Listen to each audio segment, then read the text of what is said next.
What's up, our Dub Nation? How's it going? Rich here with Let's Go Warriors, and we are about to do the play-by-play for Jimmy's first game as a Warrior. And I've got to pull up a few screens here that need to be up for this to work properly. And here we go. Oops. Pop out chat. Boom. KV Genji Anthony. Oh my goodness. Anthony in the house. Hey, Jimmy. Anthony in the house, of course, because the game's being played in your hometown. Although I don't see you're not online anymore. That was 11 minutes ago. Wow. Anthony. We need to get Bull. That's your first comment? Oh, goodness. Why do people do that? The addiction continues. Get that comment off my channel. Ugh. New era begins. Daniel Barry. Okay, let's hurry up and present the other screen because there's a lot to share here. We want to present Discord because we get to show you all these little things. Jimmy. Let's just go all the way down. Some Jimmy right here. That was quick. Some more Jimmy. No sound. Or boring sound. Man, these videos suck. Silent video of him walking in with Big Face brand coffee. More of Jimmy. Morning shoot around, which Jimmy was not allowed to go to because there was somebody had to finish their physical in the trade somewhere else. And Kerr pregame. It's been great picking his brain, so on and so forth.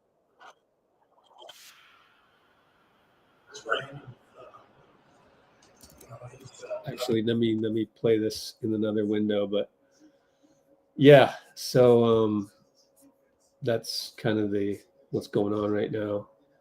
There's more stuff here as well that's on our Discord, which I need to make public pretty soon, but like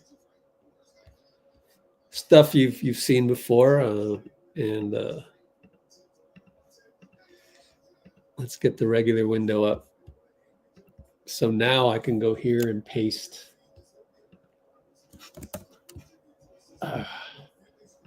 Oh, what? Didn't come up? No, it didn't come up. Oh, well. Let's just look at the refs for tonight. And change it to Saturday, the day before the Super Bowl. There's GSW CHI. Jimmy Butler on the top of the list, per usual. Arbel in the house. What center you think?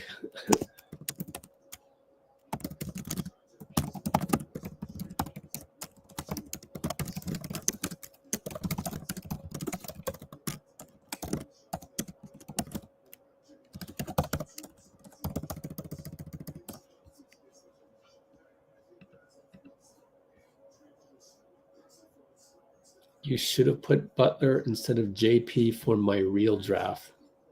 Huh?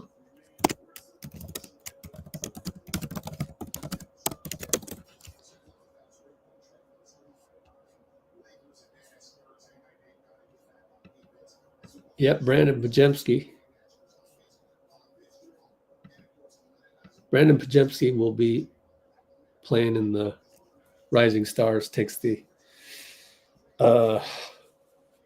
spot vacated by Cason Wallace. Pinky. Yeah, like stop complaining.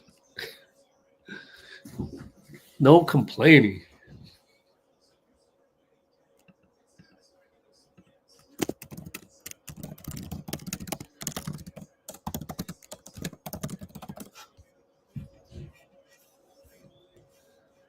Okay. What else we got to find here?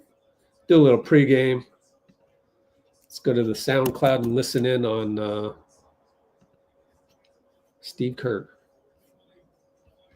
Let's listen in on this.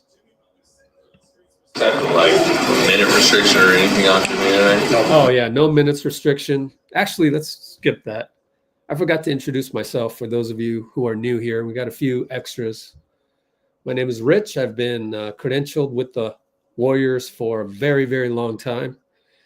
But now I have walked away from all these credentials and want to do what I do here on YouTube. It's less energy spent on my mental and my physical. And it's been great. I had to say goodbye to Steph in July, consciously say, I'm not chasing you around the globe anymore to film you work out and whatnot.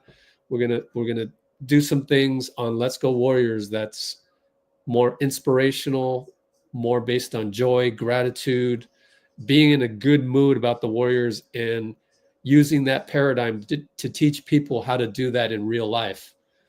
And a lot of it is just being high vibrational. What do I mean by being high vibrational? You can sit down with somebody for 2 minutes and just exchange a few words and know where that person is vibrationally. If they talk about other people, gossiping, hating, like, all right, this might not go that far. I remember one time I had a moment in the studio where J.Cole was there, and I was just having a bad day, and I started just talking trash. I was talking to my other friend, Teron, and Cole came in the room, and within 2 minutes, he heard what we was talking about, and he got up and left. And I just remember being like, damn. What we say? Why did he do that? Yeah. But then I realized we wasn't on the same frequency. He not on that. Complaining. That kind of conversation does not circulate in higher level rooms. He didn't judge me. He didn't say nothing bad. He sat there, he listened for like a minute, and then he got up and left. Because what happens is when you're high vibrational, most likely, those people are going to bring you down. You're not going to be able to bring them up. Hope you'll be open to being high vibrational.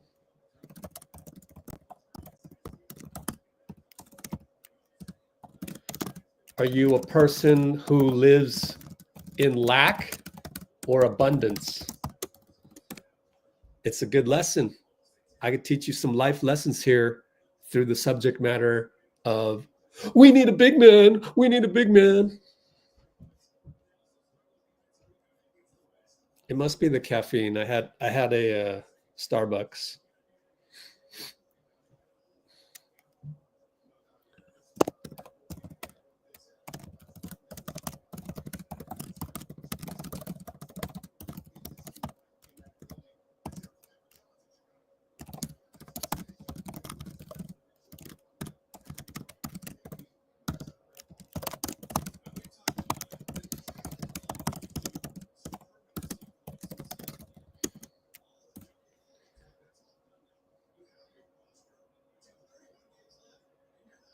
All right.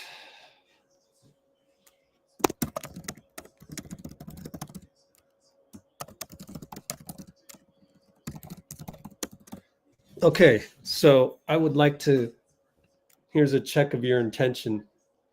My little pop quiz to test, to gauge what your intention is so far.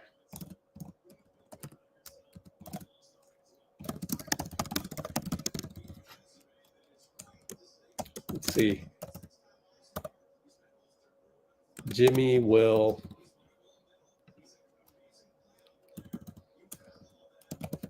figure out how to integrate with dubs.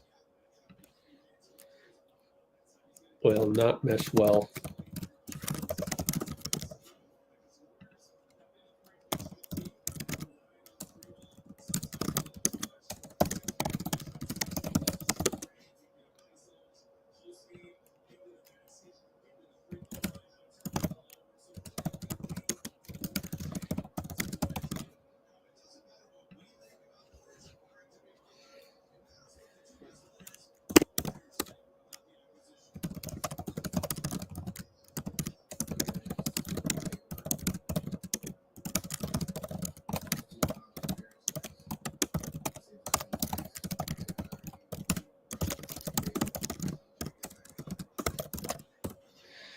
So let's do that. Robbie Bautista here. You go to HoopsHype.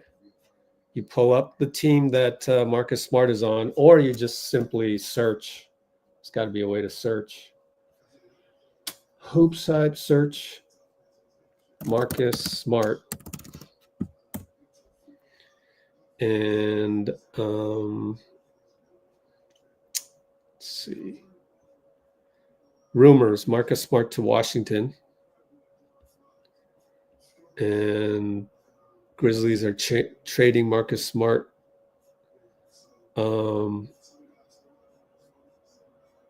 That's it so far. Option trade is expiring. So the next step I would look at, since there's no direct word spoken of buyout in these tweets, is I will go to the salaries, and I've already got that saved in my browser. So we'll look at salaries, and then we'll go to Washington. Well, I thought we would be on salaries here. Oops, hype, Warriors salaries. Change it to Washington. And Marcus Smart, $21 million contract there. So that doesn't make sense. So usually buyouts are with guys who will be free agents. So it's hard to fathom a buyout being possible with 41 million guaranteed, with 21 million next season. But I don't know 100% about buyouts. Okay.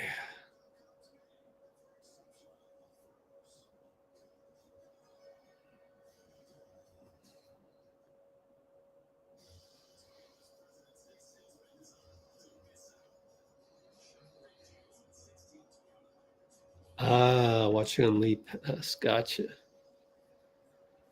Quinten Post. What players are available? All right. Go to our Discord. If I had the ability to avoid a flood of signups, people on Twitter go, "Oh, join our Discord, and you get anybody." I don't want anybody. I don't want kids that complain all the time on my Discord. Even though I don't allow anybody to reply, I'm going to add a channel where you can express your gratitude for the team. It'll be somewhere here, maybe its own thing. But for the most part, you will not be able to reply to any of these. You can react. That's fine. Now, I put a salary cap channel here and it's on the top because I think it's very important for people to learn how to go to HoopsHype and look at salary cap tables. One of these, I have a list of buyouts, and this was a while ago. Potential buyout candidates that are of the higher category. Obviously, Dean Chambers has already mentioned his affinity for Boyan. And there's a whole host of other guys that I just don't know where I posted it here because there's a trillion posts that go on all the time. What I could do is I could go to our every post, which is a consolidation of everything below that other than the Valkyries. And we'll go buyout in every post. Oh, here we go. So here's the other candidates. You can see all of these. And I got it from Yossi Gozlan. So go look at Yossi Gozlan's Twitter for the rest of it. So that answers your question about buyouts.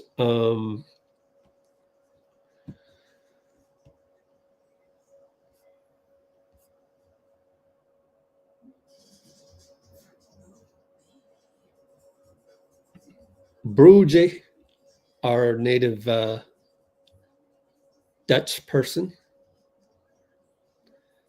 Someone on Twitch wants to know, am I showing the game tonight? Never show the game.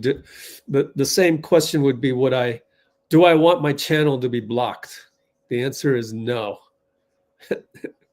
YouTube and Twitch, they can figure it out, man. Like, they ain't that DUMB. They shut you down. So you got to go and buy cable.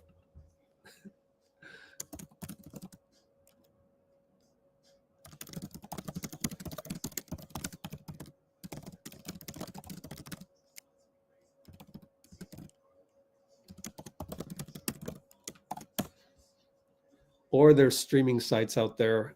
I don't know. Someone help out. Someone mention all this. Someone put the Streamies 2.0 site in the comments to help the kid out.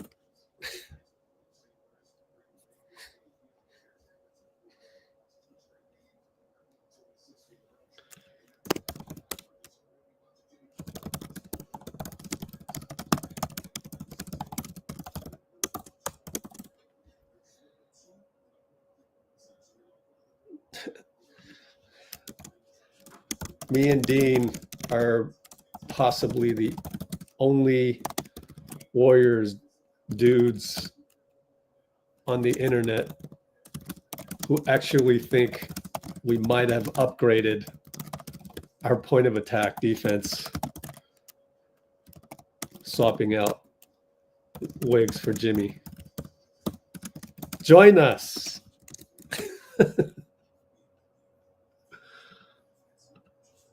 Being the silent minority, sometimes it's fun, man. Give it a try.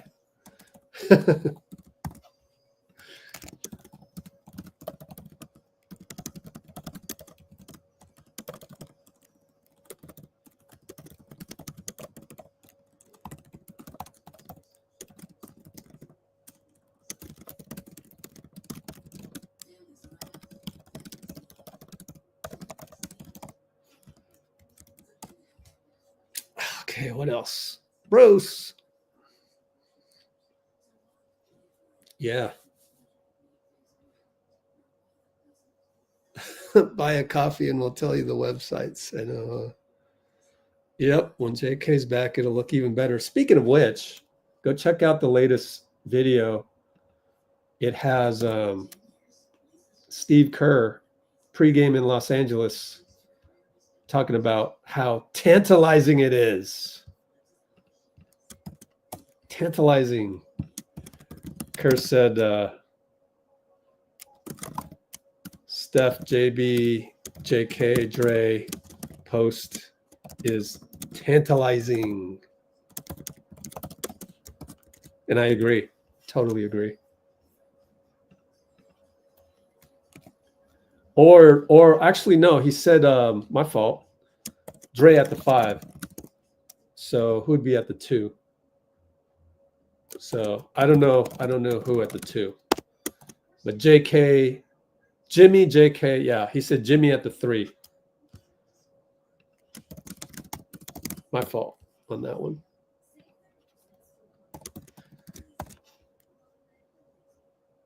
So Steph, somebody at the 2, maybe Buddy, I don't know. Somebody, get it? Somebody. Jimmy, JK, Dray would be tantalizing. Cholo. Dean, did you get my text or did you text me back?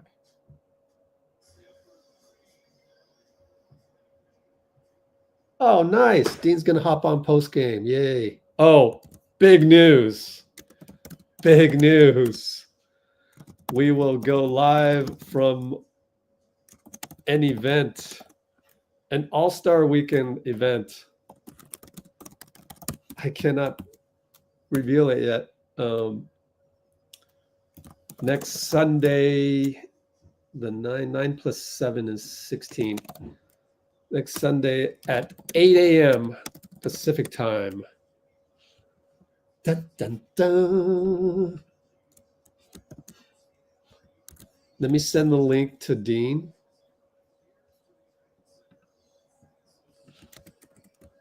And are we going to tip off now? I hope I get there in time. Send. Yeah. Big news. Dropped in my lap. Dropped in my lap today. I'm so excited. And you guys are going to love it. You're going to love it. And you'll never be able to guess it.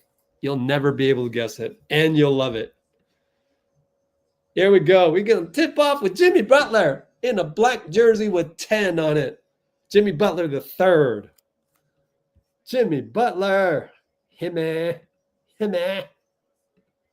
Oh, I am ready for this. I am ready for this. Himmy. A lot of fans are really? We're going to jump ball. Quinten post.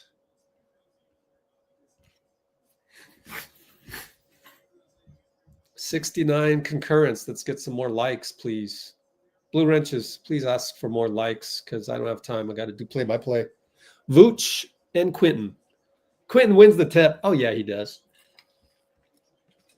21:54 mark of the game. Jimmy. Over to Buddy. Flyby 3. It's good. Buddy for 3 flyby via Jimmy. Does Jimmy get an assist for that? Buddy flyby 3. Assist Jimmy. Down the lane, Vooch. Easy push shot. Who lost them? Bad point of attack. Was that Steph?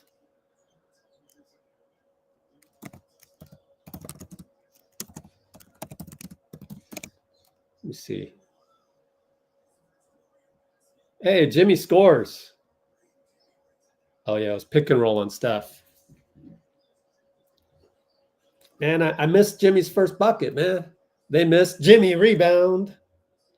Oh, I got to watch 2 plays at once. Ooh, Jimmy used the back door. Oh, Jimmy backdoor alley-oop. He did. Jimmy goes to the line on a foul.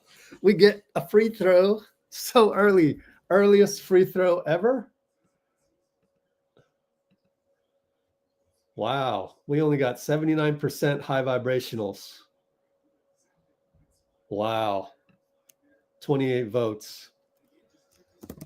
The poll means a small handful of you are not high vibrational coming into this. Think about what in your life might be stressing you out.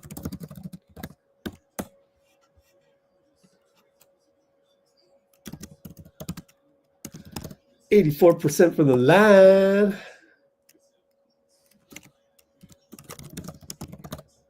Two free throws, good. 10:48 up. Steph got beat on the point of attack. Giddey gets blocked by Draymond, though. Got his own rebound.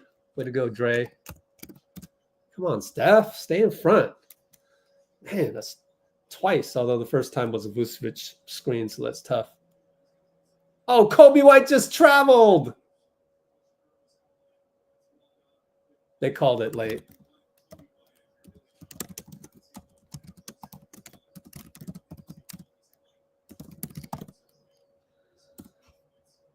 Steph, right side, screen, nope, handoff, QP, back to Steph.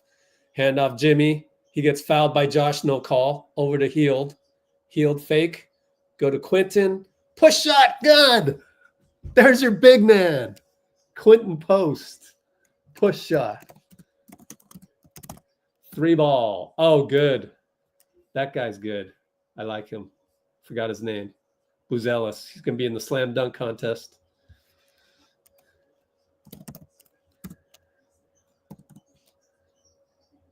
And Jimmy gets stuck. Over to QP. 3 ball, no good. Late shot clock. Had the hand grenade it. Giddey back to Vooch. Over to Io. Io blows by Steph. Steph, what is up with your defense tonight? It's compost.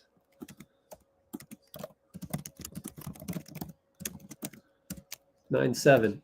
Steph, screen Draymond, roll Draymond, holds his dribble, over to post over to Jimmy, right side 9 seconds.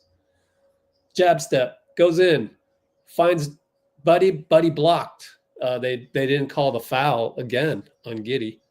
Io, kick it out.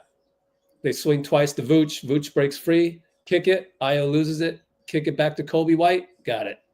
Good ball movement on the initial transition mismatch. Steph and Io. Screen Draymond. Buzelis fouls Draymond. No call. Steph shoots a 3. Draymond taps it out. Buddy. Crossover on Giddey. Finds Quinten post. Come on, baby. Yes. QP for 3. QP.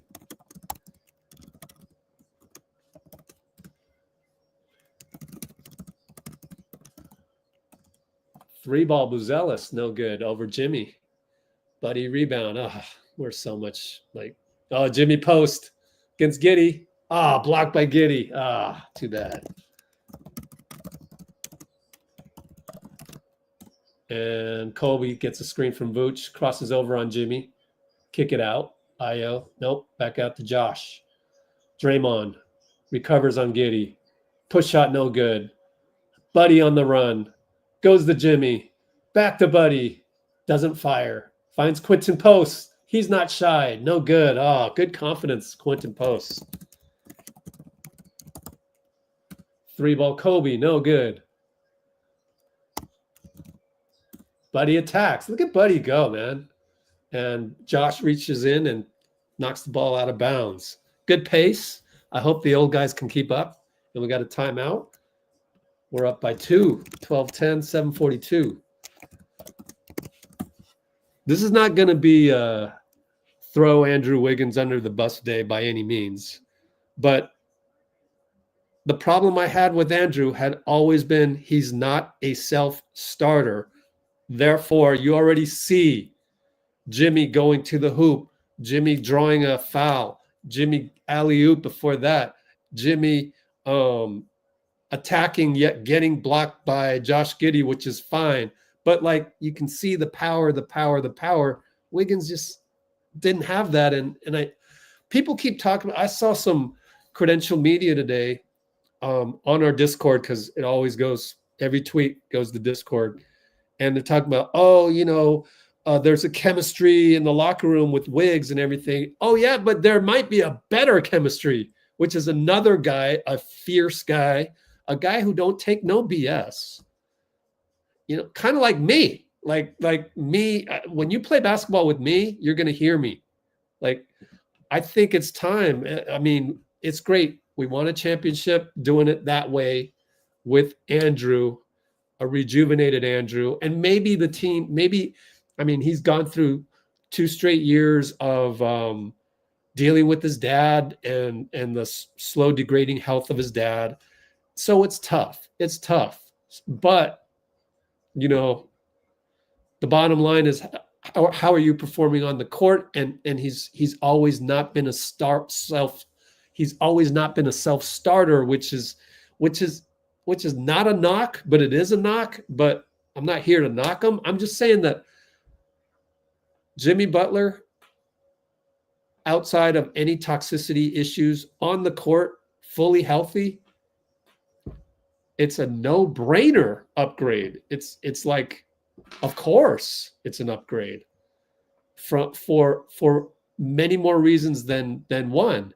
And all of the media, they want to talk about, we're not quite sure if it's going to work out. And dude, it'll work out, man. We've needed this. I've been saying we needed to draft another personality like Draymond. Well, we got him.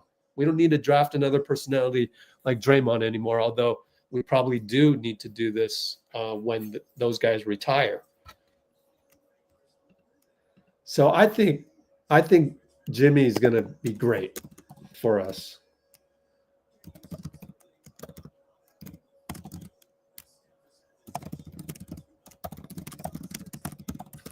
We need a take charge guy, and he's a take charge guy. It's perfect.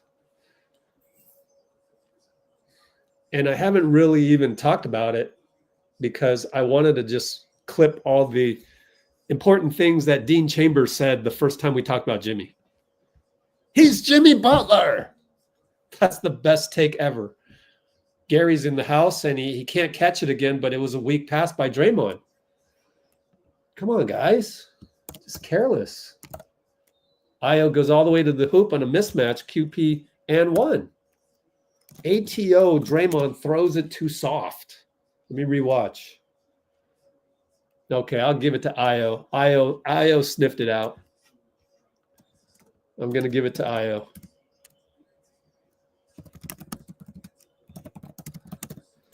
I told you Io Dosunmu's quality player, man. And he hits a free throw. Hit both. We're down by 1. Buddy over to Gary. By the way, Jimmy went to the bench. Draymond, Io's all over Steph again. Gets a screen. Doubled momentarily. Double crossover. Lefty sling pass, the dangerous type. Buddy with a hand grenade. Crossover. Has to fire it. Short. QP. Great tip, QP. Buddy gets another shot, and he hits a banker. QP saves the day.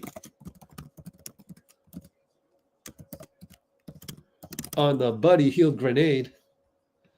The diehards know what I mean by that. Hand grenade. 647, 646, 645. Although there's no Kyle Anderson to receive hand grenades anymore. Those were fun, actually. Man, Colby White. Saw Steph Curry wearing the number 30 on the other side. Decided to step up tonight. Good screen by QP. Gets the roll. At the nail. Push shot good. Oh, it's going to be a weapon. I didn't know he had that. He has that.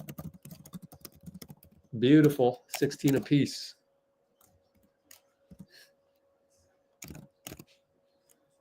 Three ball Giddey. No good. Corner. Gary rebound. Steph brings it up on Giddey. Gets to the elbow. Over to QP. Back to Steph for 3 over Giddey. Got it. QP. Give him an assist.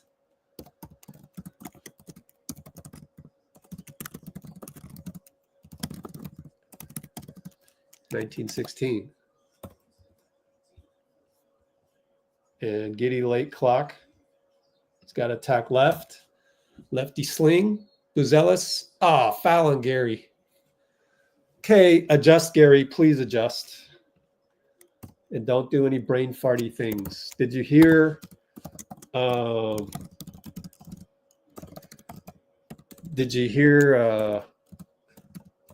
Please, no more brain farts. No brain farts at all.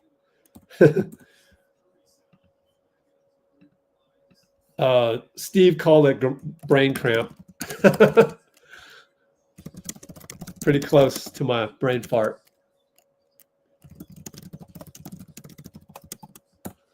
And they lose the ball. Steph touchdown pass Gary.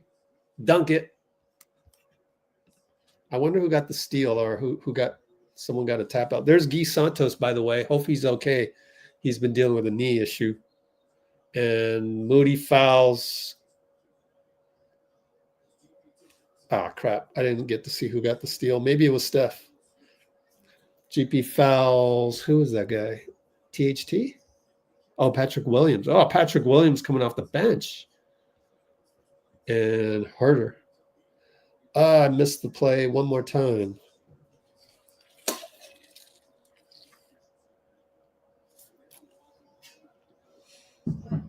Oh, we're going to side out. My fault. Oh, it was good Draymond defense, actually. 3 ball. No good.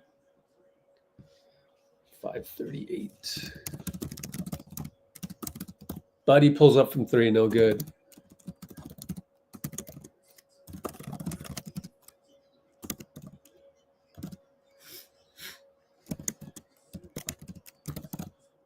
Steph knocks it off of Io and goes to the backcourt. 8 on the clock. Hand grenade coming up.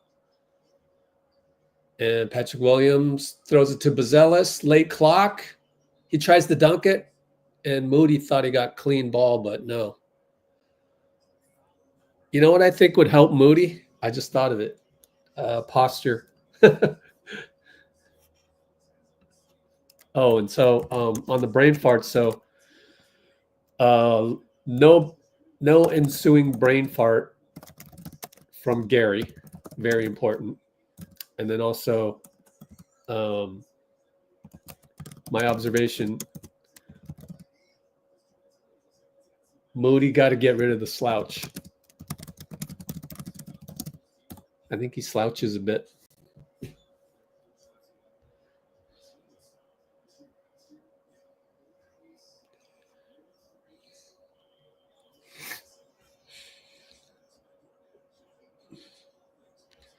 Oh, layoff legend. All right.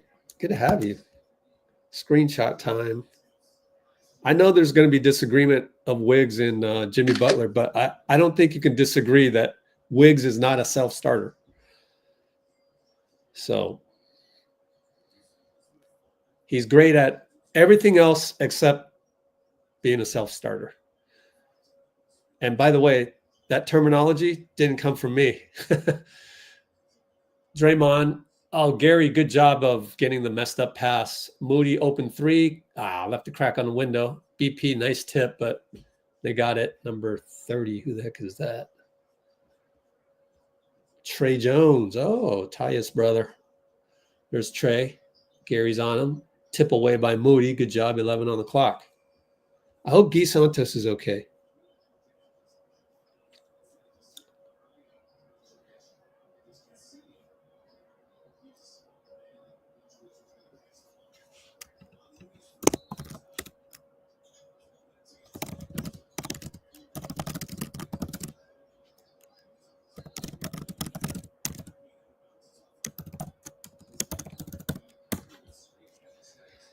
Yeah, I know you disagree with me, but no, Wiggs changed his style, but he's never been a self-starter. He's been a number one pick because he has all this talent, but turning that into ferocity is not part of his DNA. Anyways, Vooch misses Looney rebound. Steph for three. Got it from Looney. Screen, Gary.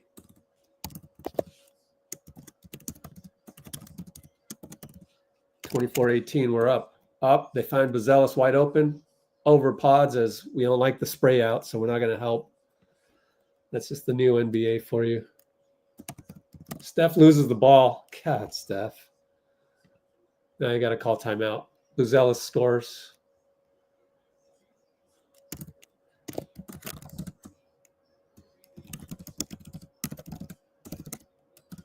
(24-22), no timeout. Wow. I call timeout every single time there's a turnover until you get it right. But that's just me. And maybe he can tolerate Steph more than I can. I'm an old school coach. I don't like turnovers. Pods at the nail. Good.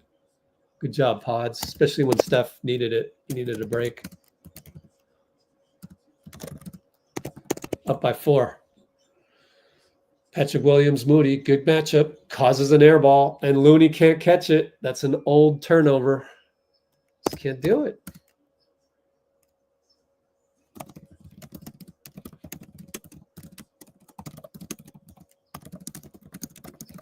Just a simple catch and can't do it. Timeout, and we'll be up by 2.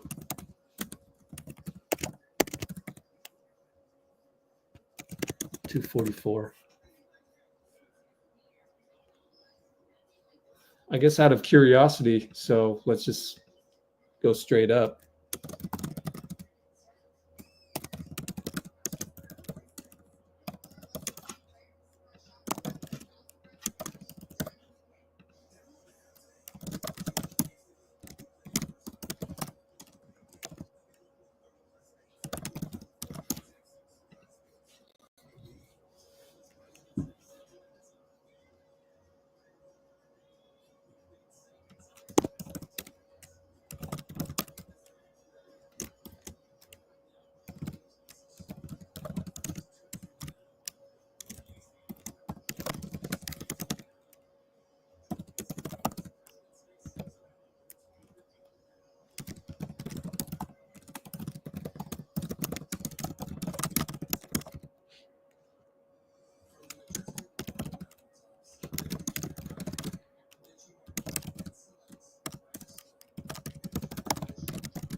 So the debate will live on, but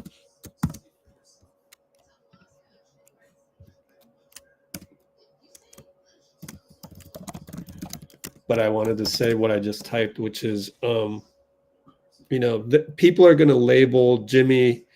People are going to label Jimmy with the label of drama, and I get that. But that's not necessarily on the court. On the court, it's fiery competitor. There's no doubt about that. And the other thing is that you can't put the fiery competitor label on Wiggins. And finally, I think Steph and Draymond need the fiery competitor now. They've reached a point. I mean, Wiggins getting traded is as much as Wiggins not being a fiery competitor type as it is Steph and Draymond regressing and throwing the ball to the other team. Since those two are untradeable, you have to trade Wiggins. So honestly, some of it is Steph and Draymond's fault. So if you're upset about Wiggins being traded, honestly, some of it is Steph and Draymond's fault. Buzelis for 3 after Patrick Williams, a WWE move on Guy Santos that wasn't called. Horrible. Who are our refs? Mitchell Irvin, who's actually good. Gediminas, he's compost. And Simone, I don't know. But Geminitis is compost. So he's been improving, though. I'll give him that. Any tech on Draymond will be instantly set you back on that.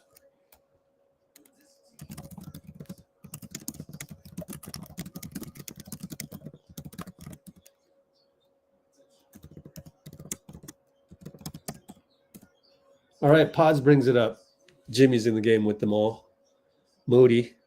Pods with the screen for Jimmy to get the post. He gets it on the wing, left wing, one-on-one Pat. Looking, finds Moody. Moody attacks. Push, no foul. Misses a layup. Looney taps it out of bounds.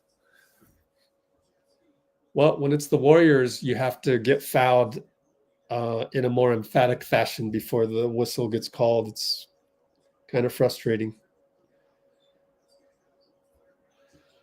Pick and roll, back up to Jalen Smith, over to Trey Jones, attacks, missed the layup.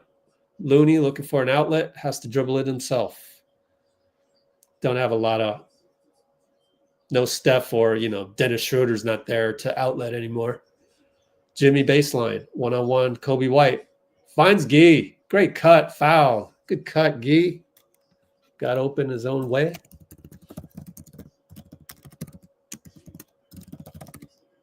Got to make free throws. He usually makes free throws, though.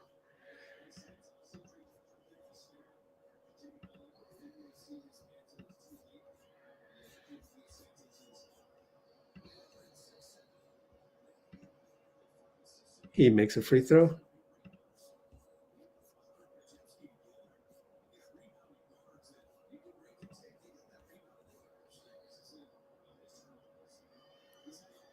Uh-oh. I hope you didn't spoil it.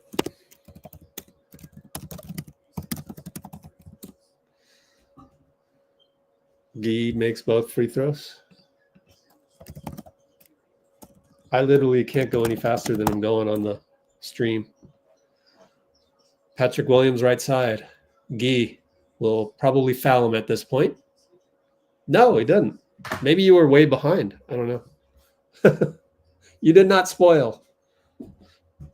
Gee got beat by Patrick. Good move by Patrick.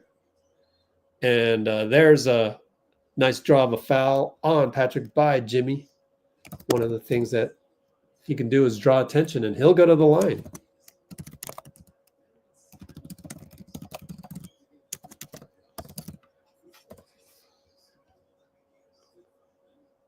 That was the foul you were talking about.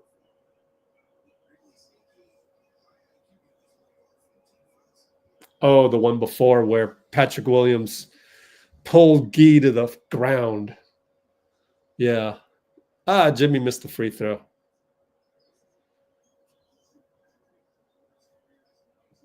The Warriors are looking to... Oh, Bones Highland? Yeah. Actually, Eric G mentioned him. Miss and a make for Jimmy. Up by 4. 1:16 to go, first quarter. We leave Jalen Smith wide open, and he hits a 3. What? Moody, let's check his 3-point percentage, which I know I checked last week. Moody finds pods. Fly by 3. Oh, very calm, collected splash. Calm, collected splash. Beautiful. 32-28. Herder for 3. No good. Looney rebound. Yeah, 35%. It's getting better. So Looney just lost him. Looney inside from Jimmy. Good.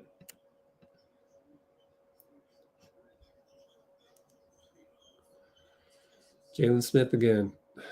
Looney on him. Handoff. Whoops. Jimmy's way behind Kevin Herder. Patrick Williams wide open. Hit it. Little bit of a breakdown. 18 seconds left.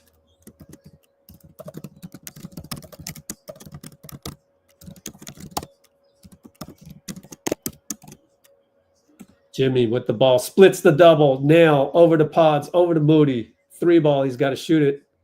Baseline. No good at the buzzer. And again, that's one of those where it just Moody needs more of a bag. He doesn't have a bag.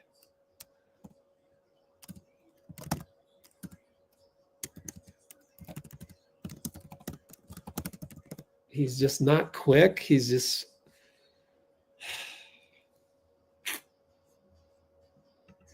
but he is what he's worth.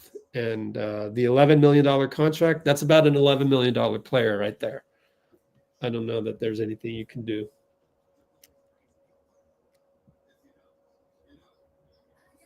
Oh, blame Draymond? Yeah.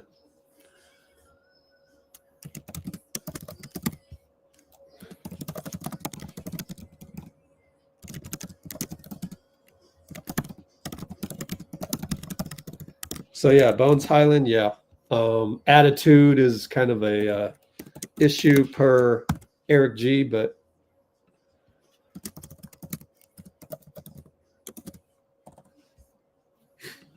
I don't know. I don't know anything about Bones Highland's attitude.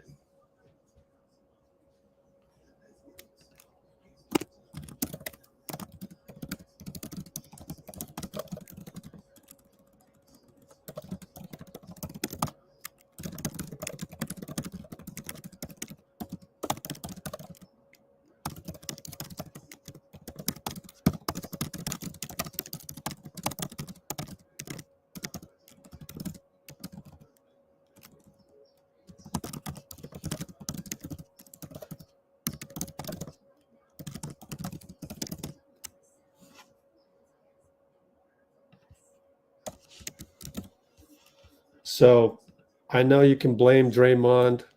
He punched Poole. You can blame Poole. He refused to make up and refused to acknowledge Draymond as a teammate. We saw that. No high fives, no daps. But I think the key to get out of that state of mind and operate from a position, a perspective of abundance rather than lack. And I know some of you go, but we're 500. How can we be abundant? You just zoom out. You zoom out every time. I could tell you that I had a bad day with the Starbucks barista today. And then you go, why you do that, Rich? Life ain't good for you? Oh, yeah, you're right. You're right. I mean, zoom out a little bit. Life is good. I don't need to worry about Starbucks. Starbucks is a luxury. See? You got to zoom out every time. Colby White, late shot clock, has to attack BP, and he does, and he scores baseline. BP left open. He does not fire. Over to Buddy. Got Moody in there. Got Jimmy in there. Same 5. Buddy with the flare screen. BP can't do nothing with it, but he's stuck. Hand grenade with Jalen, though. Jalen Smith. Pretty good move. Finds Jimmy. No dip. Barely hits rim. Wasn't ready for that. Those are one of the things that gets back to chemistry. Patrick and Loon wants to make a move on the slower Loon. Goes in. Oh, there's the high draft pick move right there. Patrick Williams, but he missed the shot. Well, he's got a bald spot on his, what is that? Maybe got cut on his braids. Not sure. Was that tape or was that scalp? BP and Trey Jones. Moody up top, Looney. Handoff, no. Over to Jimmy. Jimmy and Looney, pick and roll. Just goes baseline. Leaps, missed it. Looney got a rebound. Back out to Moody. Moody, nope. No rotation. Interesting. He shot that Tim Hardaway style.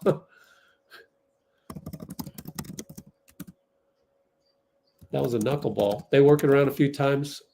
Colby White goes into Pods. Pods fouls him. Will it be 3 shots? Maybe you want to look at this.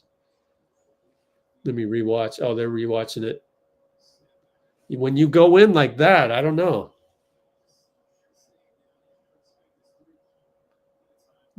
Jetta minus. Is it Jetta minus or Jetta Midas?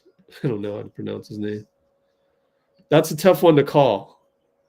Jetta minus. Jetta plus or Jetta minus? Jetta minus. No, I'm kidding. That's a tough one to call because it's real time and you gotta, tough one. And it's early in the game, and apparently Steve likes to save his challenges for later in the game. Should we have challenged that one? The Colby White, what do you call that? Dip in? Dip in on Pods. And they score a 3. I don't know. Can we challenge? I don't even know. Can you challenge that? Is it even in the rule book?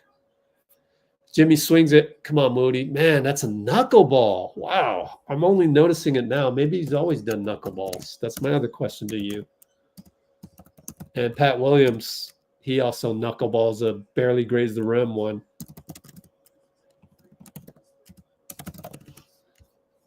Another question. Has Mo's rotation always been knuckleballish? Pods over to Healed. Up top, Looney.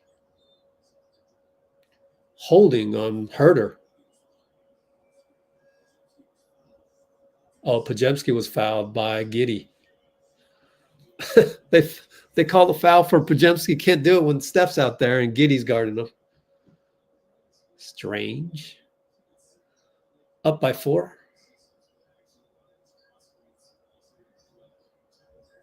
Jimmy over to Buddy for 3. Good screen. Looney, no good. Buddy's now 1 for 3 on threes. 3 ball by Jalen Smith. Oh, ouch. We're now down by 7 with Steph and Draymond on the bench. Just got to weather the storm.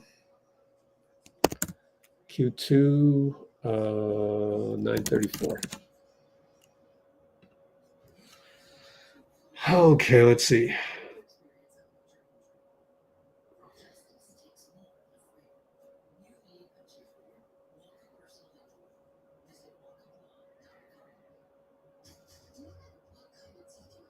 Hey, Dubs. Nighttime mic.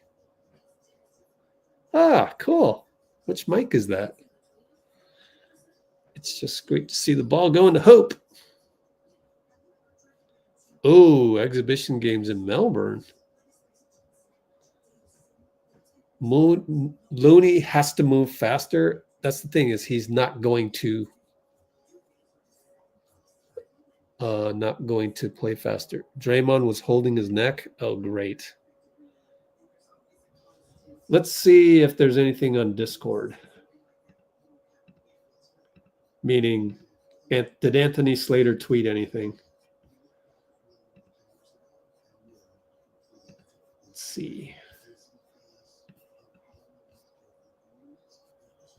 Nothing.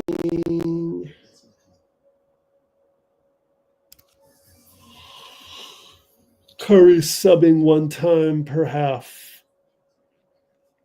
Oh, did he play the whole? Oh, no, he didn't. Okay.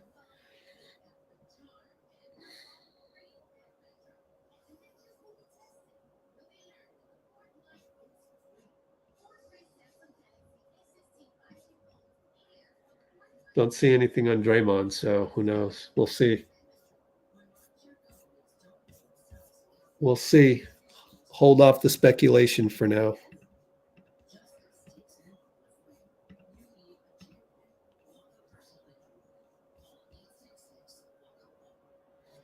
Highland guy.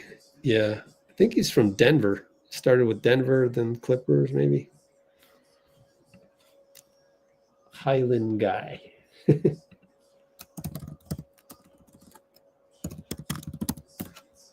Bones. Draft Denver Nuggets. Yep. Clippers. Oh, what's his status? Did he get traded?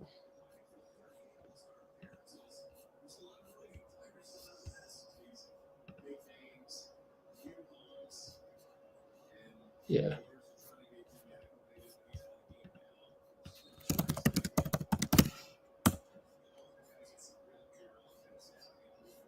Hawks release Bones Highland. Okay, we'll come back to this. All right, Guy Santos left side. Looking for Buddy. No. Oh, Quinten post wide open and missed it. Had to go Steph. Steph over to Buddy with the difficult sling pass. Steph hand grenade from Evanston. Missed it. Hand grenade. And it all happened with Guy. Missed Quinten post wide open in the middle.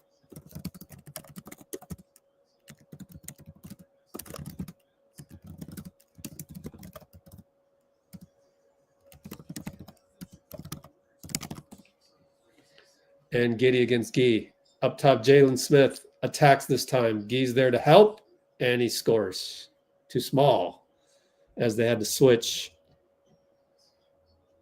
Steph and Io looking for Buddy. Nope. Over to QP looking for handoff. Got Steph going around the corner. Lefty sling pass. Buddy healed 3. Air ball.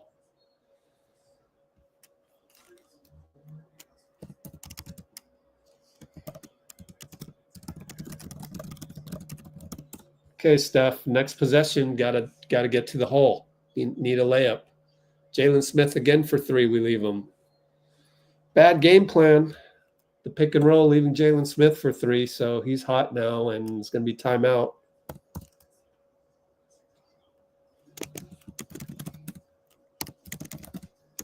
That's his 3rd, right? Yep, 3 for 3. Don't understand that. Did we double Giddey?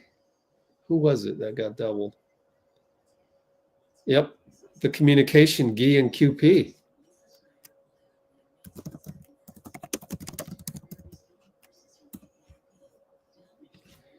Let's clip that since there's plenty of time to dissect that mistake.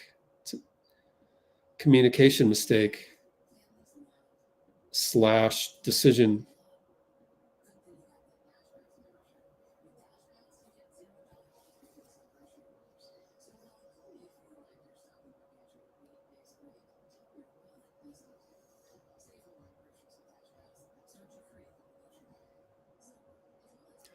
Still recording this.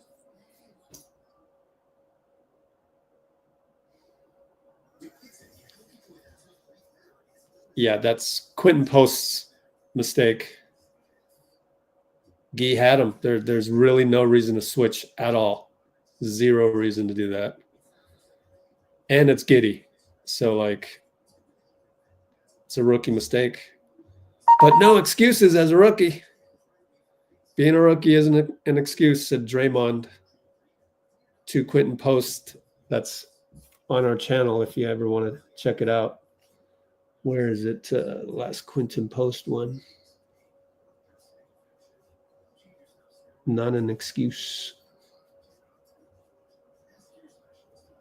Oh man, where is it? I know I have it. We're not fun. Isn't an excuse here. So Dray told QP being a rookie isn't an excuse. So real quick, let me show you that play.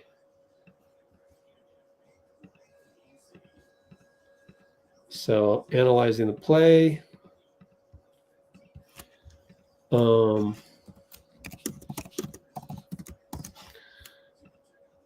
Here we go, here we go, here we go. So there's the screen, right? What he's got him. He's good. He's fine. He's fine. There's no reason to do that. So I think it's just reading it and understanding that Guy's got that and he'll recover. And I think it's more QP's fault. Although QP is reading it and yelling at Guy as to what to do. Guy didn't lose him. He didn't lose him. It's very marginal, but I think it's Quinten's fault. Steph over to Pods. Open three. No good. Draymond taps it out to Steph in the backcourt. Brings it up with 12 seconds left. Goes back to Draymond over to QP. Over to Gary Payton for three. No good. QP rebound. He'll just attack Giddey. 7-footer. Jump hook. Good. Way to go, QP. Way to go.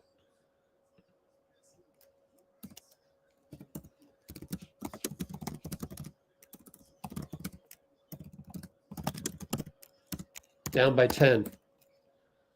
Herter. Oh, nice pass to Giddey on the roll. They swing it 3 times. Jalen Smith's going to shoot a 3 again, and he got it. He's killing us. So you can't lose anybody on the pick and roll. And it was just a great pass. Now we got a turnover? Draymond? I look up and Draymond turnover. Man. What are you doing? The lefty sling pass.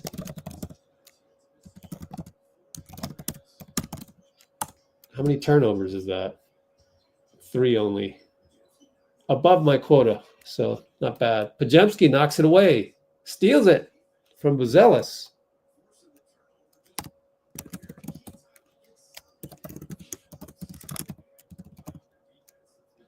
Critical play. Steph and Io screen QP. He's open. He finds Gary down low. Gary smokes another layup. He's claiming he got fouled. Just dunk it. Steph, block. Good job on Buzelis. Foul Buzelis. That's an unsung play because he saved a Steph got an unsung play. We're down 13. This is ugly. The non-Jimmy minutes are, honestly kind of ugly. Steph against Io doing the wizardry with the dribbling between the legs, but I'd be careful with that. Draymond over to Pods. Pods attacks baseline to Steph, and he can't catch it. He's stepping on the line. It's a turnover.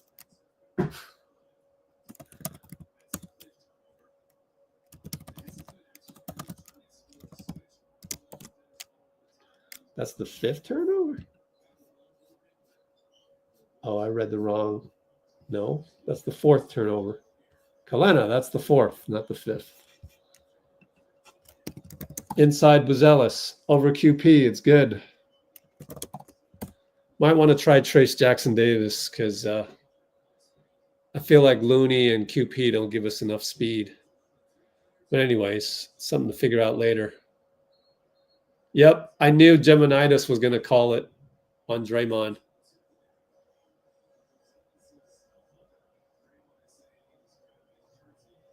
I told you, Jetta minus.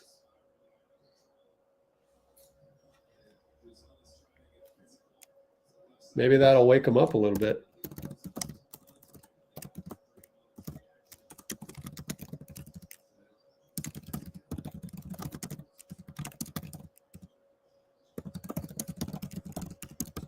They work it around. We're down by 15. Vucevic misses. Buzelis rebound.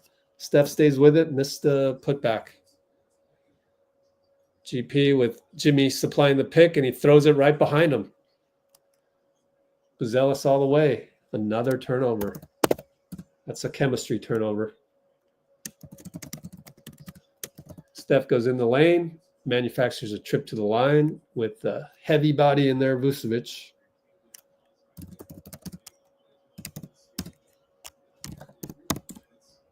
$36-53. Cut it down to 10 points at halftime would be good. But there's been some mindless turnovers again.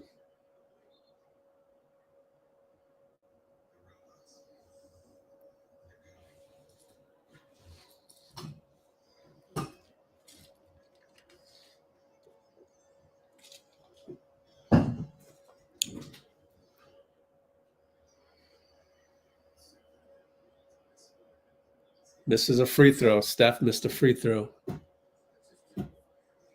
He didn't look like lined up yet, but he healed back in. Probably going to go small. So we've got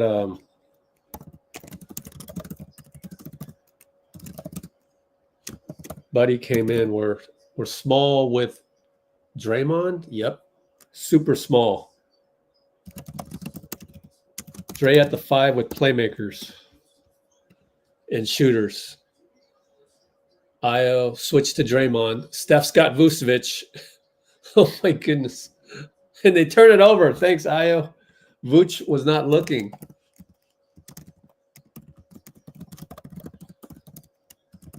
And Steph, left side, Giddey.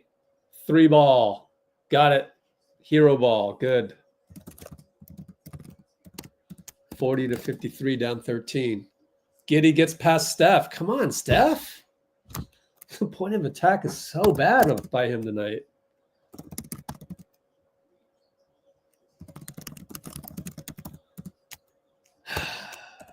Down by 15. At least it was a 2-pointer. Steph attacking Vooch.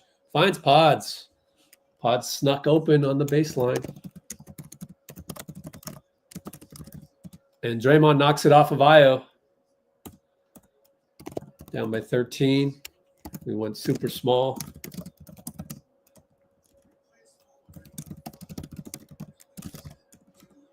Won't go down as a steal, but it's a steal. Steph and Draymond pick and roll. Back to Draymond. Draymond down the lane. Good. Pick and roll. Timeout. Donovan. Billy Donovan timeout. Now he's going to go yell at what's her name? Janae or Chanel? Simone. Simone will give him a tech. Only Petratus will. Timeout Donovan. 42-55 after all of that. No, it's 44-55. This is late. For some reason, this is late.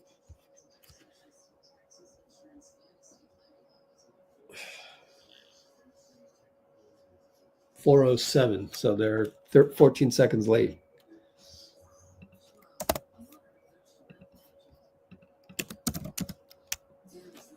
.55-44, 407. What happened?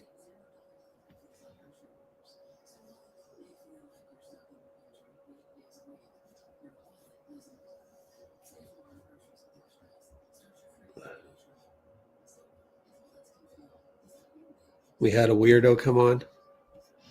Yep, I see it. You guys took care of that, huh? NDO99. Surprise, surprise. Wow, Pinky is timing people out for only 60 seconds.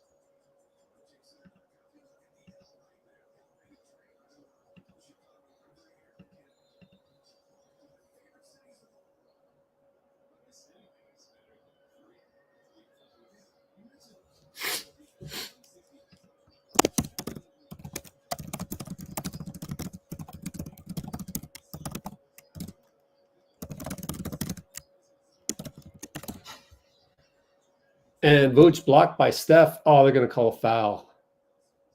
I don't know if Steph agreed with that or not.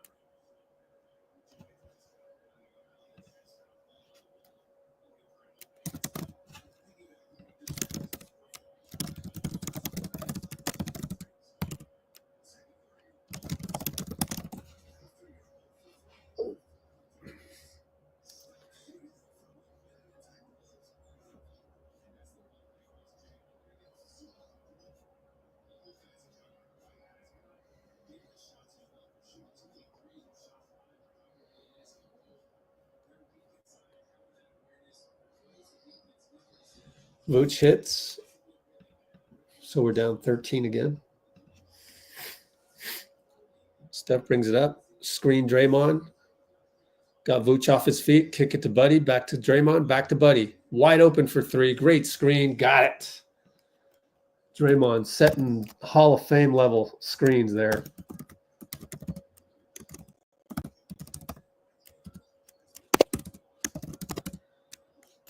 Down by 10. Io. BP.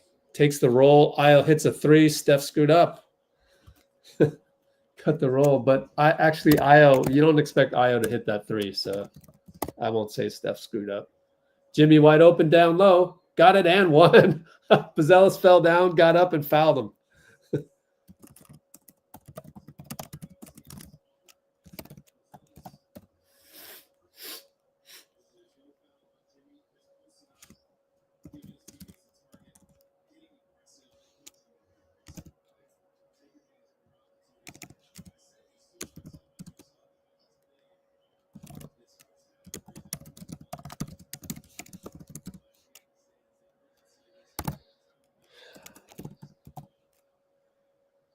Now down by 10.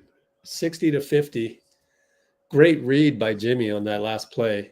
Set a pick for Pods and then went directly to the post. Draymond applying pressure off ball. Buddy, don't hack, Buddy. Timeout, Billy Donovan, as we applied some pressure even with our old crew out there and forced them to call timeout. 60-50, 49. 60-50, my fault. 60-50, Q2, 253.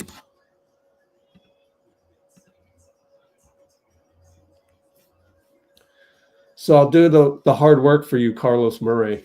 What you do is you go to HoopsHype, you type in bull, and let's look at it. Let's see. What team is he on?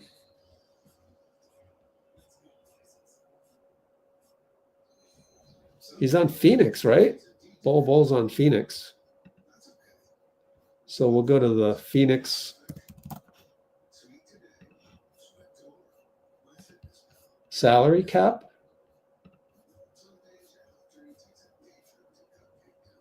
Bull, $2 million. So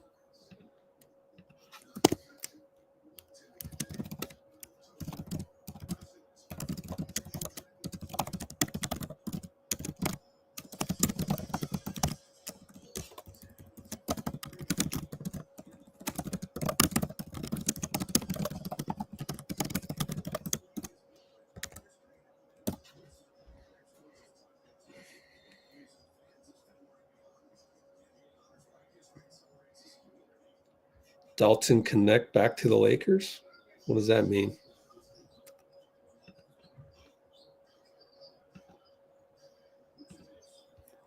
Vooch good?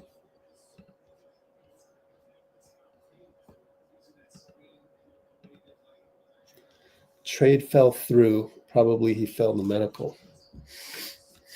Steph. Swing. Buddy wide open. Missed it. So Buddy is now... Oh, Colby White goes up 94 feet. Pods has to foul him. 2 for 6, Buddy. Mark Williams didn't pass. Wow. That's huge. That's a huge loss for Lakers. I spelled Lakers wrong, but who cares? Let's just do the journalistic due diligence and find it on the raw feed. Shams. There you go.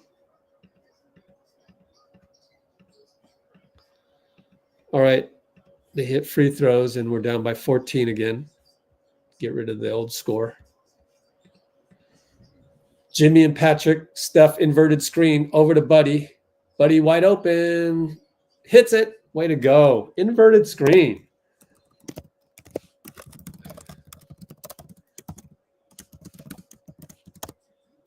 He's 3 for 7 now.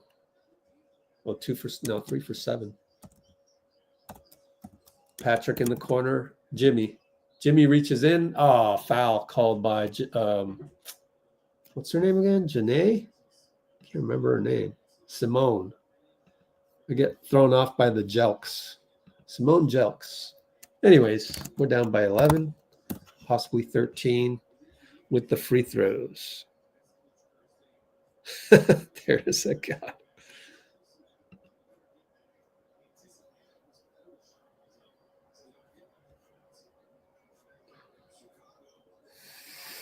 Bruce Morrow called it.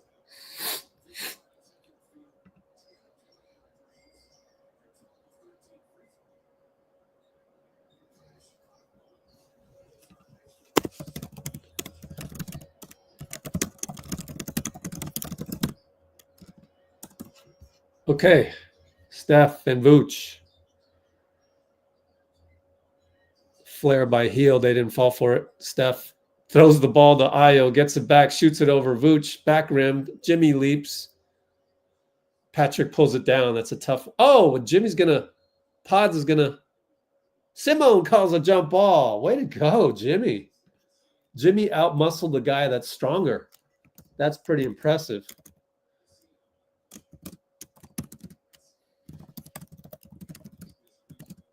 Because Patrick had it. That's an unsung play. Jimmy to jump against Patrick Williams. Former number something pick. Draymond's had enough of Simone Jelks. I love it. I love it. You need that. They switch it to Pods. I'm watching the replay. It should be with Pods. It should be with Pods, but they got it wrong, so Draymond took opportunity to yell at them. And Jimmy tried to steal the jump to Josh, but it didn't work. Vooch and Colby White, Buddy out there. Colby. Buddy stays in front. Colby step back for 3. Oh, there's nothing you can do about that. Dang, Colby White. Wow. One of those, oh, we're playing the Warriors. I'm playing Steph Curry tonight. Sheesh. There's always a guy that turns into an all-star against us. Steph on the catch, working the baseline. Draws 3 guys. Out to Buddy. Got to make that. Missed it. Oh, it just bounced out barely. Pods grabs it. Nope, we lost it. And he can't get to it. Josh Giddey brings it up. Down 16 we are. Goes all the way on Buddy. Blows a layup. Patrick Williams grabs the rim. So that's an easy call. Goal 10. That's the thing with Patrick Williams. He's kind of like no IQ.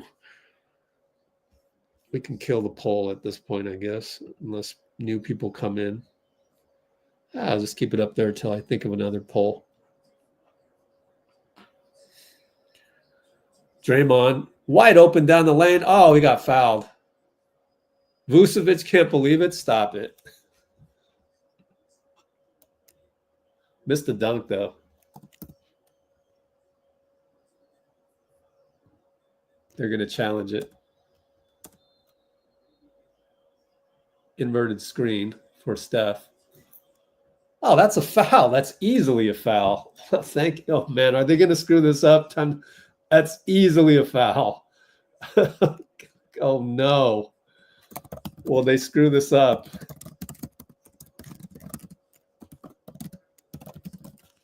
Yes, Keystone Cops. No, Miracle.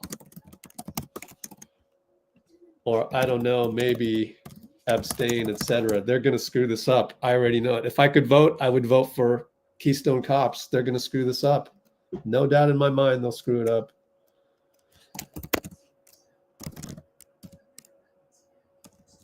So Steph inverted screen for Dray, dunk, held by Vooch, challenge. Come on. That's a horrible challenge, Donovan. Horrible. It's right. Did they not? They probably didn't have the bird's eye view.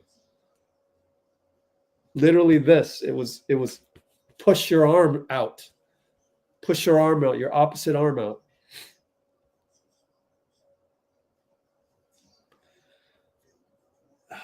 Yeah, good to have you.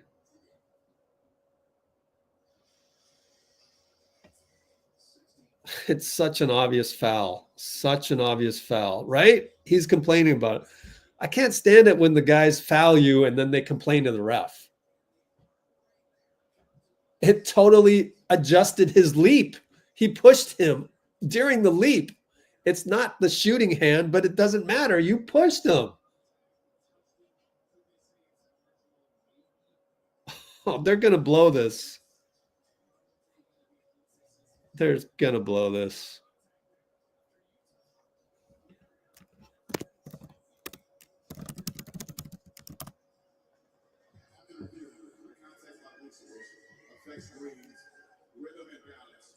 Thank you. Oh, wow. They got it right. I can't believe it. Mitchell Irvin. Give Mitchell Irvin his flowers. He's good.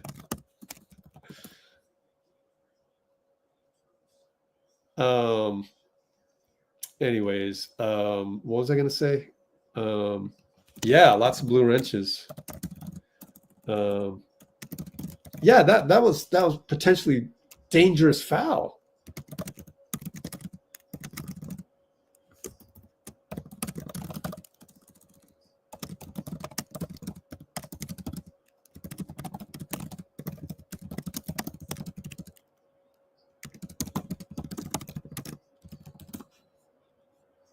Yep.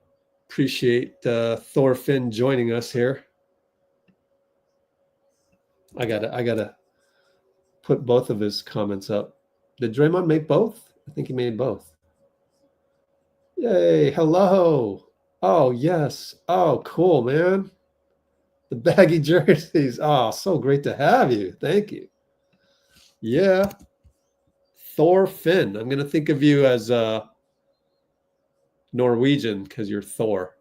Traveling on Io do Sunmo. And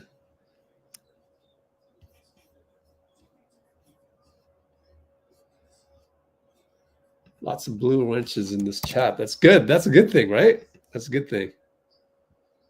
I love that you noticed that. Okay, we got 14 seconds, 1 second differential, maybe 1.5. Steph and Io. Here comes Jimmy Butler's screen. Dude, Patrick Williams is fouling him. Switch. Another screen by Draymond. Over to Dray at the nail. Oh, he went up to Jimmy. Jimmy wasn't expecting it. Oh, alley-oop to Jimmy didn't work. Okay, well, there were some good things about that last play, which I will now clip for you. It's just one play, but it's pretty innovative stuff. Pretty cool stuff.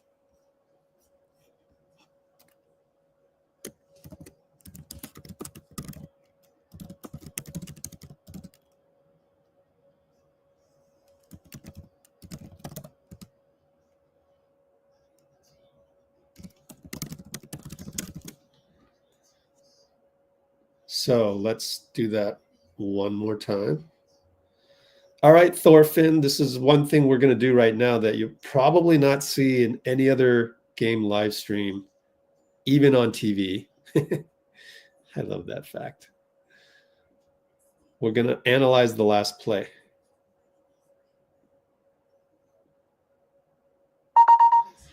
Okay, so here we go. It's 125. Analyzing the last set.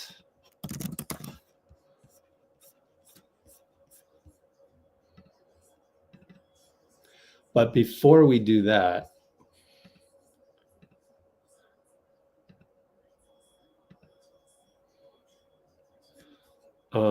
Let me take a screenshot of this because I want to do some marketing. I want to go on Twitter, let them know what we're doing. And so take a moment and just relax for a little bit. And we will analyze the last play.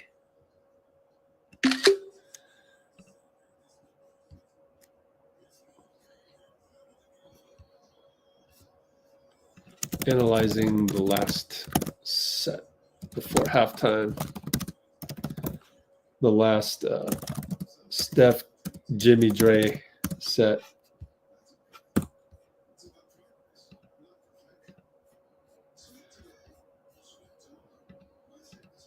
But I got to do some marketing first. So really it will be a few minutes from now.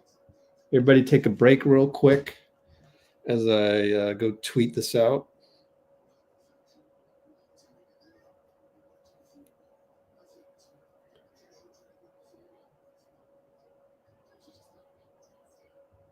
Okay. Save that one. For the stream, what else is there?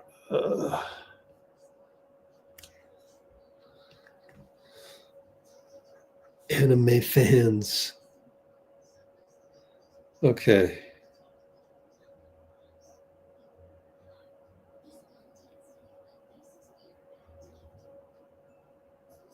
Now analyzing the last Steph Curry,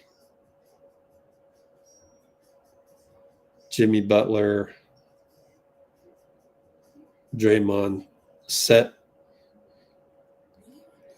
Come join us for the play-by-play. X's and O's. Post-game coverage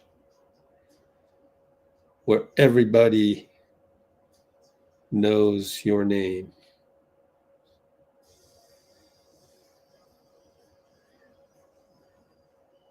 Copy that.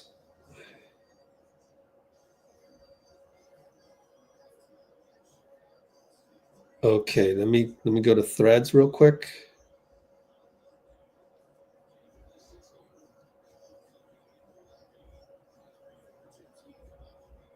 Okay. Need a couple of these. Oh man. Screw that one up.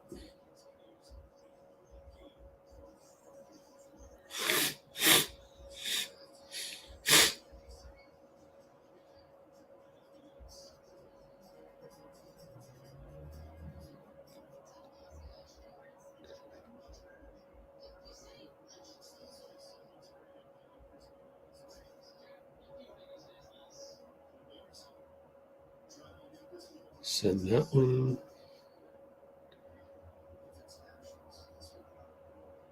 Need about 2 more minutes. Go to Blue Sky. Send that one.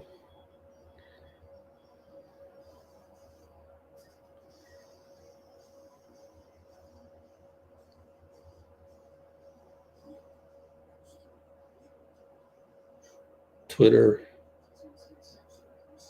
even though they don't deserve it.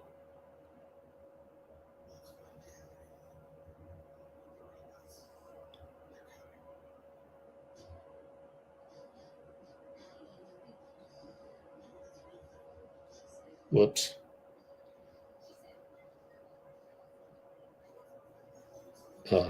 Twitter takes longer.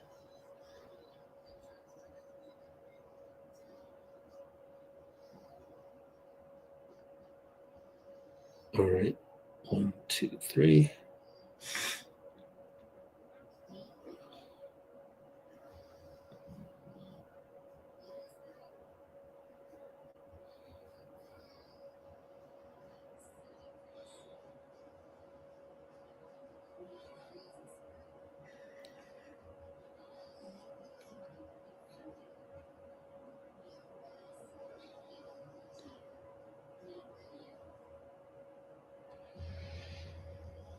Okay, and then one more.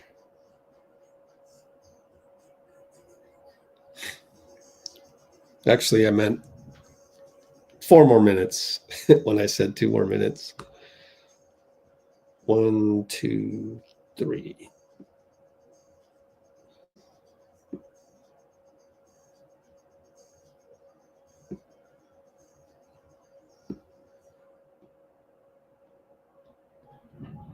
Cool. Save that.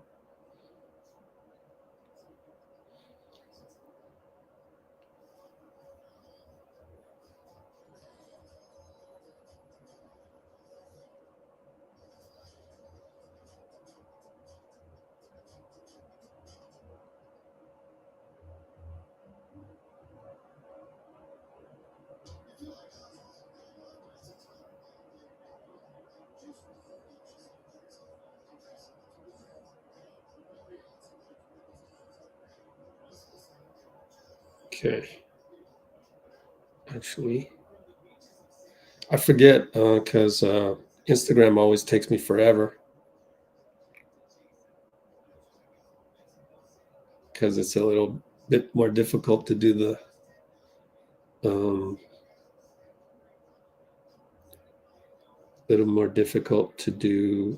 the Instagram story.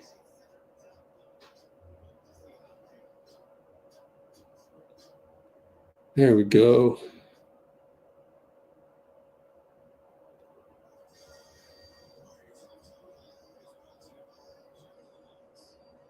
Okay. Come back to that. Okay, here we go. So at the 132 mark, oh, it took me 7 minutes to post all that crap. 7 minutes. So Jimmy is going to come up and screen. Your 2 guard is screening for the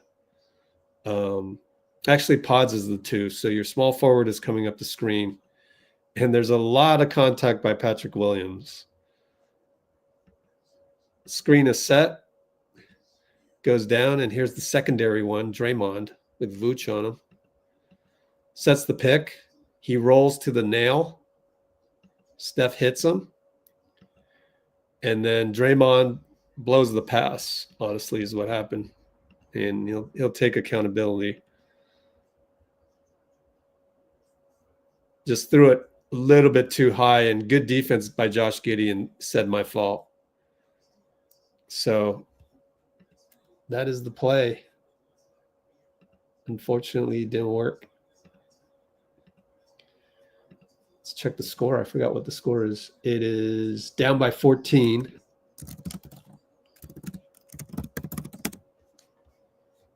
We'll figure it out. And that is another turnover. So that's 6 turnovers.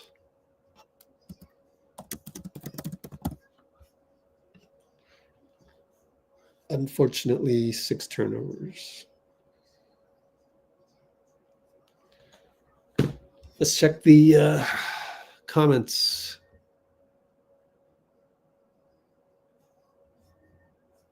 Thorfinn. Yeah, Mark Williams trade rescinded.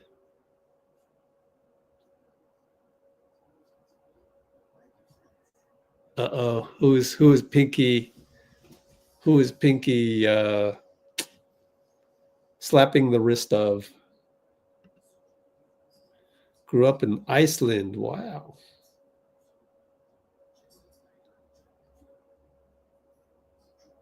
Oh, anime.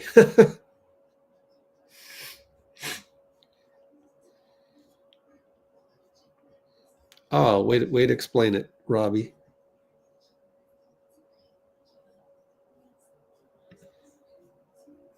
Play better defense. Yeah.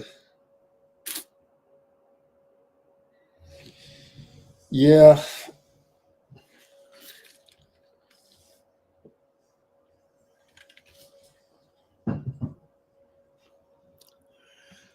Play a little bit better defense, that's for sure.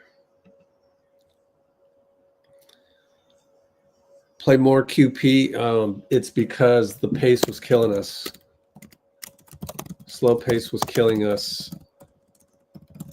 So we went small And we might even do that at halftime. Even though the net of it was still only like +2 as we're down 14. Jalen Smith messed us up. So that is the story of the game so far. Jalen Smith and Colby White. So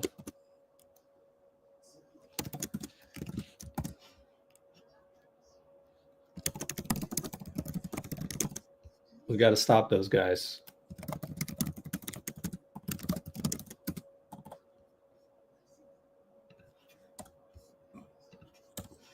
Also, I did analyze it earlier.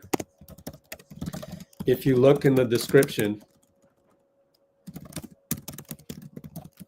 I have notes there. QP screwed up a switch with Gee massively. Tough to forgive that one. But we'll see. As a coach.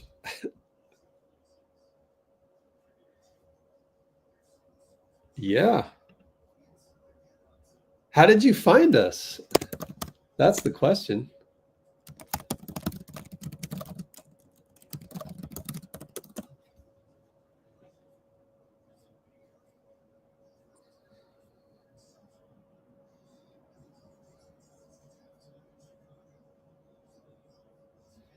Pinky Lou with the hall monitor.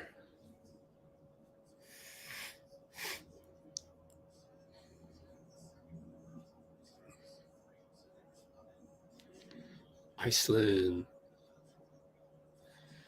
Dennis got waived. Wow. Dang. But it's the good news is he gets paid. Go back to his house in Brooklyn with family, and he still gets paid. Wow, that's crazy. I mean, are they going to just take the salary cap hit? I can't believe it. Cap sheets, Detroit. Yeah, they can absorb it this year, though. Yeah, they can absorb it. I can see why. Yeah, just develop your young guys. There's no reason to keep Dennis Schroeder on this. You're so far below the luxury tax. Totals, they're 29 million under the tax. So yeah, that's a little education on how salaries work.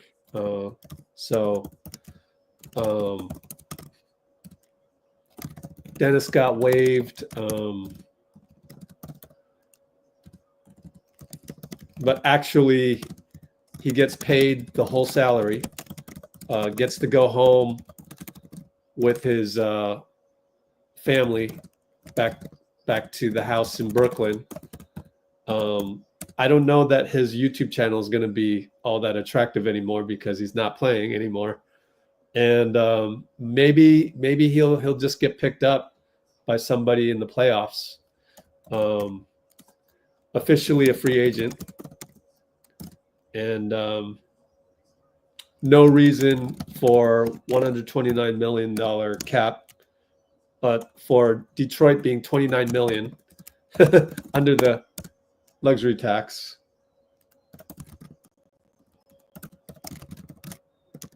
To keep them, just develop your young guys. And tank. They missed a shot. Quinten Post is still playing. How are they doing in the standings? I haven't refreshed this. Oh, they're 7th, so never mind. They're not tanking anymore these days. Never mind the tank part. Erase. I think Steph missed a layup. 3-ball, Colby White, who's having an all-star game. Of course he is. It's the Warriors.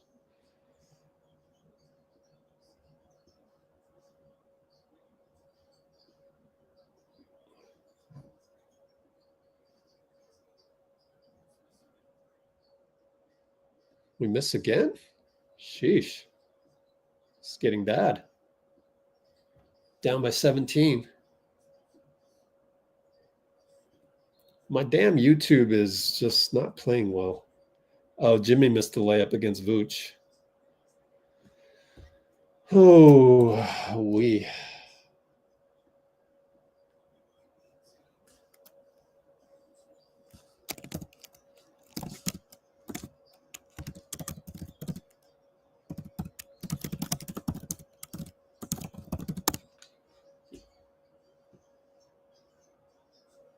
And then QP missed another three. Steph drives, gets it knocked out of bounds. Turnover. Oh, no.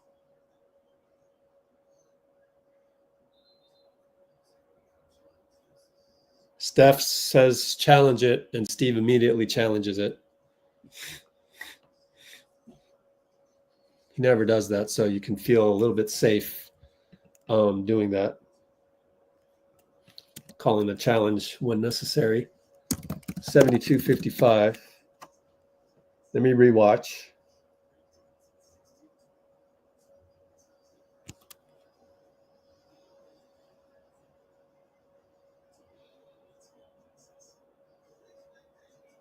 Okay, so it's up. So I don't like her anymore, Simone Jelks. Hacked.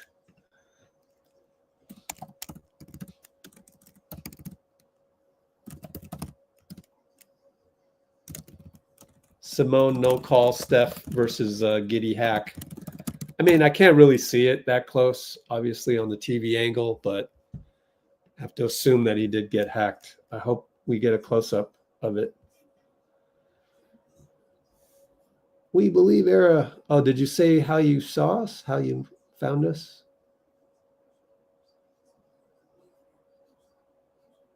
Traveled to America.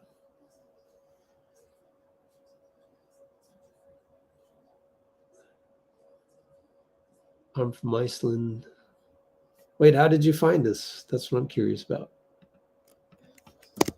Maybe you already answered it.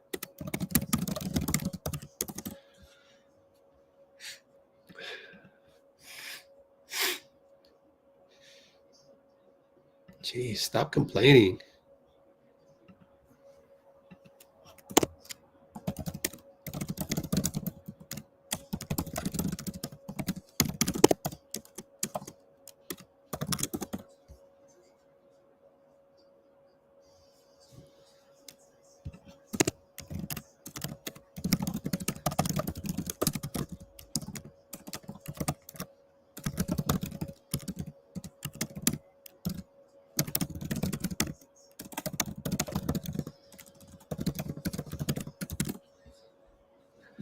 Trust me on this. Dennis Schroeder, he's happy that he got waived.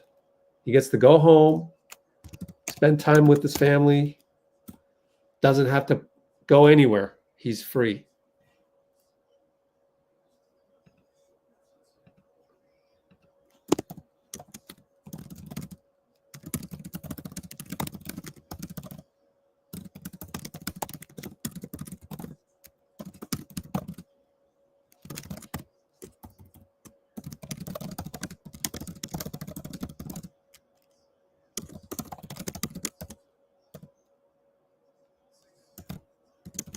Uh-oh, looked like all ball.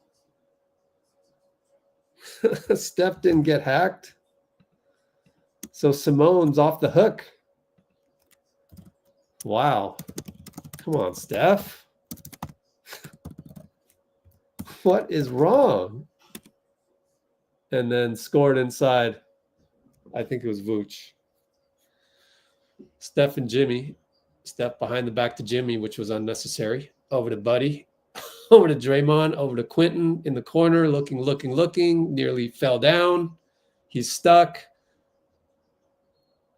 And he travels, and that's a huge mistake number 2 on Quinten. So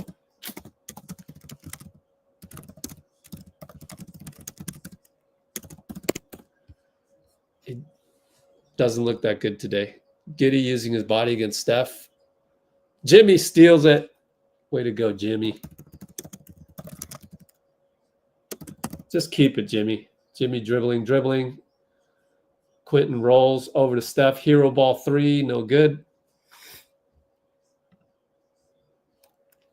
Hero ball, Colby White, good. Colby White is outplaying Steph tonight.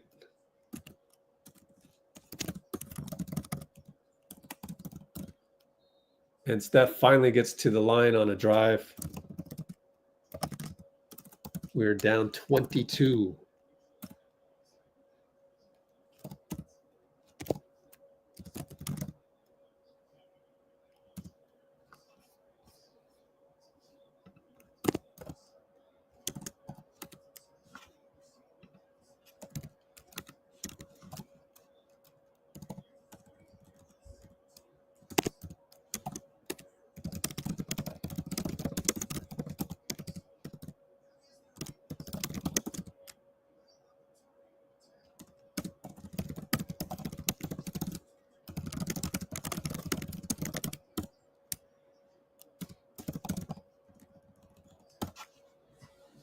All right.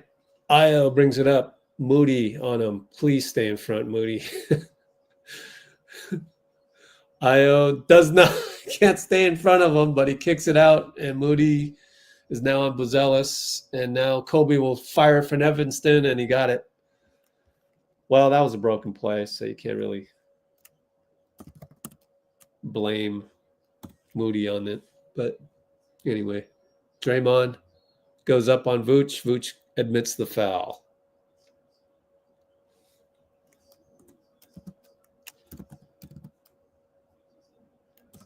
Another hero ball by Colby White. That guy is going nuts on us.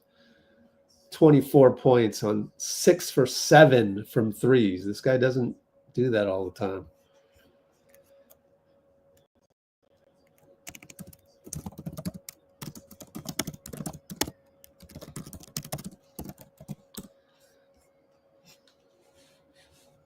Let's go here.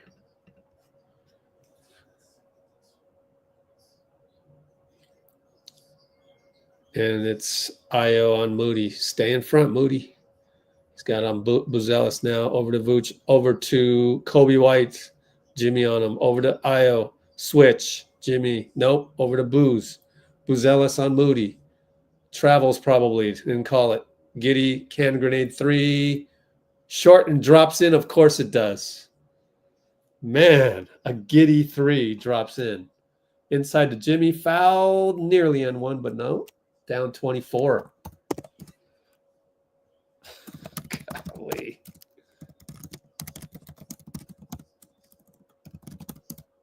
Just got to fight through it. Down 24.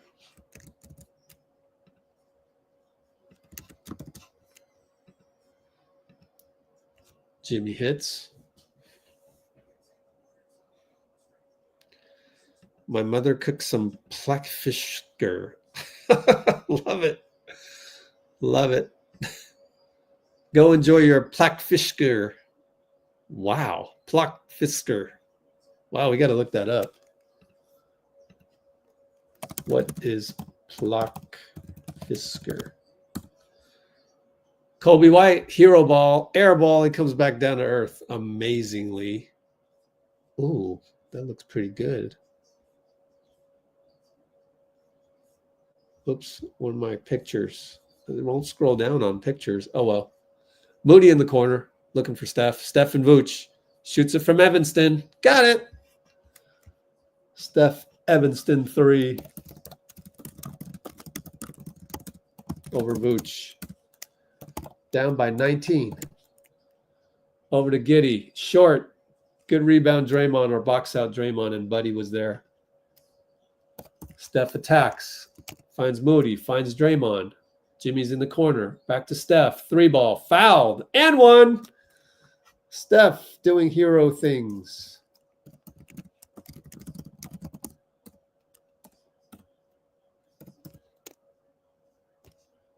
Look at the movement by Steph, man. It's going to be some nutty movement.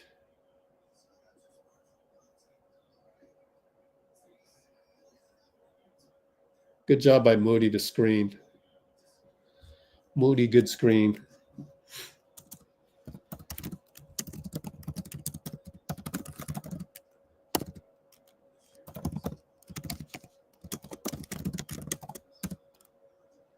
Be down 15 after he makes this one. He makes it. Already missed his one free throw for the week or bye week.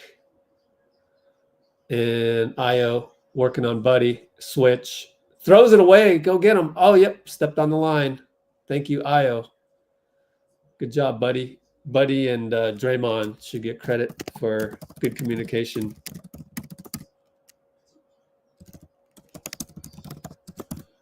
Buddy for three. Come on, Buddy. Yes, there you go. Buddy 3 versus via Dray at the nail. 71-83. How? This game is nuts. Game is nuts. 83-79. 71. I wish it was 79. 83-71.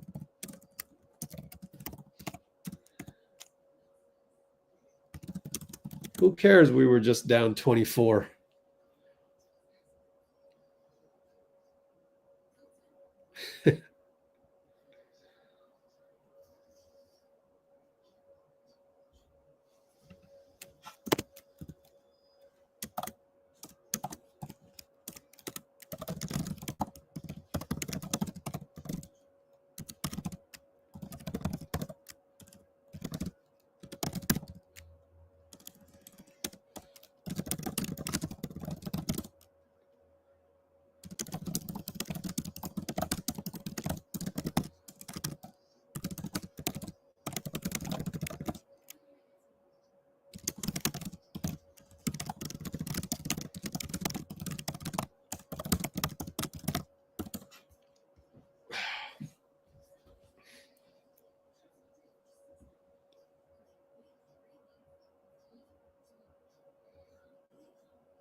Yeah. Thank me later, Bruce. Sometimes, hey, you got to work on the basketball gods. Sometimes you got to know how they operate. Freaking IU, the sun moves, just scored. Did he waltz by Moody again? Man, Moody's point of attack is just so awful. But anyways, Buzelis with the slam dunk from the baseline, but just. And then how did we lose the ball there? Wow.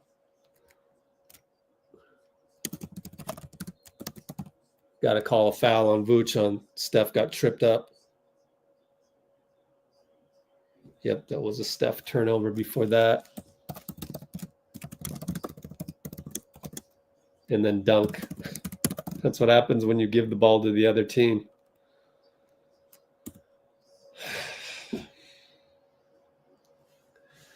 I'm willing to run Jimmy at this point. Like, course, my tolerance for the throwing the ball to the other team is much shorter than Steve Kerr's, or probably much shorter than how you should operate with Steph. But it's always bugged me. I've always yelled at teammates for bad turnovers. So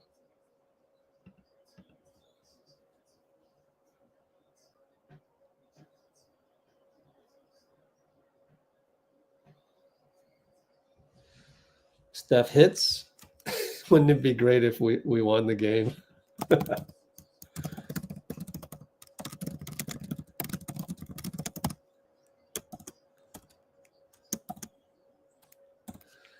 Colby White, turnover. Good defense, buddy, of all people. He's actually pretty good tonight on defense.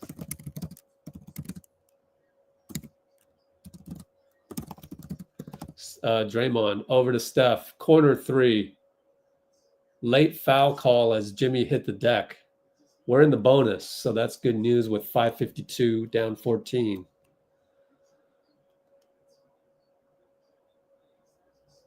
Yep. Easy call. How many fouls on Io? 3 fouls. 4 on Vucevic.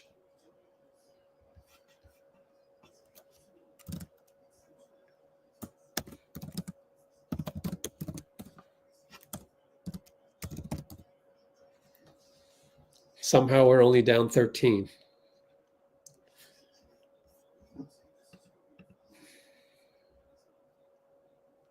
Yeah, you love it.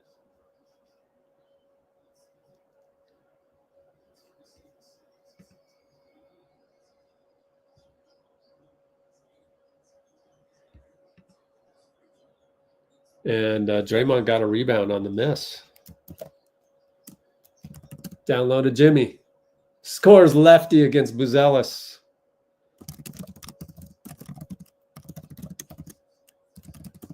We're down by 11. Moody tries to stay in front of Trey Jones.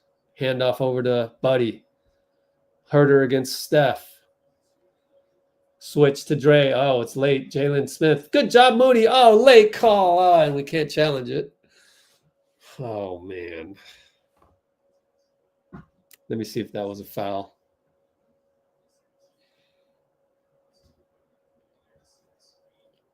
Called by Petratus per usual. Let me see.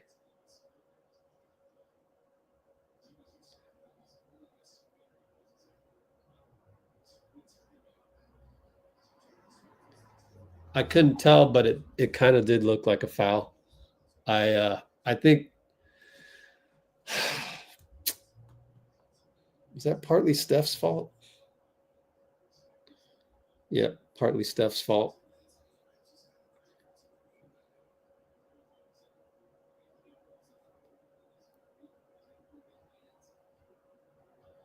Watch it one more time. My third time watching it.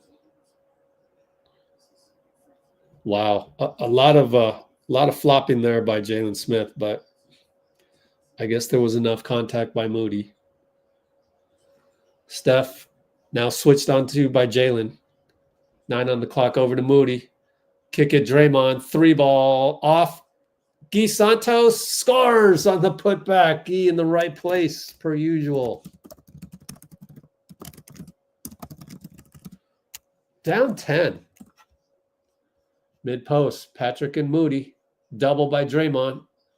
We're on our heels, but we get back. Buzelis takes Guy. Blocked. What? They're going to call it on Guy? Wow. It's a weak call. I don't know. Couldn't tell. Hard to tell from the TV angle sometimes. Let me see this one more time. Let's see if Guy was holding him. Yeah, he's got his hand on his back, but are you going to call those for Steph? That's the question. No, you're not.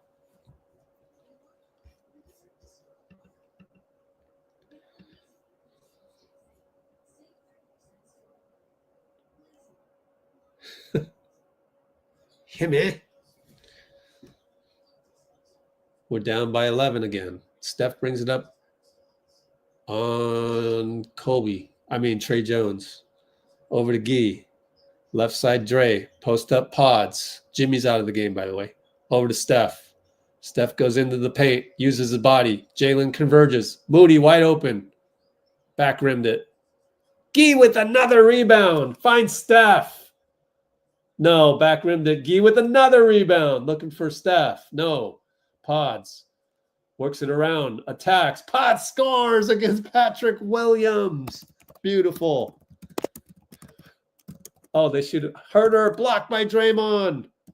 Oh, and then turnover and then kick ball. Good thing Petraitis saw that. We're down by 9.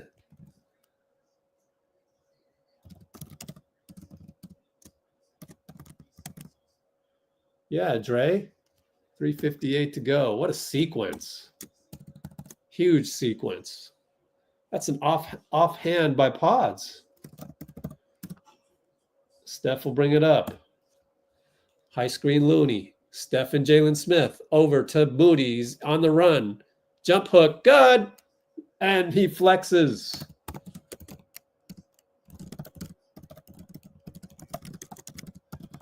And no good. Giddey put back foul by Looney. Pretty good defense on Trey Jones. Just couldn't hold on to the shell there. Only down by 7, but Josh Giddey will shoot free throws. Moody with the flex. He's so skinny too.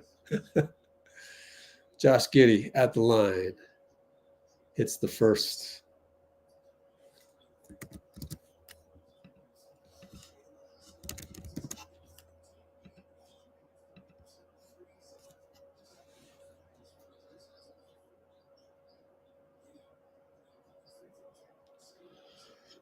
And hits the second, so we're down by 9 again. Steph, screen Looney. Steph Jalen gets back, Trey does, over to Pods, over to Moody, right side. Post up Looney down low. Steph with the cut, nothing there. Handoff Pods. Late shot clock. Baseline fake. He's stuck. Steph has to do a hero ball. Sidestep 3. Got it! Steph with the hero ball from Evanston. Grenade style.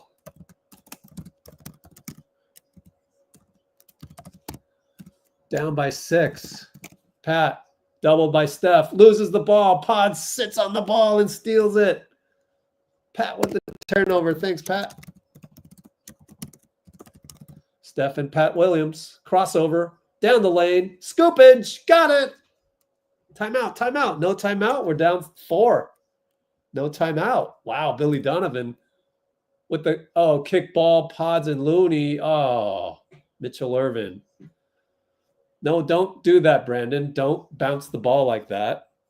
What are you doing? You're a second-year player. You don't get to do those things. They didn't call technical on Pods, even though they could have. 87-91. You got to let him work, I think. Yep. No time to sub Steph. Now 28 minutes with the whole quarter left.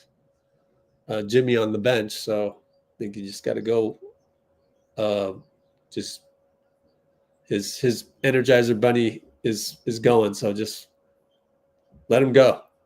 Giddey turns the corner.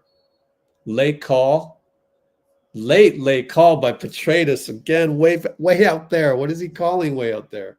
Let me see if there was a foul. It's not even his area. Wow, that is a weak call. You're seeing the overhead replay. Giddey with the ball, don't lie. Miss. Latrell Powell, that's almost Sprewell. I wish it was Latrell Sprewell. Trolls, where you at? Gee is the glue. The gluey.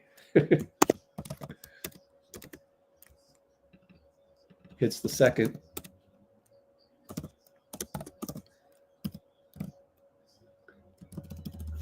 The glue. The glee. All right. Pods. Handoff Steph. Trey is just slapping at him. They don't call it. Shoots a 3. Got it. Oh, Steph is on Human Torch mode. They're scrambling on defense. Herter. Blocked by Moody. Oh, another terrible call by Mitchell Irvin. Wow. We're only down 2, and now it's free throws.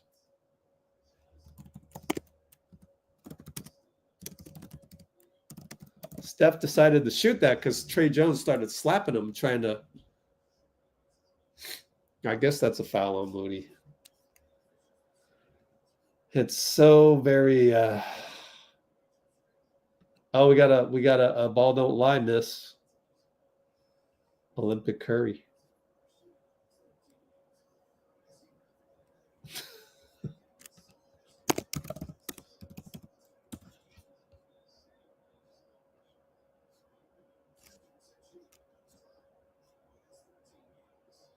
Herter hits it. Down 3. Steph finally sat down and Jimmy came in. No, Steph is in the game. My fault. I thought I saw him leaving the next one. You got to keep him in.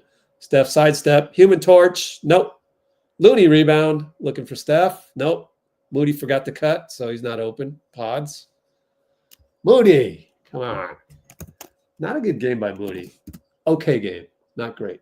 Pods miss. Steph rebound. And misses it. And Jimmy. Oh, come on. He was fouled. Oh, Jimmy put it back. Jimmy.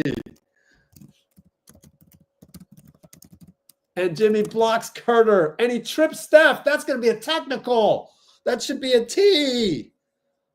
They're not going to call T, huh?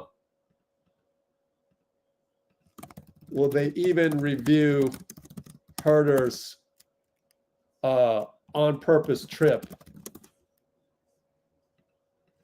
No. Keystone Cops. Yes. B-ball gods. I don't know, maybe abstain. You got to review it. Come on.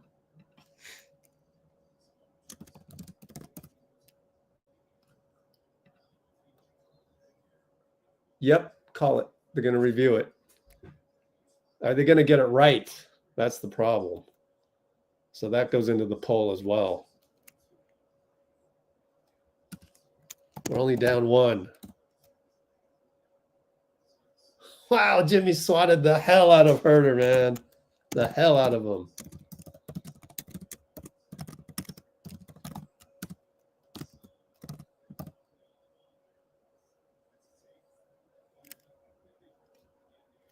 I don't know. Is that on purpose or not?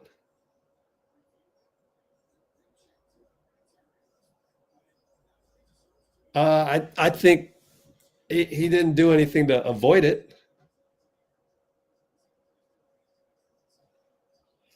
They're probably going to call nothing. Curry. Yeah, I love it.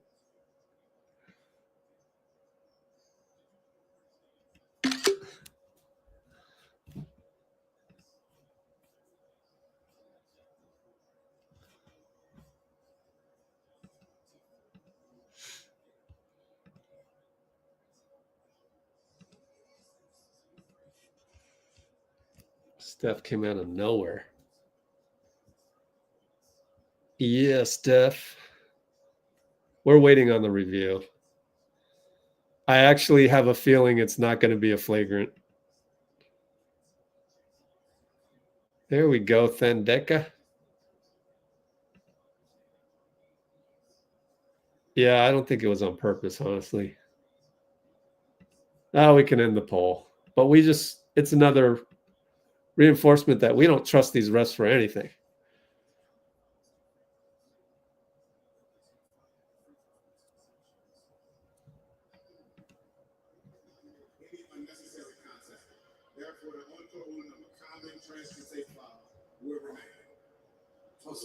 Yeah.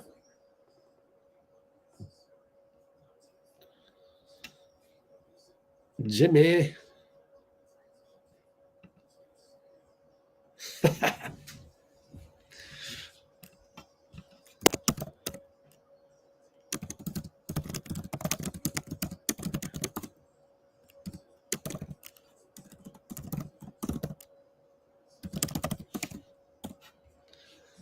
That's it. Yeah, man. I woke up the beast. I'm here for you. Just doing my part. Oh, he missed a free throw on the take foul.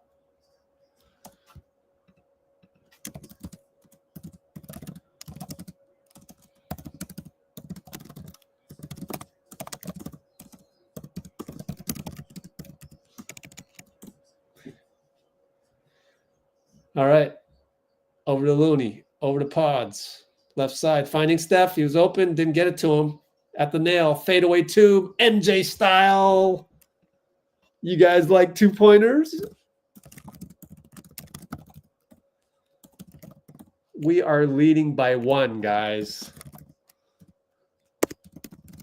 Colby White with the beautiful sling pass. Herder travels because he has no confidence anymore. That's been the knock on him. We're really up. 25-point swing. We were down by 24. Hey, somebody at N dot. Oh, cool. We turned it over, Pods.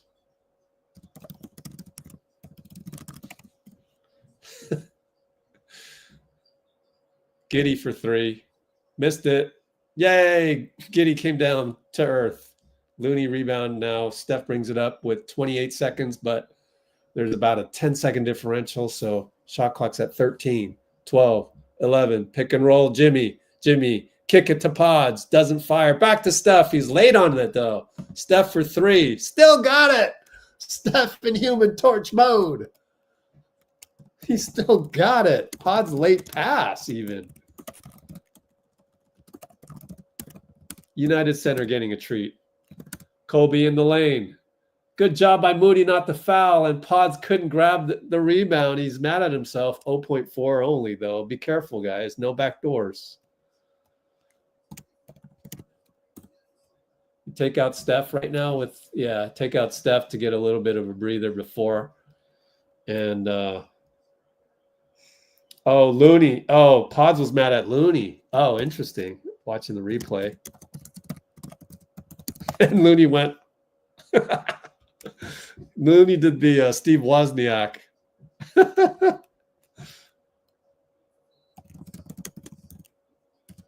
He shrugged. Bodies fly.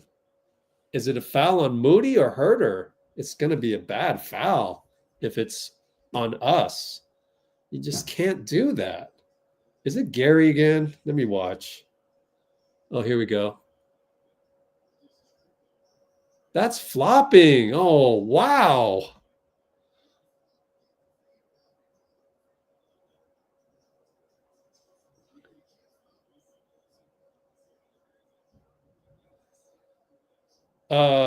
Steve's like, how can he effing do this? I don't think that's really Moody's fault. There's a lot of flopping. Was that flopping? I mean, be objective with me. Be objective or try. Did Colby flop on that one?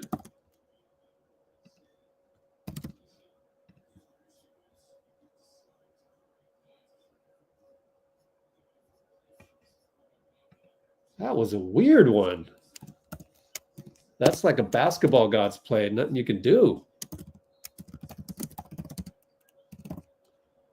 They lob it to Jalen. Barely missed. Why you don't put Quinten Post in there for the one defense, I don't know, but got lucky.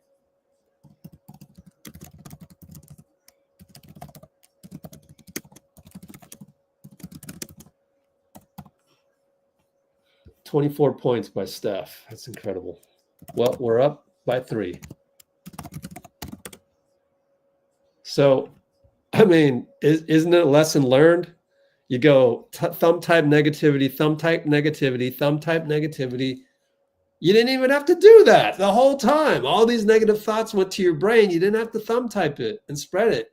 All you had to do was stick it out, because in this day and age of the NBA, you just got to stick it out. You just got to stick it out. It's just such a wild pendulum swinging game.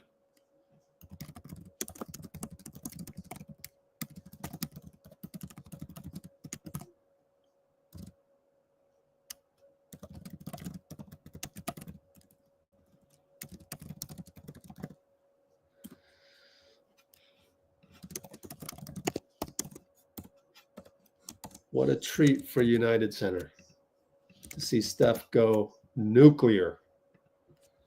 And that's the thing, is he can go nuclear at any time. So showed me it's very hard to deal with the Steph turnovers and then trust him enough. So I think Steve deserves some credit for sticking with Steph, even when he's like throwing the ball to the other team and has 4 turnovers, right?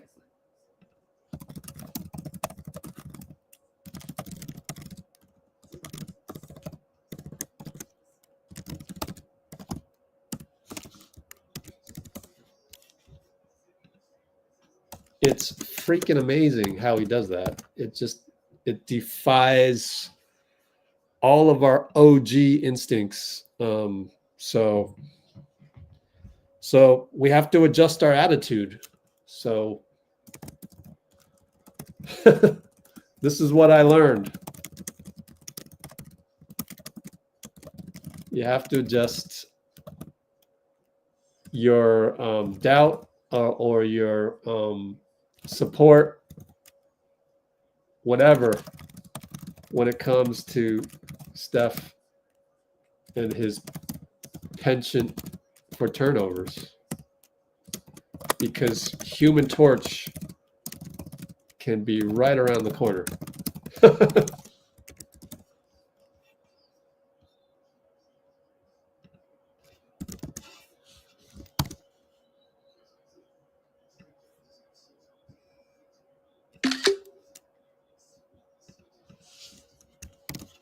I'm gonna screenshot those, and that's the recap right there. That's your recap of Wardell tonight.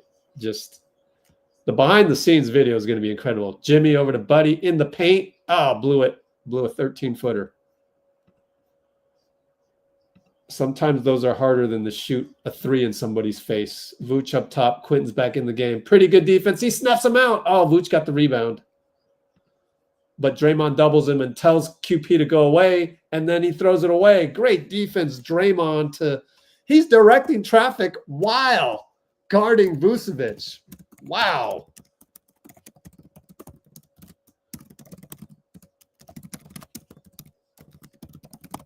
While guarding the post. Jimmy at work. Over to QP. Goes the safe route. Draymond inside to Jimmy. What a pass, and one. Herder and one. Oh, what a pass. Jimmy with the position down low. Oh, yeah. Dray entry, Jimmy and one, Kevin Herder. Wow. Beautifully timed. He got it in the air even. Yeah, Jimmy.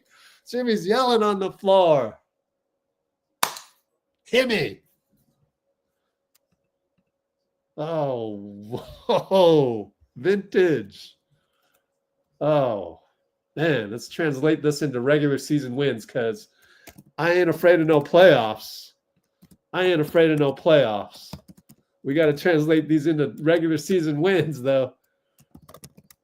That's playoff material, man. That's championship mentality. Pat Williams does Pat Williams. That's the knock on him. Lost the ball there. Low IQ plays.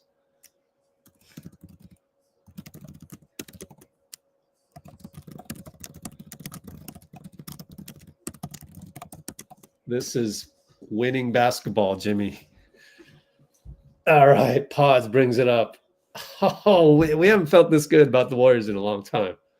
Pods and Jimmy. Jimmy one-on-one Pat. Gonna hand off Buddy. Gonna take the lane. Kick out to Jimmy. 6'5". Gets a call. He gets a call.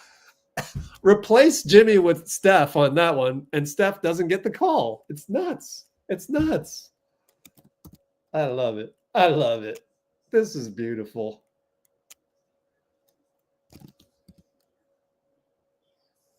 Just Jimmy finagles a trip to the line. Oh, I love it. We got a guy that draws fouls.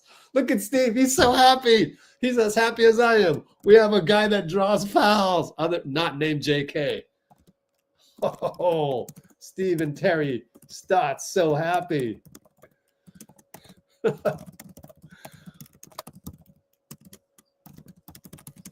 Draymond tries to gamble. Vucevic misses. Pat Williams rebound against Draymond, though. 3 seconds. Draymond steals it. DPOY. Over to Jimmy. Dunk. Pods assist. Yeah. Draymond. Best defender ever in the NBA. You heard that, Bruce?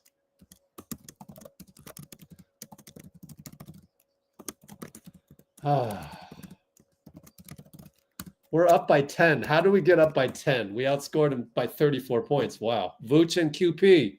Jimmy gonna steal? No. Good gamble. Vooch. Air ball. Fadeaway. Oh, Jimmy with the perfect timed help. Now Draymond's gonna post. Over to Pods. Pods scores. This is our 6th seed Golden State Warriors playing right now. Dray post. Jimmy entry. Pods cut. Reverse layup.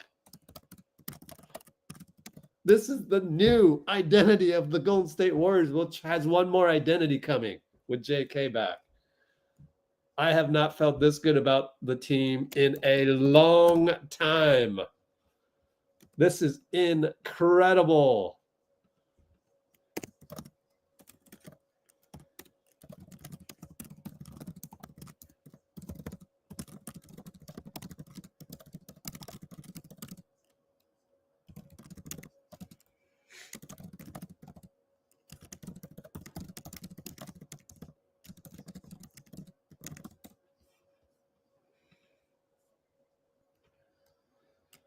Oh, when was the last time we felt this good about the team? Does anybody know? I know there was a time. I just can't remember it.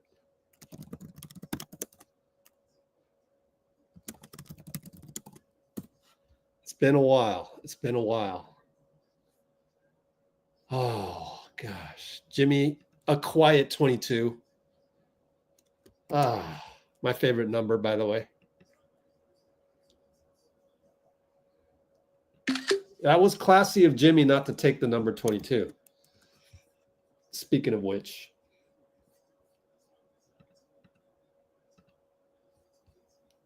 I mean, it also coincided with him going with a fresh new start. So it might not have all been about not disrespecting Wiggins, for example, but turned out all right.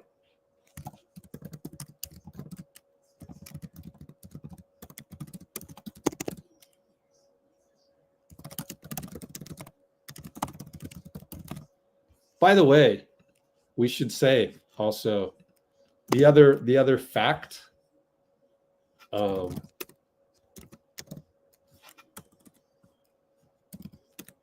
The other,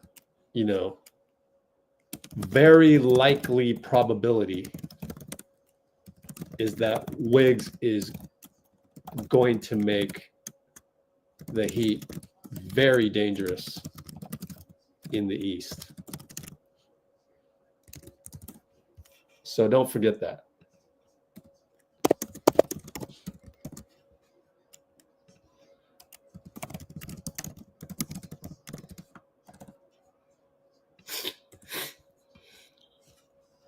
So, we don't kick people when they're down, so to speak. That's bullyism.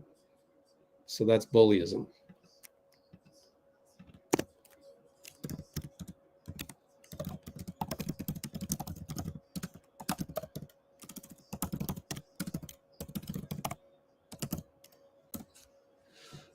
Giddey. Over to the corner, Colby, and Draymond on him. Draymond, fade away. Oh, reaching on Buddy. There's no need to do that, Buddy. Absolutely no need.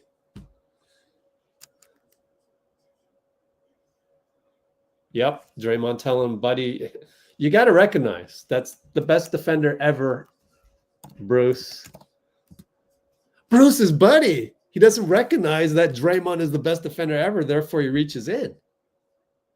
Aha, ha,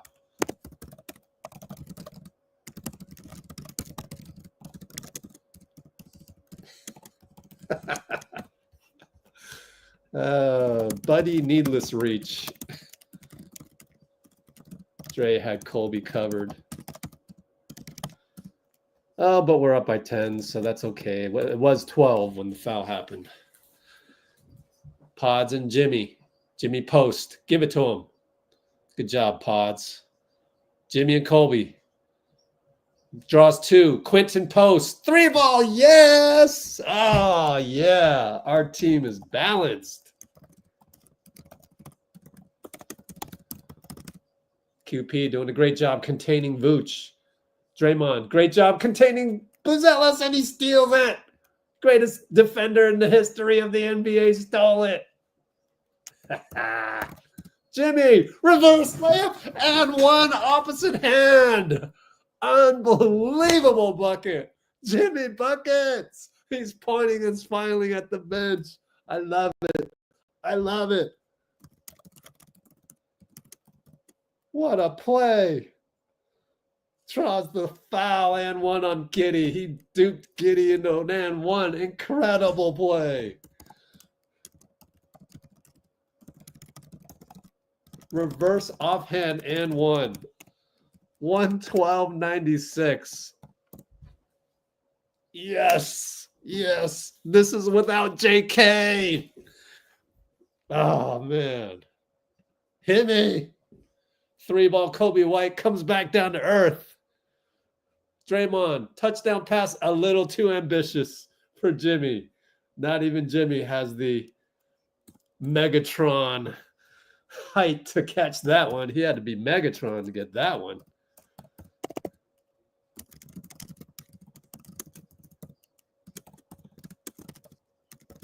Three-ball Buzelis is off. They're feeling it. They have doubt. You can see it.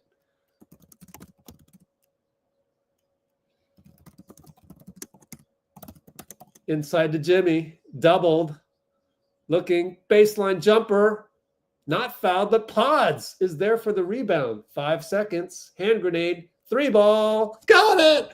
Pods joins the party! Brandon Pajemski, grenade. Incredible. Dre's going to foul Colby White on purpose. Why? That was weird. Were we out of alignment? 115.96. It's not only a comeback, it is a smashing. Draymond tired or what's up? Somebody was tired? No. Jimmy was tired. He fouled him to get Jimmy out. Interesting. Vooch. Inside good. That was weird, though. He fouled him. That's his 4th foul? Why did he do that? I don't understand that, but whatever.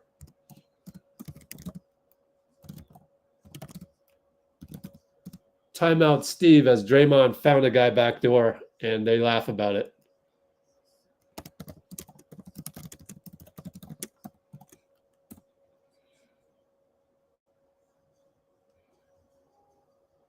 Oh, yeah. Good job by Pods to Kerr timeout as Pods slipped the screen. Anyways, oh, wow. What an enjoyable stretch there. I think Jimmy was just exhausted. He must have been exhausted. But why take your 4th foul on that? 115.98, Q4, 713. Anybody know?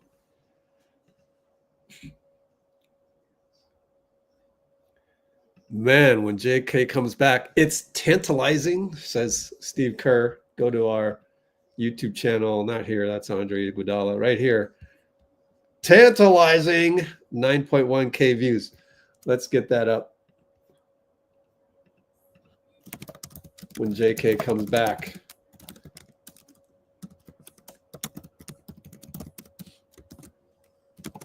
Get the views to 10K, man. Everybody click it real quick.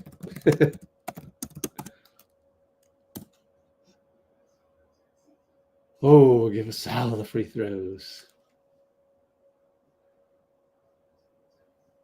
When is the last time? Man, I cannot even remember. Why bother? I asked you when it was the last time, but you know what? Why bother? That's in the past. Who cares? You know what? Treat life the same way. Some shit happens. Some great thing happens. You don't have to look back and go, oh, when was the last time I felt this good? You don't need to do that. Just feel good. That's good enough, man. You know, it's this day and age, there's so much negativity. There's so many things that can infiltrate your regular way of life with these social media apps that suddenly will retransmit all this negativity.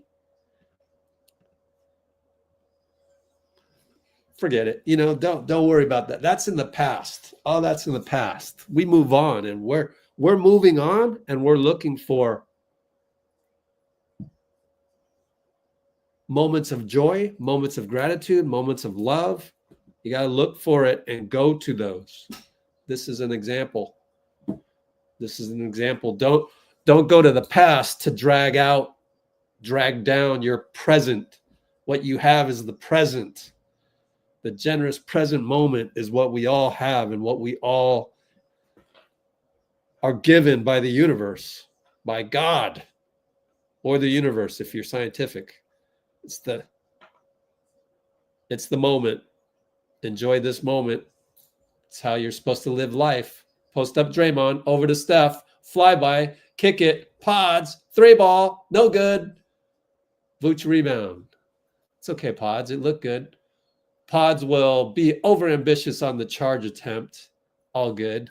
Giddey wanted to help him up, and he didn't. I like that. Pods didn't want no help from Giddey.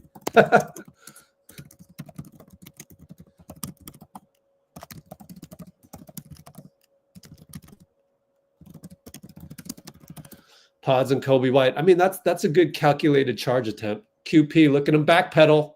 Good job, QP. Kick it to Josh Giddey. That's the percentage play, but he hits it. It's okay. Steph says, my bad, but you're playing the percentages. You probably do want to double the guy down low and let Josh prove it to himself. Draymond gets a screen, and he'll post up Colby White.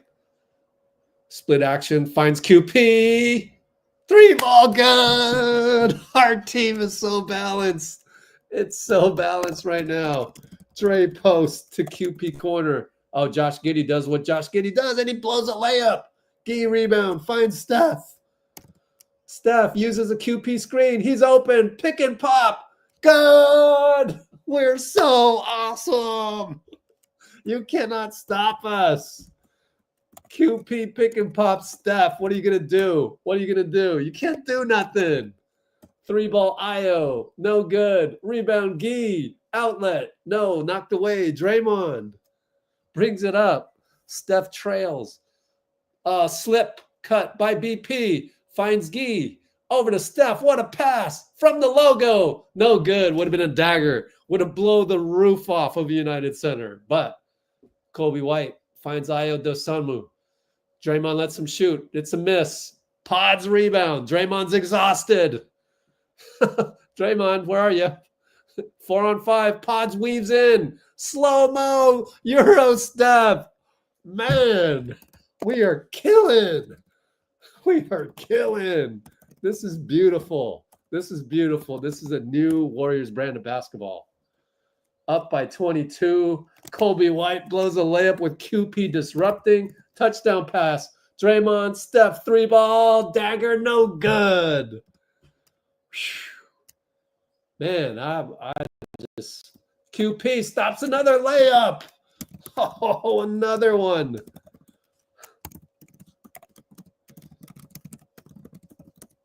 Oh, man, I can't. Oh, pick and roll Steph QP. QP forgot to pop. He was so excited by everything.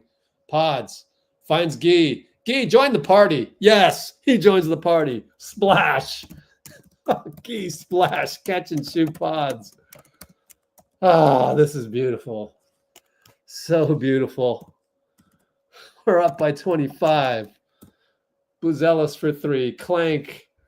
Ah, man, we got to find the... Oh, this is me right here.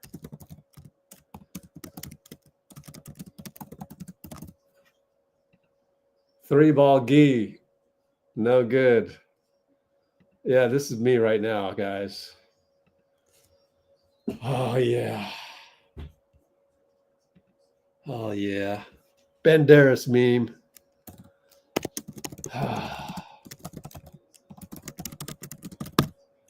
We got to find a meme that works, man. Where is it at?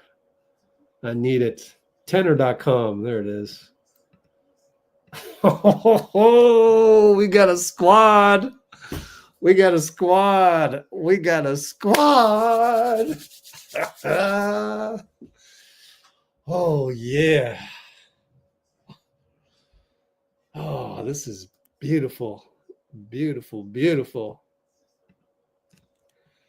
Yes. Yes, sir. Screenshot. Hey, I screenshotted one of yours. Screenshotted one of yours, Dubs. Oh, I'm going to just leave that up there on the tab. 3 ball by Ayo Dosoma. Who cares? Oh, this feels so good. I just gotta.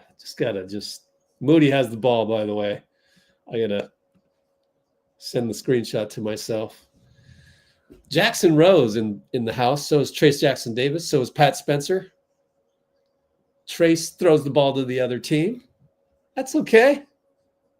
That's okay because, oh, and one by their youngster against Gee. That's okay, though. That's okay. We're still up by 20 with 3:12 to go. Jimmy Butler, 25 points, 11 of 13. Yeah. Yes, sir. Yeah, wait for 10 more games. Yeah. Oh, yeah. 51-point turnaround. Oh, man. Moody attacks. Moody scores. Power. Look at JK. JK celebrating on the bench with his fashionable beanie. Oh, Jackson Rose steal. Both teams have their third unit in there. 3 ball Moody. Let's get in rhythm, Moody. Nope, missed it. Uh-oh, get back. You're staying. Oh, Gee with the steal. Who cares? Over to Moody. Reverse layup. No good. Trace Jackson Davis dunks it on the putback. Way to go, Trace. Up by 24. Attack. Foul on Gee. Oh, Gee gets rocked by number 15. Who is number 15? Julian Phillips or Dalen Terry. Can't quite remember which one. Ah, it feels good, man. It feels really good. Game changer. Next 5. I like it. I like it.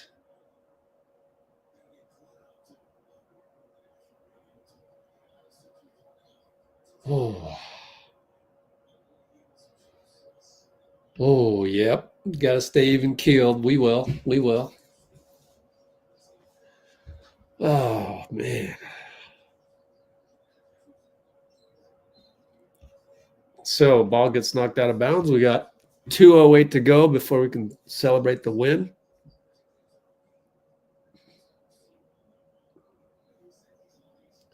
Yeah. Moody in the paint.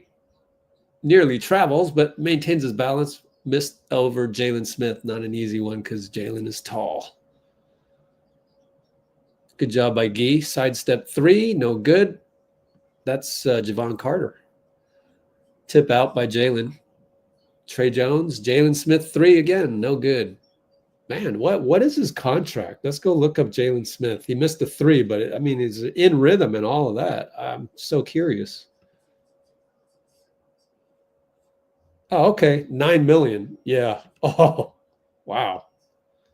9 million is Looney's number. And it makes you wonder, oh, if we just had Jalen Smith instead of Looney, but he's locked up. That's a good one.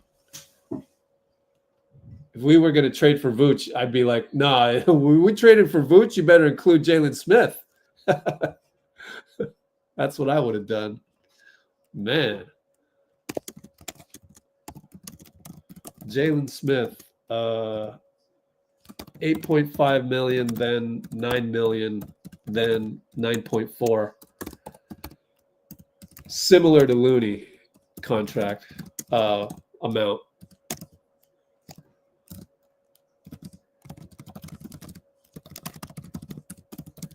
I like Jimmy talking to Buddy.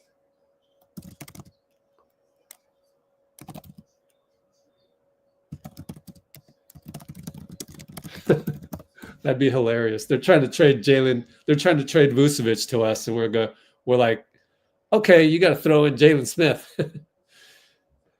Anyways, 3-ball missed by Jackson Rowe. I'm kidding. That would just never happen. They know what they have here. They know what they have. But I don't know. I don't know how acquirable he is, but that's the type of guy you want. It's a Looney type, but can shoot. So it's kind of interesting. And also, I'm just trying to talk about some other stuff as we have garbage time, 21-point lead right now, and just trying to kill 50 more seconds here. Oh, what a pass by Pat Spencer to Jackson Rowe. Pods loves it. Everybody loves it. Jimmy's over there just small clapping. Jimmy Butler, first game with the Warriors, 25 points, 11 for 13, 7 for 12. That's vintage Jimmy, man.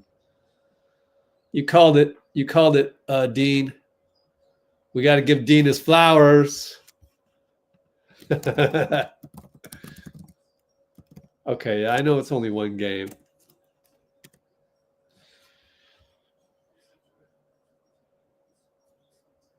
Yep. Gee's confidence doesn't seem to waver. I love that too. Good call, Dean.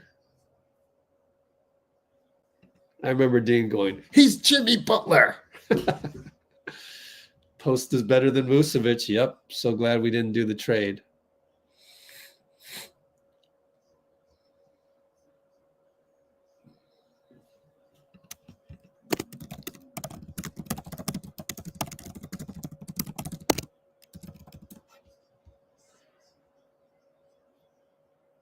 Cholo. Ah, man. Do we get the final buzzer yet? Yeah, we've got the final buzzer. Hey, I can finally do the final. 132, 111. They're going to get Jimmy on the mic. Here's Jimmy.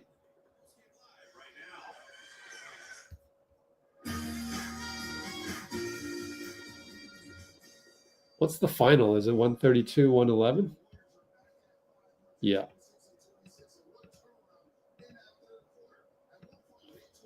I'm going to get Jimmy.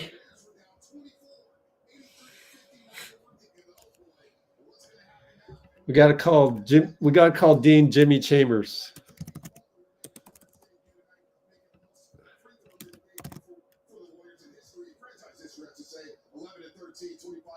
Jimmy, welcome to Toyota Warriors postgame live. Hall of Famer Chris Mullen, NBA Chat Fest is Zilli. I'm Bonte Hill. And what happened at halftime? Your debut there. You go back to Chicago. Chambers the GOAT. You start your first season back in Chicago. You guys are down 24. What was the best you there at halftime and in that third quarter as you guys had that crazy turnaround? Listen, stops. We all know that we can guard, get into the open floor. We're definitely going to score enough points. We're going to make enough shots. We just got to guard without fouling.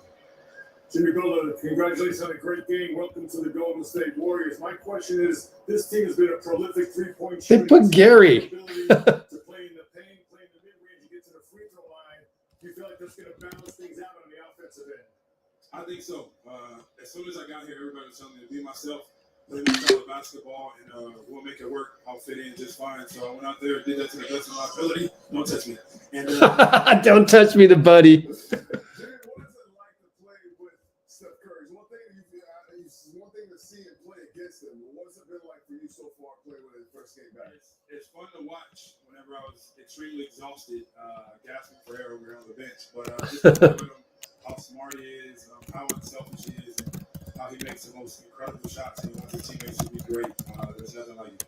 Jimmy, incredible debut. I'm amazed at your fitness level. What have you been doing to stay in shape? Tonight you look like you're in mid-season form. Oh, I didn't feel like it. Looks like definitely deceiving. I was exhausted. But I don't know. I've been ripping and running, lifting, working on my game, trying to have fun while I wasn't able to compete. But tonight was a good one, and we started off on the right foot. You know, Moody and I love our cappuccinos. We know you're a big coffee connoisseur. You've been just to the studio, baby. How much coffee have you drink over the last 40 hours, Jimmy? A ton of coffee.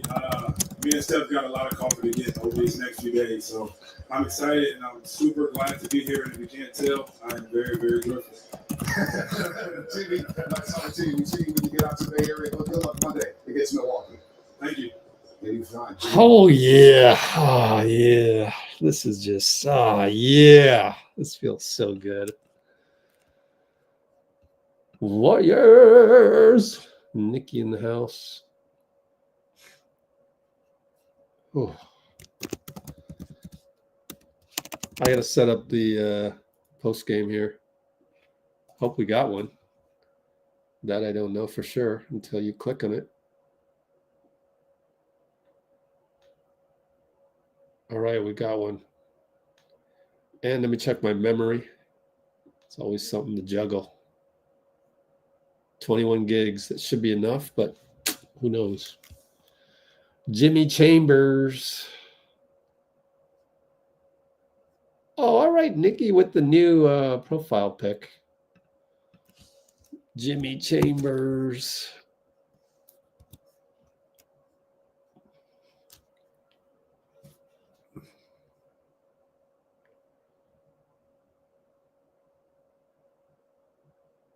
Yeah, JK doesn't have to be the two. I mean, the number two. And I think that's very important. That's good too. You're welcome.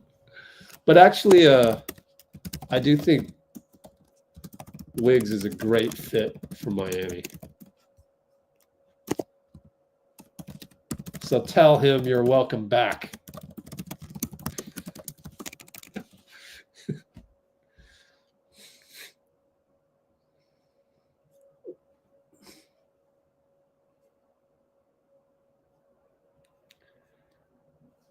All right, let me check the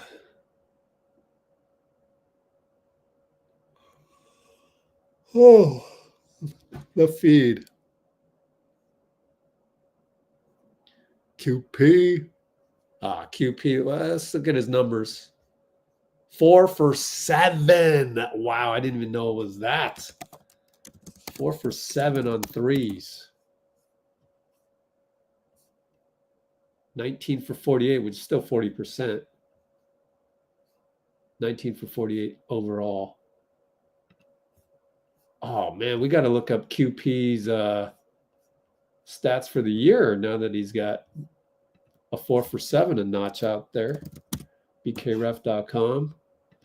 Quinten post was 17 for 47. QP on the year, 21 for 54. What is that? 21 for 54. Wow, that's pretty good.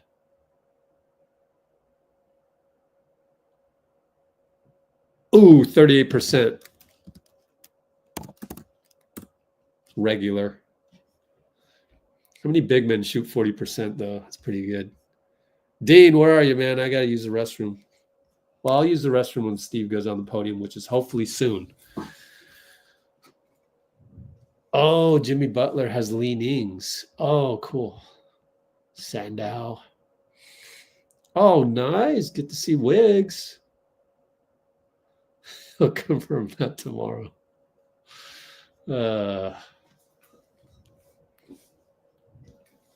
Yeah, love the feeling of winning, baby.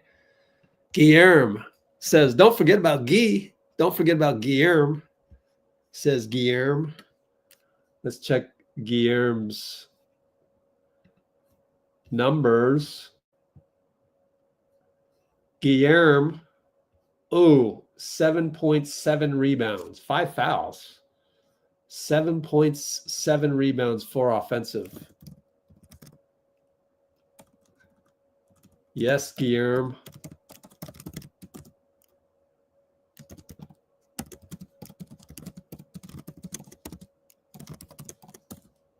Guillermo.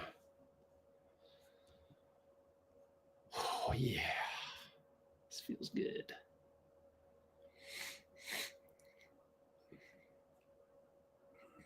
Guillermo. Oh, Guillermo. Thank you. Guillermo. Rewind and replace all my Guillermos with Guillermo. You learned something. Man, I learned so many things today.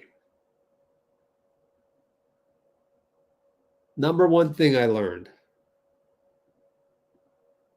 What are the things you learned tonight? For me, let's see. 1, never give up. 2, have faith that Steph throwing the ball to the other team can still lead to Human Torch. And 3, it's Guillermo. What did you guys learn? You go. What did you learn? Those are what I learned tonight.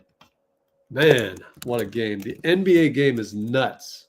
You can be down 24. You can throw the ball to the other team to make it 24 and go Human Torch mode. Whew. Man. Yeah. Oh, Pods had a great game. 16 points, 5 rebounds, 7 assists. What? 16, 5, and 7. Is that a 0 turnovers? No, 0 block, 1 turnover. What a game for Pods.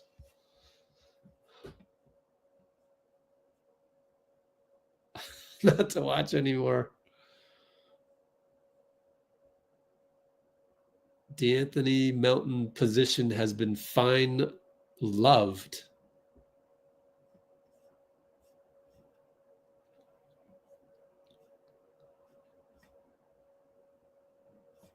Oh, those are strong words, man.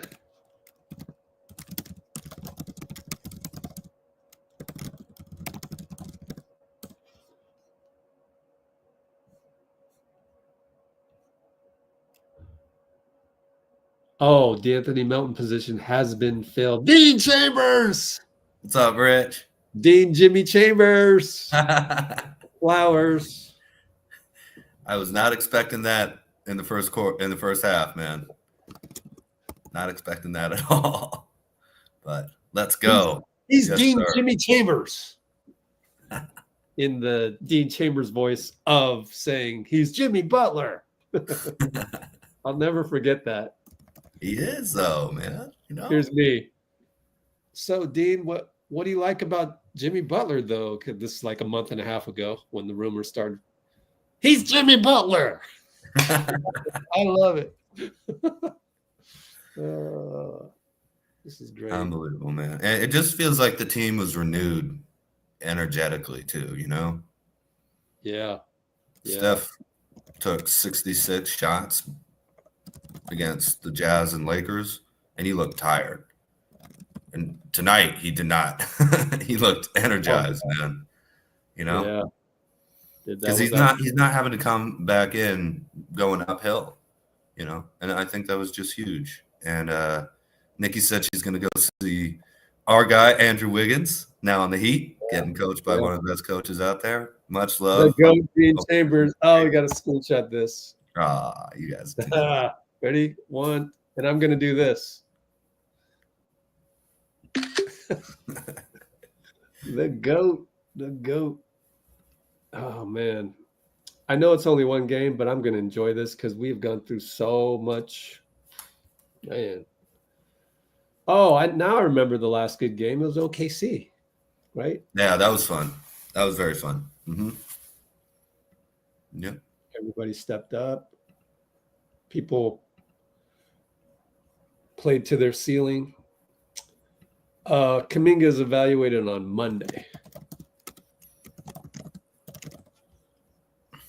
And we got someone in the Netherlands says, "What's up?" Man, what a game by Quinten Post, man. Rudy? Don't you love the just the patience and yet the confidence of Quinten? It's not just the patience; it's also the confidence. It's hard to have both.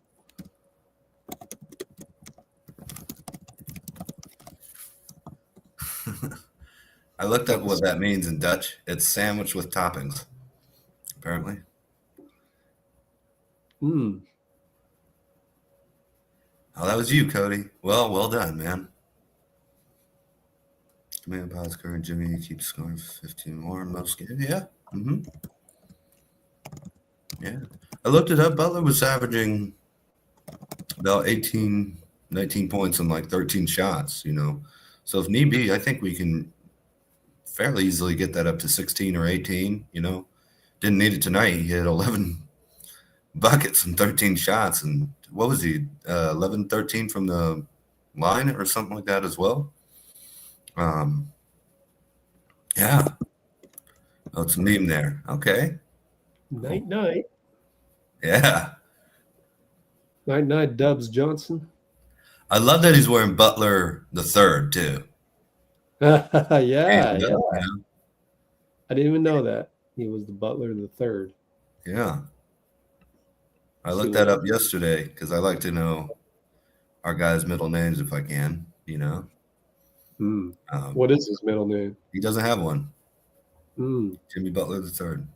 Yeah. At least not a reference. You want to tell people about his background? I don't know the story as I haven't heard it that many times. You might, and we're still waiting for Steve Kerr. So, well, I know that when he was growing up, I was 13 or 15 or something. His mom said, "I don't like the look of you," and kicked him out of the house, and he had to live in his car in his teenage years. Yeah. He was his mom literally said those words. But he was homeless. Yeah. What? His mom literally said those words. His mom what? Literally said those words. Yeah. I don't like the look of you. Wow. You know, yeah. Something like that. She must have been going through something. Sheesh. Yeah, but you know, very cruel thing to say. You can see why I have a little bit more sympathy that people talk about every place Butler's been. There's always been a money issue. I think if he's got his money, he's happy. And maybe that early experience in life, you know. But I don't know. We don't have to talk about that.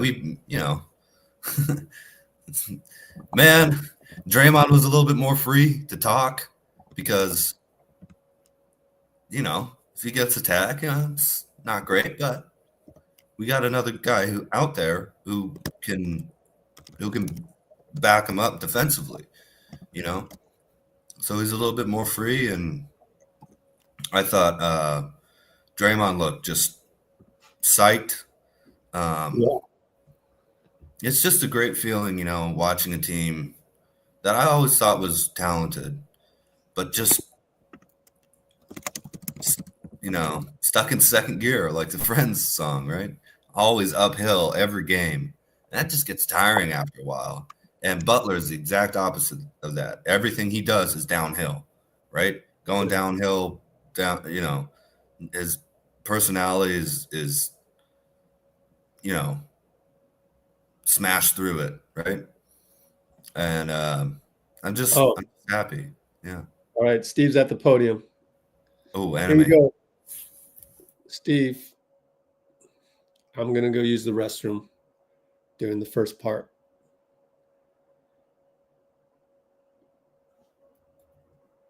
And here we go. I hope this works.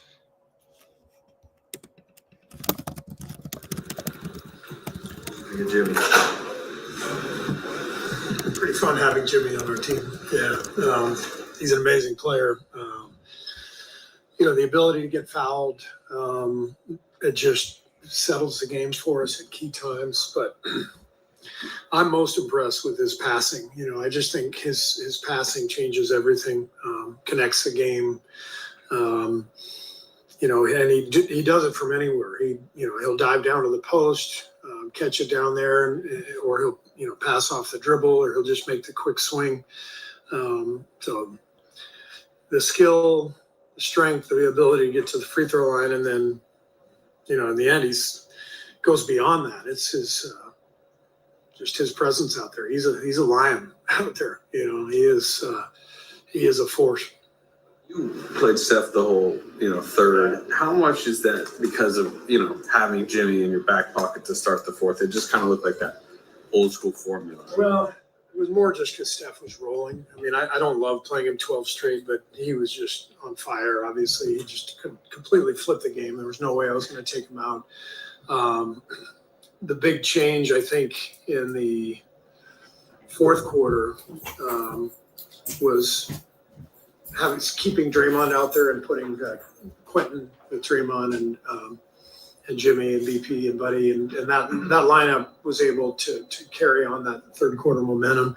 Quinten was fantastic. He gives us that space 5 that opens up the floor, and it's watching Draymond and Jimmy together defensively is really, really something. What did you make of the small ball units that featured Draymond as center with Jimmy a part of those groups? Well, we tried to go to it in the second quarter to try to flip things, and Chicago was making everything, and we didn't really make up much ground. But I do like the look of that lineup with Draymond at the 5 and Jimmy at the 4. I think it's going to be good for us. And, we can switch everything and kind of play through those guys. But I thought tonight it was more, Steph flipping the game, and then Jimmy kind of carrying forward that momentum and taking over the game once Steph went out, and it's fun watching it all unfold. You kind of talked about all season how you're on a team that gets to the rim, gets to the free throw line. To have a guy like that with Jimmy, like how much does that almost shift the presence, like you brought up, and almost breed confidence for you guys? Yeah, it gives us confidence that we can get easy points to stop momentum or to build momentum for us, but to stop the run from the other team. Getting to the line is the best thing you can do. It takes the crowd out of it, allows you to set up your defense, and I think that was a big part of the night was Jimmy's 13 free throws. Surprised by him almost playing 30 minutes and kind of just how well he did fit in for game one? Not really, because Jimmy. I said it before the game. He reminds me a lot of Andre Iguodala. They're different players, but the similarities are, just incredibly fit athletes, incredibly smart basketball players. And so I never felt like Andre got tired. Jimmy got tired tonight the first 5 minutes. I think he was so amped up for the game. But second half, he was good. And, this guy he's ready to go. I mean, he's excited, and we're obviously excited to have him. Call him, a lion out there. I'm just wondering, like, that presence, what does that do for the rest of your team? That's kind of the key to me. It's the swagger that he gives us. I think he gives confidence to the rest of the group, and including Steph and Draymond. And that's important when all those guys are feeling empowered and confident. You feel the difference at both ends of the floor. There's just a palpable energy, and we needed that.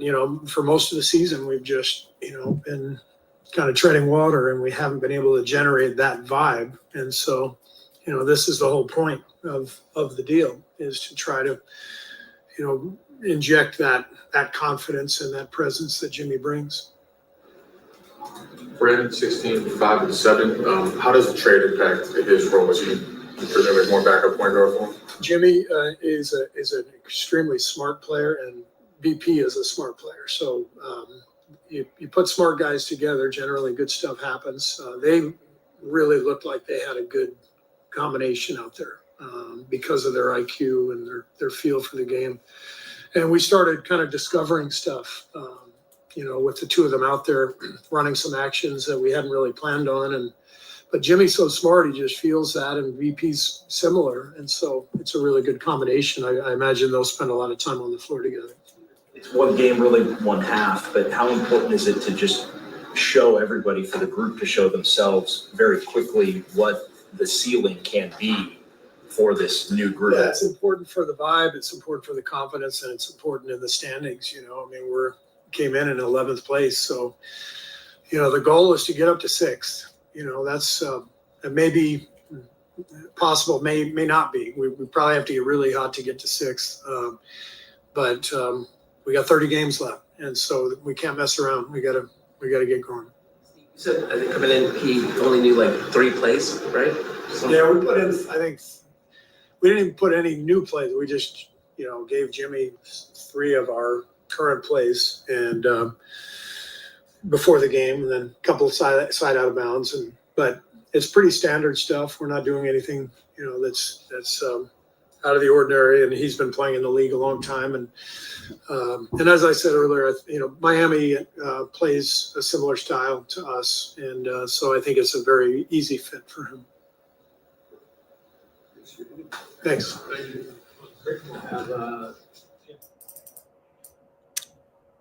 All right. I went live on Instagram. So welcome, Instagram. I will engage comments on YouTube because it's just easier and can be moderated. It is moderated a lot. And so, yeah, that's why. I got some files to delete here because clogging up my memory on my laptop and haven't been able to clean it up. So let me do that. Dean Chambers is feeding his cat.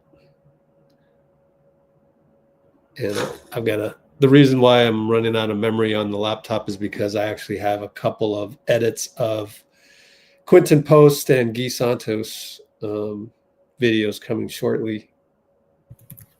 Maybe not shortly. Coming at some point. Hopefully sooner than later. What's up, Dean? What's up, Rich? Good, yeah. Man. Fernando's super hyped that JK's coming back. Yeah. Anthony Davis got hurt in Dallas. Yeah, that's rough, man. Yeah. What injury was it? Do you know? I heard it was a lower body injury.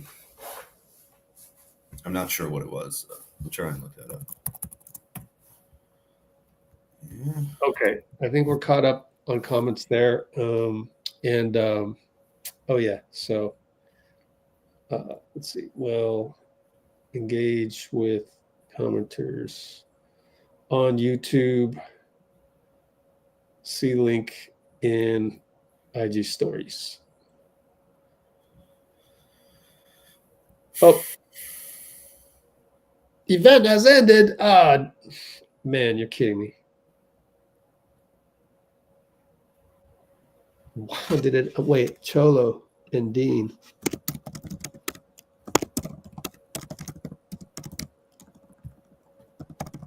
Feed has ended? That sucks. Well, I'm going to switch over to another feed then. Screw that. Man, this sucks.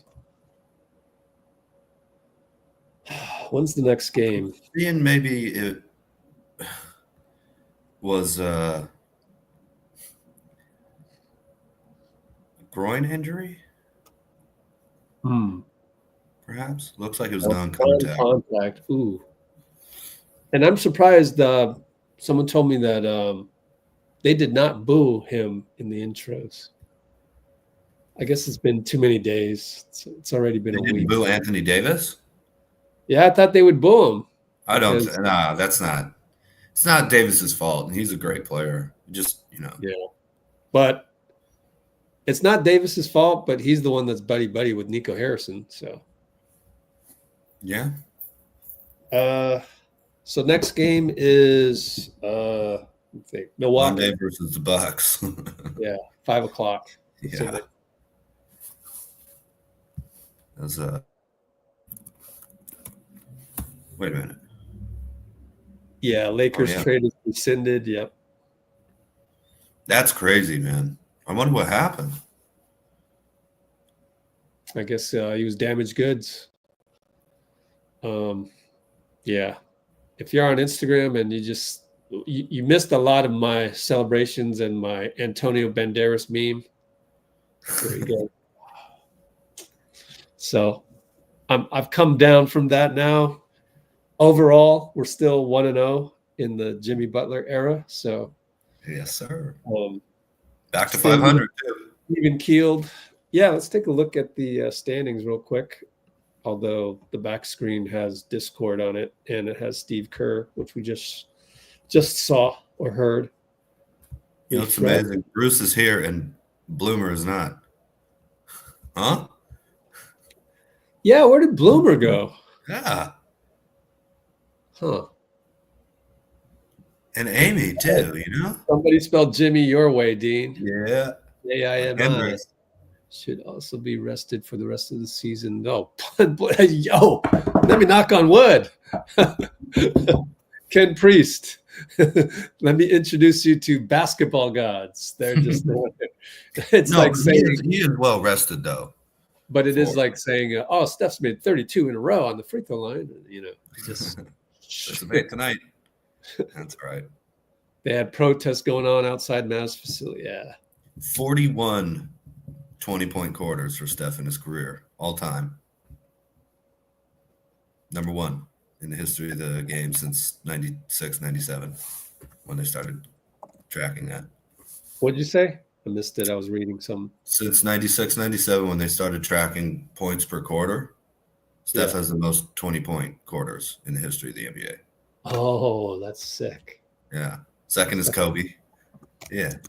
And the other three are still in the league. It's Harden, somebody, and Lillard, and can't remember who the other guy is. But dang. Yeah. Oh, thank you, Robbie. Too nice, man. Oh, Dean said he's on the studio show and they're still going. Yeah, what does that mean? Studio show. NBC, I think. Oh, I see.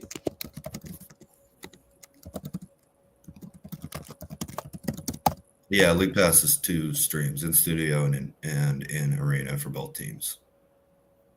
Mm-hmm. Strange. I mean, we're going to have more interviews tonight. Come on. It's not a back-to-back. That was a great game. It was. That's not the 50-point swing at one point. That's not the issue. The issue is that the feed would give us everything. We're not going to get everything. Yeah. We'll get some snippets, but that's it. I don't know. In studio has the press conference. Yes or no? They might. They may not. I mean, they'll put little snippets. Yeah, we'll see.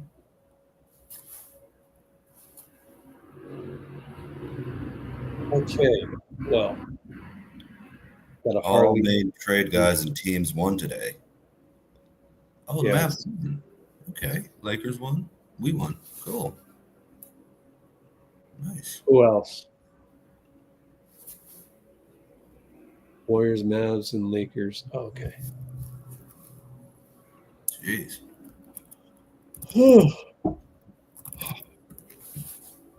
Let's see. Oh, we got Steph. All right, let's go ahead and go to Steph on the audio. All right, more now. That sounded funny. Oh, my fault.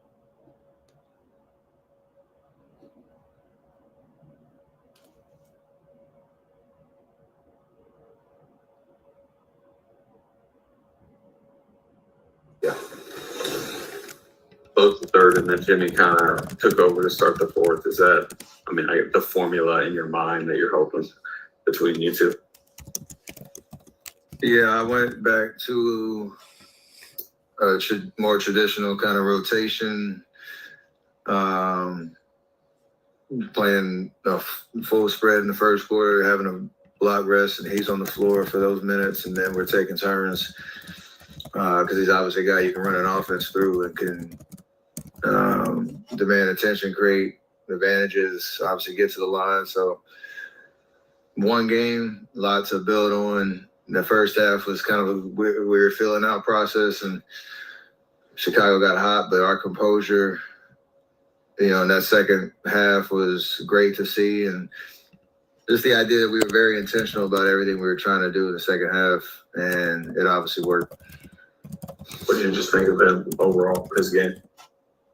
I mean, he's been out for a minute, and I know he was excited to get back out there. Just the idea that, again, you can throw it to him on the block, you can take advantage of matchups. He got to the free throw line, which is something we struggle with. And just making the right play, making the right reads.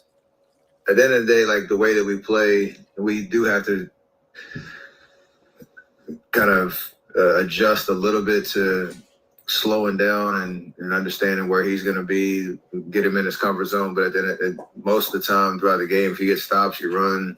It's just playing good basketball, and he obviously can do that at a very high level. Describe Jimmy as a lion and that he kind of evokes confidence just with his presence. Did you feel that kind of thing just in his first game?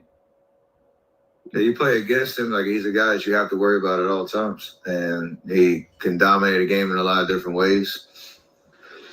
I'm sure from like a vocal standpoint, he's still getting comfortable. We're still having a good conversation on the sideline, trying to figure stuff out.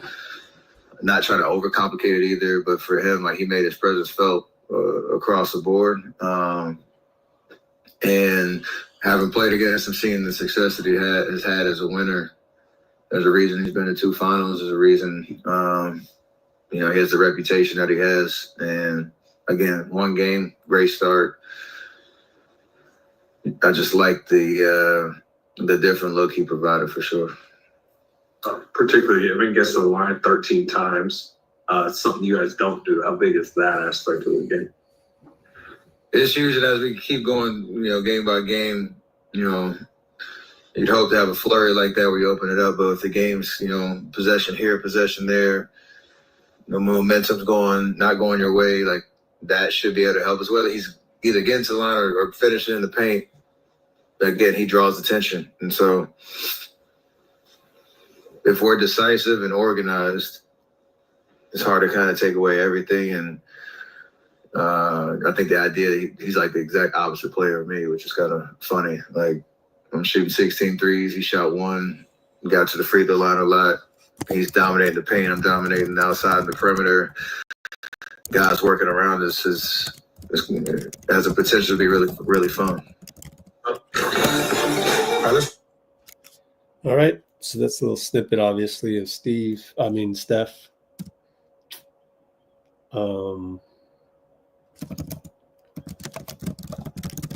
Yeah, Cholo says that there were people on Facebook saying Mike Dunleavy was the S word for getting Jimmy. And you can't give them your energy. It's a zombie apocalypse out there. So there's people that hurt people, want to hurt people. So there's no better reflection of that than sports fandom on social media apps. So that's why Let's Go Warriors on YouTube is so unique, because it's a sanctuary from all that crap. You go to our comments right now, or even when we lose.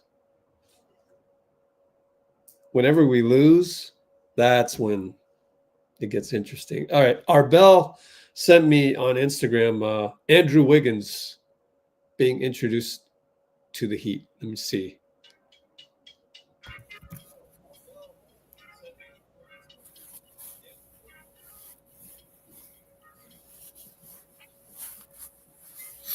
Let me see if I can put that in the comments. All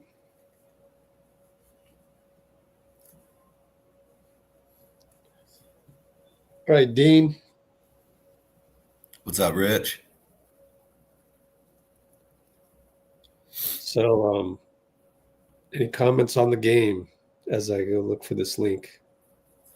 Well, I have to say this, of course, because I was saying we should trade Buddy. He played really, really well today, man. He really did play well today. Oh, yeah. In part just because I'm glad you brought that up, because we gotta do a salary cap thing. Sorry, what? We're gonna do a salary cap thing soon after you finish your thought. Oh yeah. Santos, Post, those guys played excellently. Yep. I was surprised we didn't play Trace a little more, but it's amazing having him. Why are you surprised? I mean, I'm glad he got some garbage time, but we can't play. We can't play QP, then Looney, then Draymond at the 5, and then expect that Trace gets minutes. Maybe surprise wasn't the right word. Just like, it's cool knowing that we still have him in our back pocket if we need that. Coming in for the garbage time. BP was great today. As what did you say? He had 16 points, 8 boards. 16, 5, and 7. 16, 5 boards, and 7 assists. Yep. Nice. Very cool. Yeah, hey, we're 10th. We're 10th on the standings. Yes, sir. We're in the play-in, baby. All right, finish your thought. Pods is on the podium. Yeah, no, just we have Jimmy Butler, who's been through the play-in before, surrounded by Steph. I love that Steph said him dominating in the paint, me dominating outside. It sounds like he's ready to rock with this, man. So let's go. All right. Here's Pods, audio-wise.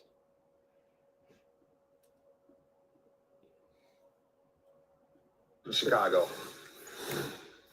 What type of, beyond just, obviously 25 points, what type of presence did Jimmy kind of give you guys? Two-way player that, plays hard on both sides of the ball. Just another high IQ guy out there. Thinks the game similar to me and Draymond and how we see it. So it was good to just, being the first time we're with him, just kind of pick his brain, see what he likes. And I think it worked out for us, especially in the second half. When you say he thinks the game similar to you and Draymond, what do you mean by that? I think our ability to just read what's going on the floor, both with what we have out there as a lineup, but also what the team is, what the defense is trying to throw at us. And so we saw some things that we liked, some matchups we liked, and we got Jimmy the ball a bunch in the post and kind of let him do his thing. So I think that, and then, in the timeouts, me, Dray, and Jimmy were talking a lot, and a lot of the same kind of words were coming out of all three of our mouths. And so you just kind of see just from the jump, we think alike. You guys aligned 13 times. I mean, it's something you guys don't do. How big is that? I think it's big. And I think also when JK comes back, he gets to the line a bunch. And so, it puts a presence. And I think those games where we lose the game, like the Utah game,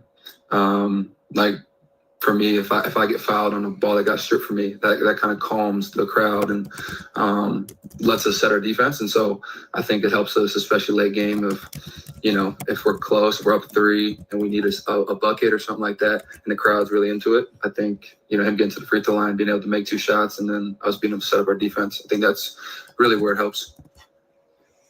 Jimmy, a lion out there, the force of presence he has. How do you feel his presence when you're out there? Yeah, I think, like I said, the two-way guy that we feel confident for him on offense against any matchup and defensively on any matchup. And so his presence out there, you can feel it as another guy out there. And so, I think when he's out there, good things happen for us as a group. And I know the last, few days have been emotional, obviously, but does that feel like almost like this fresh start for this final 30-game stretch? I won't say a fresh start. I think it's new, it's different. We're all adapting to what Jimmy brings, and Jimmy's adapting to what we bring. And I think it's always good when you can win the first game. It's good stuff to talk about. But I think there's so much that we can improve on as a collective whole, and helping Jimmy be the best version of Jimmy. And so I think it's a good start. We have another opportunity in Milwaukee to do so. And yeah.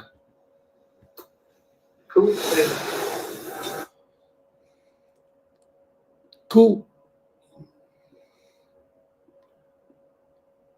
Okay. Let's talk about buyouts.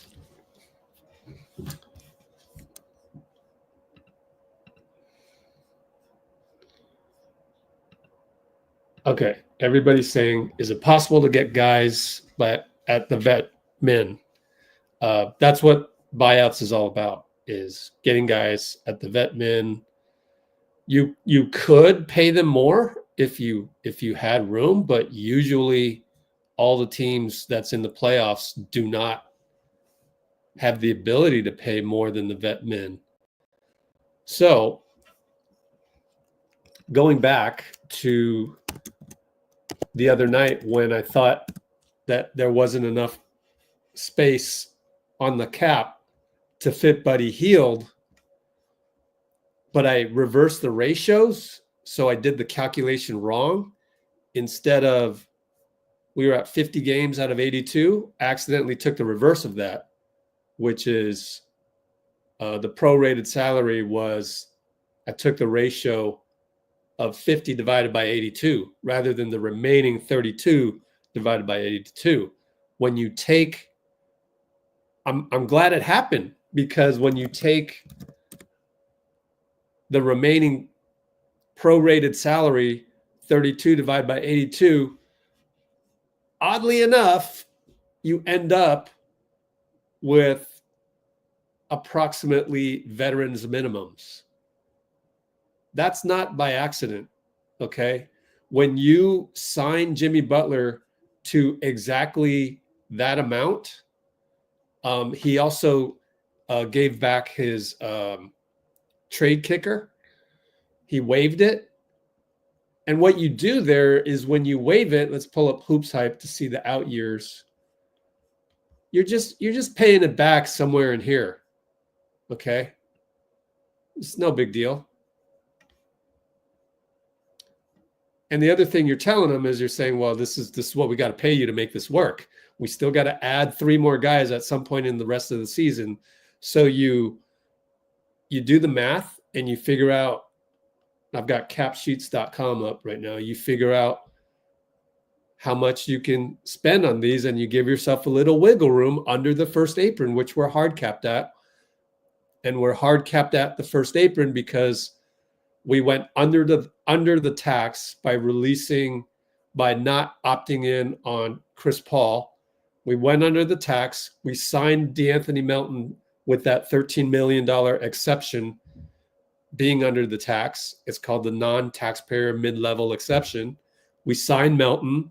The blueprint was around Melton. Just like Sister Agnes said, we now finally have the right replacement for Melton, and it's actually Buddy Hield rather than Dennis Schroeder, let's say. And so in doing this, of course, we also don't have Wiggins anymore. So sort of not really. And what I have here on the cap sheets on YouTube, you can see it in the back screen, 3 slots, and they just so happen to be about the same as veterans minimum. That is by design. That's why you pay Jimmy Butler the extension that he got. That's why you do the math, and it just so happened to work out. It worked out where these ones just have enough for veterans minimums. And that's usually how it goes, because otherwise you'd have to be under the salary cap, which is, we're under the first apron, which is over the luxury tax, which I love here on cap sheets because it spells it out for you, which the luxury taxes level is obviously above the salary cap. So in the NBA, you can go over the cap as long as you pay luxury tax. So there was talk about when we maybe weren't going to get a big trade done, maybe let's get under the tax, get out of the repeater tax as well by getting under the tax, and we'll go from there. So by the way, we signed DeAnthony Melton going under the tax, and then we also signed Kyle Anderson and Buddy Hield, and that put us over the cap, over the tax. So we're back in the tax, and by doing that mechanism capped us at the first apron. So you can't just go under the tax, sign a guy, and then go over this level, which is the first apron. You have to stay under that level. Otherwise, you're really kind of like manipulating it. Okay, so we have to stay under that first apron, and we do the deal for Jimmy. We match the salaries with Wiggins, and we lose Lindy, and we lost I guess Dennis and all of it. So we lost more players than we had, and then you convert Quinten Post. You see his prorated amount is only 439,000. So the remaining 3 slots you should be able to fit. You have to mathematically calculate that in the future. Like if you were to convert Pat Spencer on the last day of the season, then you got to factor that in, and you kind of go back on that. And it just turned out really well that we could fit another 3 guys in here, but they're going to have to be at veterans minimum. So it's not about can you afford this buyout guy? I mean, compared to a team that is under the cap. So they're a free agent.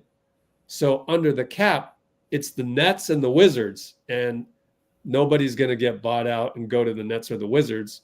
The Nets and the Wizards don't want that. In fact, it's guys that are on the Nets and the Wizards that will get bought out. So everything's veterans minimum because that's all that's left with the remaining teams, especially those in the playoffs that would want to add a guy. So this is a buyout player's opportunity to get some minutes in the playoffs. And because they were bought out, because their contract was going to end this year anyways, they're auditioning for next year as a free agent. So that's why to me, and maybe Dean, you can chime in on this. Yeah. To me, a guy like who was mentioned earlier, not Bones Highland, not Marcus Smart, was it? Somebody mentioned somebody. Bol. Somebody just randomly said, "Oh, we should go get Bol." I think is it Bol? No, he's a free agent actually, and Phoenix is going to keep him because that one didn't make sense at all. Well, somebody out there has 2 years left on his contract. That just doesn't work. Was it Marcus Smart? Let's see. I'm not sure. Search Marcus Smart. Is he going to even be listed on any team here? Oh, Washington. Okay. Yeah. So let's look at Washington. Keep saying Larry Nance Jr. No, that wasn't it. Somebody else mentioned something in the chat, and I wanted to address that particular one. Someone could just scroll up and find it. I answered the question earlier. It was way at the beginning. Yeah, Marcus Smart. Like, he's on Washington, right? Yep. He's guaranteed through next year, $21.6 million. That's not a buyout candidate, unless I'm missing something, and I could be. How do you buy out of? That doesn't make sense. And who can afford to pay him something similar to the? It just doesn't make sense. Marcus Smart is not a buyout candidate. Am I right? I think they were thinking of Blake Griffin. Didn't something like that happen to him? I have no idea. Because they can give up some money, so they could get out of paying the full 41 if they bought him out. You know. But I don't know. Maybe Marcus Smart has to forfeit that money. It's a buyout is literally the terminology on that is the player forfeits the money so that he can get paid over here, which would usually be the same. Yeah, they tend to give up some money. Not all of it, though. Yeah, not all of it. Right. Okay. Mm-hmm. Yeah. Okay, yeah. So they would buy out Marcus Smart. Okay, so it's possible. So they could might buy be out. possible depending on what they. Didn't that happen with Westbrook to the Jazz? They bought him out too, and he became a veteran free agent. Yeah. Yeah. So like, I'm kind of getting into this buyout thing from a number standpoint, just a little bit more. Yeah. So I just kind of like there's a lot of variables, and so we'll just see how it turns out. But yeah, I would love Pat Spencer as well. I don't think Marcus Smart. Too. I don't think Marcus Smart is going to be a Warrior anytime soon. Like I don't see. Maybe not. But if he's bought out, I would really love to give that a shot at least. You know, if there's any chance. But I just told the audience, give them a shot. Here's a veteran's minimum. That's all we can give you. We can't do anything else. Yeah, like a Russell Westbrook type thing. You know, there's not another playoff team out there that could offer something else, or I don't know. Yeah, maybe, but so there's a lot of variables in play. It's hard to keep track. So you just kind of go, I think, with the salary cap expert guys and the breaking news guys, whether that's Shams, Keith Smith, Yossi Gozlan. But we do have a list on our Discord. So, and I took that from Yossi Gozlan. Yeah, I was very excited when you said Bojan Bogdanovic. Yeah, Bojan. Yep. So that's a guy I think that would fit very well. Shooter and a bigger shooter as well. So the Celtics, Nuggets, Lakers, Bucks, T-Wolves, Knicks, and Suns cannot sign. Yeah, because they're over the first apron. Yeah, they can't sign buyout players making more than the and non-taxpayer. That's a new rule. Mm-hmm. They can't sign guys that were making more than 12.8 million non-taxpayer mid-level. Mm-hmm. Malcolm Brogdon, Bruce Brown, Ben Simmons, Bojan. We know Ben is looking at the Clippers. Actually, wait, did he sign with the Clippers or was it the Cavs? Who? I think it was Ben Simmons. Oh, did he sign with someone already? Okay, you're all right. I was hoping you knew that already, but I've been busy today, so let's see. Haven't been updating the. It's probably here somewhere. NBA Insights. Let's see. ESPN says Ben Simmons right there. It's on your Discord, Dean. I'm busy too, Rich. Sorry. Simmons will meet with Cavaliers and Clippers starting Friday as he decides his next home. Starting Friday. When was this? Well, it's Saturday today. So. Yeah. Okay, that was earlier in the day. So I didn't keep up with that because I had a million other things. Yeah, Shams tweeted 10 hours. There we go. Yeah. Keep an eye on those comments. Mm-hmm. All right. So again, It's not a bad move for a vet min. I assume it's a vet min. Yeah, gotta be. They're over the tax. Right.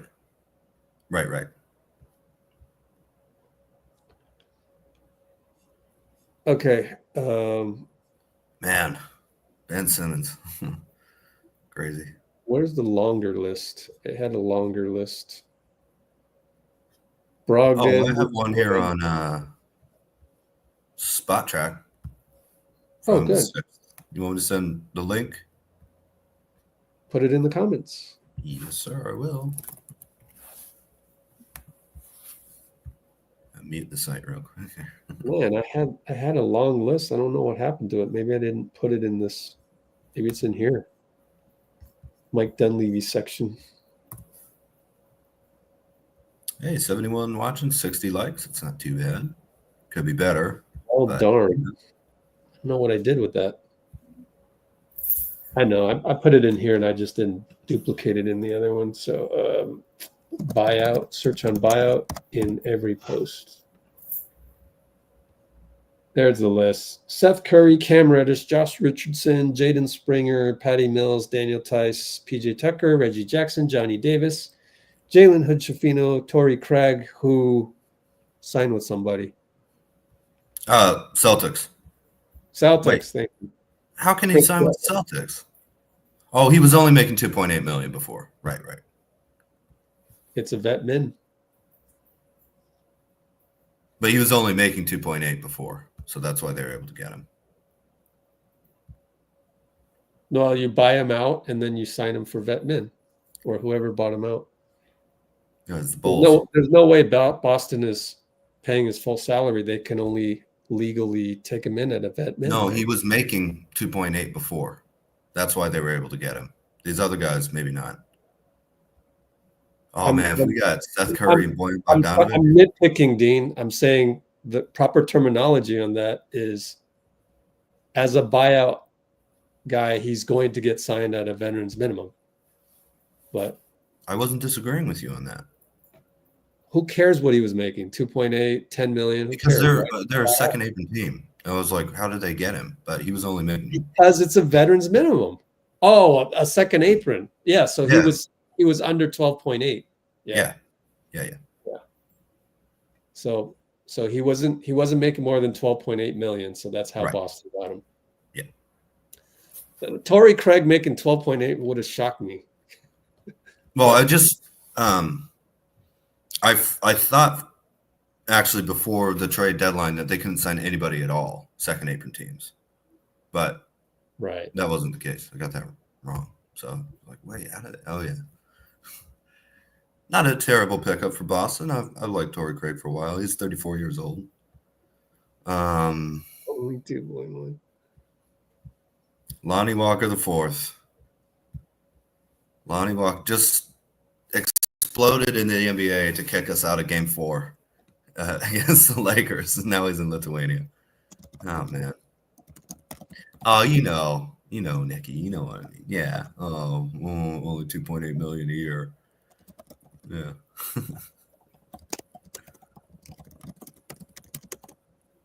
Master Yoshi says, watching back the Warriors game. I don't necessarily agree with that because I need to go look at the tape. And I will. Hopefully I'll get some time coming up. I do think those last two games JK played, he demonstrated he could be a number 2. But that's not the narrative. You want to go with the narrative that everybody says on Twitter. They're mad because we're losing. Oh, by the way, JK's not playing. Oh, I don't care. Oh, it's just 2 games, whatever. I'm going to show you the tape, and it's going to show you that JK was racking up 20 points, 5 rebounds, 5 assists in 25 minutes. He's getting to the nail, spraying out. That's something that he didn't have before. That's absolutely true. That's absolutely true. But he's not going to get the star treatment that Butler will get, I think there's something to the gravitas of Butler out there, that will open it up for JK as well. It's for him to be, we look, 3 guys. What happened, but it's just a narrative. Like, Oh yeah, the idea that JK isn't a legit, second option, that's crazy. We saw him over and over again. He had two just never straight know. 34-point games, You He's just playing never great. know. And so that argument will never have enough legs. So I'll get shot down by people. It's going to be like, oh, Rich, you're dying on JK number 2 island. But like I actually have evidence in like 2 or 3 games. And the third game was a loss to Cleveland of all teams. And the other 2 games that JK had, one was Memphis when he got injured. And the other one was, I can't remember who, but like he was doing things that a number 2 does. So like, I totally agree, and I think Butler will help him, man. It just goes down to how you label it. I'm just having a war here with Twitter, which is a non-winnable war, and also I don't want Master Yoshi to be influenced by the narratives that he's getting fed. I want keep an open mind. Like, oh, we finally got a number 2. I don't know. Maybe he agrees with me. I don't know, but it's just. I don't think he does. we always just have to deal with all these narratives coming in and rehashed again on the on the chat from social media, and it's like the team was definitely struggling, but we were injured and we never got a chance to see JK beyond those 2 games where he flipped it and became. Yeah, it was January 3rd, too, man. Yeah, and the same argument, it will get sliced to pieces in terms of how Melton's last 2 games, OKC and Dallas. I'm sitting here watching this game. I'm going, what did I just watch? I can't believe what I just saw. Like Melton's really this good. And then he gets injured and we'll never know. Yeah. But people are going to get mad because it was losses after that. But that's what I'm always been about, the process. Yeah. Jimmy Butler. That Butler's on Discord. There's a new one. Butler's on the podium. Ready? So yeah, no, I don't mean to it's not personal on Master Yoshi. It's just that I'm fighting that unwinnable war against narratives that I see on Twitter, and it just so happened to be. JK can win those arguments, man. He can. But now you're absolutely right. Your point is, who cares? Now we've got Jimmy as the number 2 undisputed, and JK is going to learn from that as well and be a number 3, a number 2.5. It's going to be really cool to see unfold. You ready for Jimmy? He gets to be just a play finisher who still has some of that playmaking ability. Jonathan Kuminga, I mean, I love the spraying it out, but if we can just get him like Clay, just like he's our play finisher, pass him the ball when you want him to shoot. I think Butler and Kerr and Draymond will have some fun with that. Let me be more specific. Yeah. When a guy who can get downhill learns how to stop at the nail and spray it out, stop under the bucket, spray it out, that's the next level. Because we saw JK struggle like mad where, okay, now I know this guy gets downhill. Then we retreat. He'll come right into our 7-footer. And then we're sitting there watching these games where, JK, you need more variety. And I was saying, just pull up at the nail, just like Kawhi would do. But he wasn't making it. He was pulling up, wasn't making it. Steve got mad that one game. He shot too many 17-footers with 12 on the shot clock, right? I'm sitting here going, all he had to do was make it, Steve. But I get it, Then that kind of gets back to why we're doing it. If you miss a 2-pointer, then we could have shot the 3. So that's kind of like the new NBA mentality, which sometimes we don't agree with Steve Kerr. That's why I would love to have a conversation with like Coach Nicholas to ask him about the culture of that, because I think we're all kind of getting used to that. And anyways, so JK learned to go to the next level, which I thought was really cool at the time. Mm-hmm. I totally agree. Yeah, I totally agree. But I will also say I think that Butler allows Kuminga to play to his strengths even more than what we saw from him earlier in the season.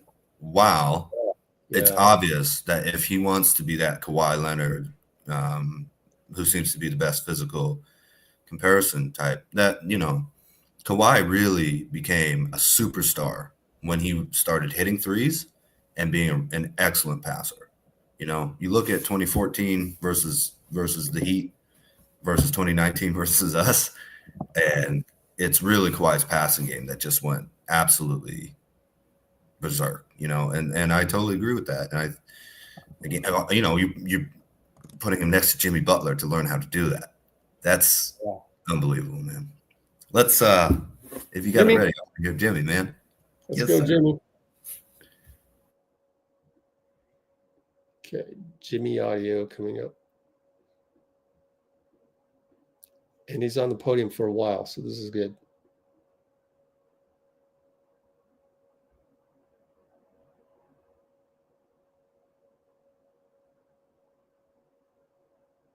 Take a listen. There's so much space out there on the floor, too, that I just get to do what I do best. So I'm happy to drive in there and kick the ball out whenever I don't have a layup or I can't get fouled. Game is very, very, very simple here, and they make it so easy for me. They're looking to get me going all the time. So I just got to do my job, put the ball in the basket or get to the free throw line.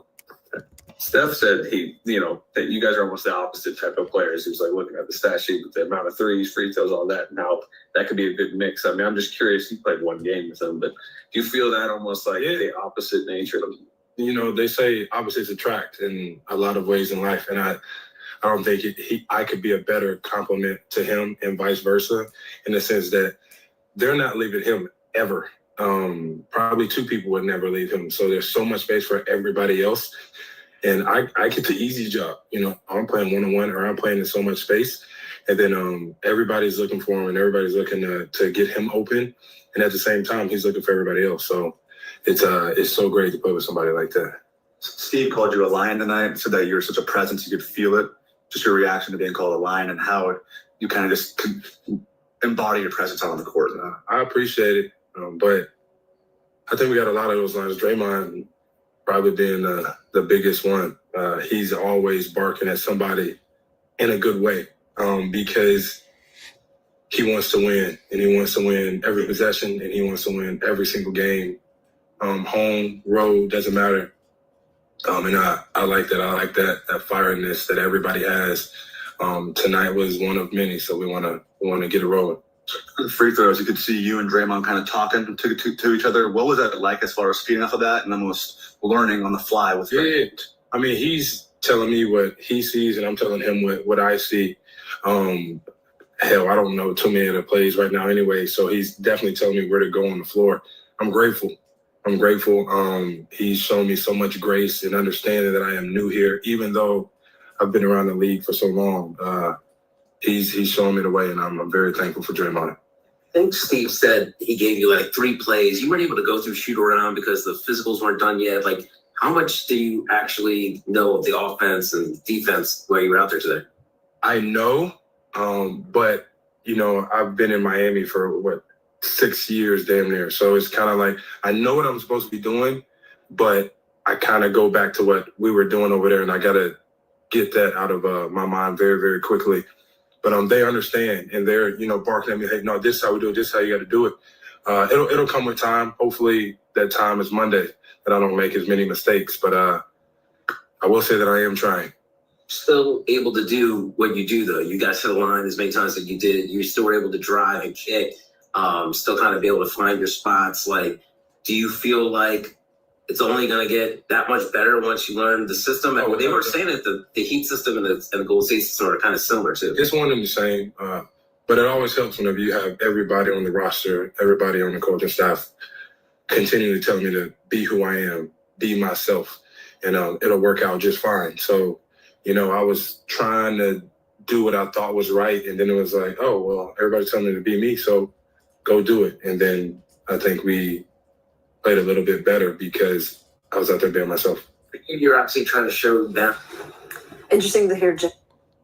All right. So a little snippet of Jimmy right there.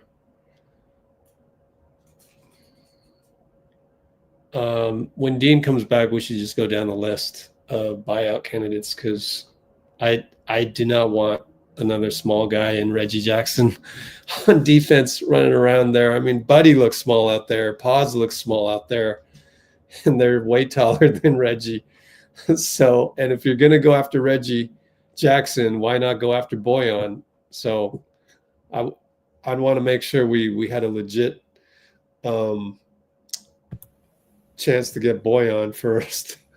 But, you know, yeah. So if it came down to it, would you want Reggie Jackson for shooting on offense? I think the only two guards I'm really interested in, other than Pat Spencer, I keep calling him Patty, are Marcus Smart and Steph Curry. Steph Curry, because, oh my God, dude, that shooting, wow. I mean, I know he's a little smaller, but his shooting's so incredible. It just, you know, it wouldn't be the Splash Brothers, but it'd become, you know, Steph, you know, to have a backup point guard like that, and Marcus Smart because of his defense. Other than that, you know, I'm totally into I don't see the viability of Marcus Smart becoming a buyout candidate. So I need to see that first. You mean contractually? Is he on here? He's not on this list, so we got to go from this list. Okay. For now. I like Wings. I like Wings, so I'm gonna get Cam Reddish, and if I don't get Cam Reddish, I'd really like Kevin Knox. We need wings. I'm a wing guy, so I'm gonna take a wing. But yeah, and hope for the best with Buddy and Pods maybe being our shooters. But yeah, as a dedicated shooter specialist, my worry with Seth Curry and Reggie Jackson is that they're just too small on defense. But of course, that would be with Steph on the bench. It has to be, otherwise you're toast. Yeah. See, I would like. But we got Spencer as the backup point. I know he's not a shooter in anything, but that's a backup point. I like Boyan anyways. Yeah, Boyan for sure. Yeah. But I would like to look at stretch fours type guys. Stretch fours? Yeah. Oh, like a Bobby Portis, if that's possible. Yeah. That's that, but he's not I don't see him on any lists. I don't think I'm not sure the Bucks are going to buy him out. I mean, they're trying to make the playoffs. You know? I think that was more trade talk as a result of another trade that Milwaukee would have done. So Bobby Portis is not possible either on that one. So let's see. I also feel like we have a good number of Gen Z players. So maybe a millennial vet, a couple more. Millennial vet. Yeah, I like Boyan, honestly. Yeah. That would be my. He hasn't played this season yet either. So. Oh, really? He's been injured? Let me check. Well, he's on the list, so that's good. And that same thing with Bruce Brown. We're small enough. Like Bruce Brown to me is is Pods. We don't need another. He is super talented. I think if he gets bought out, he's going to Denver. I don't think I think that's where he's going. Yeah. And I do like Malcolm Brogdon for defense. But how's Cam Reddish on defense? Any idea? I know he's a tall wing. I don't know. Every time I hear about Cam Reddish, it's him moving to a different team. So I don't know that much about him, if I'm being completely honest. Probably would have liked Torrey Craig, but it's understandable to go, chase a ring, as it were. I really loved Chris Duarte in that 21 draft where we got Moody Kuminga. Yeah. Yeah, I wouldn't mind it. We eventually turned D'Angelo Russell into Jonathan Kuminga and Jimmy Butler and got a ring with Andrew Wiggins in between. That's not too bad. Yeah, I guess so. Huh? Yeah. Dog didn't know a fingernail away from surgery. Yeah, he does get hurt a lot. But we're talking about guys who,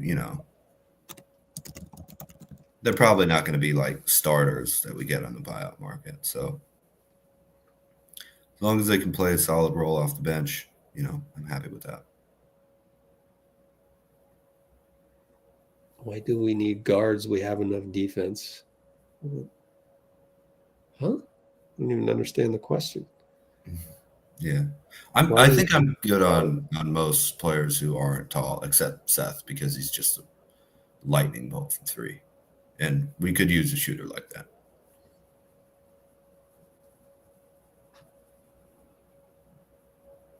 So who should we put on the poll? Brian wants to do a poll. Boyan, your fave. Oh, Boyan and Seth for me is my two. Oh, you vote for one. Huh? You can't vote for two. You're going to go get two buyouts. No, as to put on the poll. Oh, okay. Boyan, Brogdon, Seth, Curry, and one more to put on there. Chris Duarte for defense. I think. I don't know.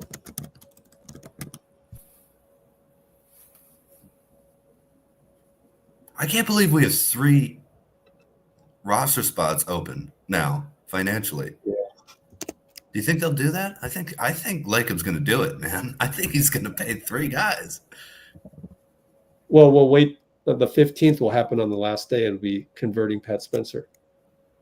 Right, but I mean, we're still going to have 15 players on the roster instead of 14, which I wasn't We've always done that. Huh? We've always done that. You have to. No, last year we had 14. You only need 14. The last day we converted somebody. Trust me, we did. I could be wrong, but I'll be shocked if we didn't convert somebody on the last day. You have to do that. You have a play-in game. You might make the playoffs. You gotta enter the playoffs with 15 guys. Well, you can't. I think you can only sign people up to March 1st or something. Maybe that's an old rule. Maybe they got rid of that. Dean, we've converted 2 ways on the last day of the season for like the past 3 seasons.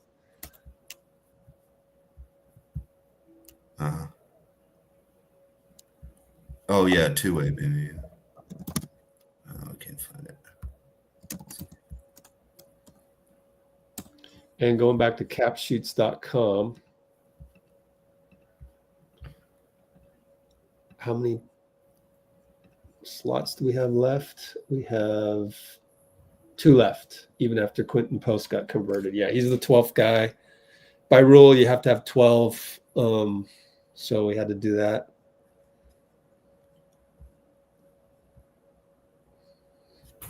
Daniel Tice. Whatever. So that's why I don't like it when there's no need to type it 3 times and then go, oh, I guarantee it. Like, stop it with that. Stay even keeled. Yeah. Guarantee. Oh man. Why was Daniel Tice not on the list? Let's go look. What team was he on? Clippers? I can't remember. No, let me look it up. Probably gone from there. Thunder waived Daniel Tice. Oh, the Thunder. Hope they kept Daniel Tice on the HoopsHype. Look at his salary. Oh, go 2.8. Okay, yeah. Oh, we waived him. So that's a free agent. That's a problem. We can't really do those unless he's gonna. But that is a minimum. Yeah. Well, we'd be in competition with some. Although I have to say, the guys making under that 12.8 million, they're probably going to get a lot of competition from those first and second apron playoff teams. You know, technically, Daniel Tice is not a buyout. He just got waived, right? Yeah. What's the difference? Do you know? I think waive, you have to pay them their entire contract. Yep. Yeah. Technically not on buyout list because he simply got waived. Right. So they have to eat that 2.8 million, but it comes off the books anyways. So they must be fine. This number 167 must be well under the whatever tax level, probably. No tax. Yeah, maybe. Oh, Draymond's at the podium. Oh, nice. All right, we'll go to Draymond and then come back to buyouts. And I do have Daniel. a bit of a hot take for you after. Huh? I do have a bit of a hot take for you after. Is it 10 seconds? You can do it now? No. Okay. See you after.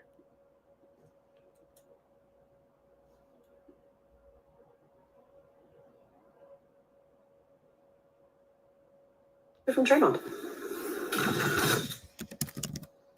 Where some of your takeaways from playing with Jimmy for the first time? A great target. Put the ball in his area, you go up and get it. But just, what he brings to the floor, both sides of the ball. Getting fouled, get to the free throw line, which allows us to set our defense. Having that kind of that force that can score the ball in the paint. Very strong, but more importantly than all those things, he's brought just a belief that we can win. And I think that's bigger than anything. Do you feel like being a good target is an overlooked skill in this league? It's very overlooked because it limits. You don't have a good target, it limits the passer tremendously. So it's very overlooked. But he's one of the best. Basically called them opposite players, him and Jimmy, and how that is a good mix because of the different ways they go about it. I mean, what's your perspective on the way those two seem to, mix? Yeah, no, they're definitely completely opposite players, which is great for us. What Steph doesn't do, Jimmy does all of that, and vice versa, and so, which will allow, ultimately, as we play more together, it will create a team that can beat you multiple different ways. But, not going to get ahead of ourselves. It all still got to come together. But we're excited about it. The small ball groups that he was a part of. It reminds you more of the small ball groups that we used to have because it's so much size and length, and so although you don't have a center out there, a proper center out there, when we had that group out there, still so much length and physicality that it doesn't quite appear that way, and it doesn't quite show as if you don't have a center out there. So it was good. It was good for us. It got us back in the game, and we were able to keep pushing. Steve, describe. Well, Steve Kerr. Okay. That's it for that one. Can't wait to hear Dean's hot take. Hot take, Dean. Hot take, Dean. Larry Nance. I don't know. What's his status?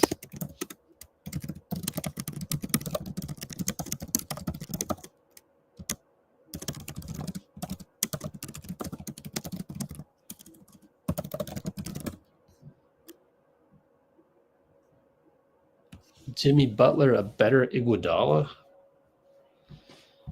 I think they're different players, honestly. I didn't really. The comparison to Iguodala came from Steve in the pregame talking strategy with Jimmy. So I don't think there's any stylistic similarity. I think it's only talking about the basketball IQ.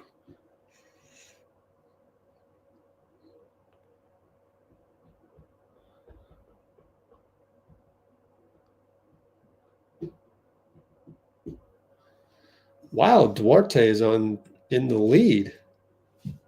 That's a shocker. I like 6'7" shooters, so I got Boyan, but I didn't get to. Tice is on the list from Yossi. Oh yeah, he's on the list. Oops. Ah, crap.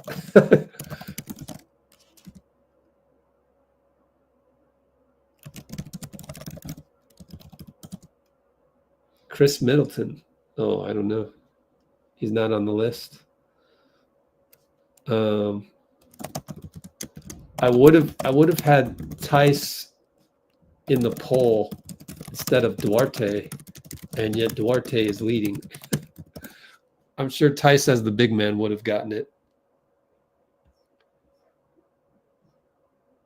Oh, Jimmy Butler went with Butler 3 as a way of honoring his dad. Brogdon. Chris Middleton went to the Wizards, right? But there's a player option or something.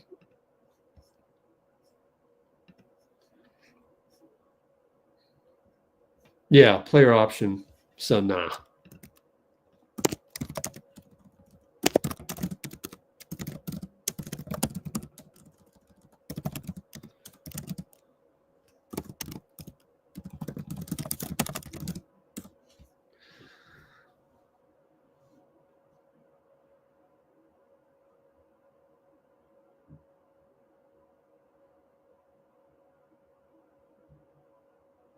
Yep.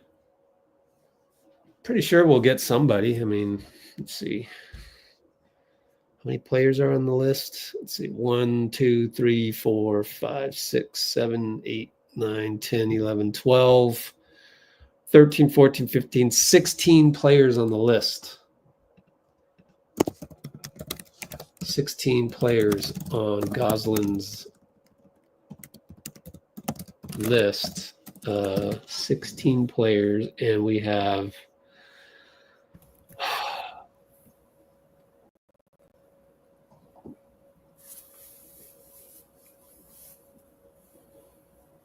we probably have 16 teams that would legitimately get a buyout guy.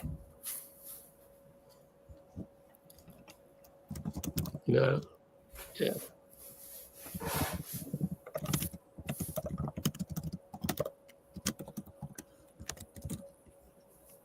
All right, Dean, waiting for your hot take. Yes, sir.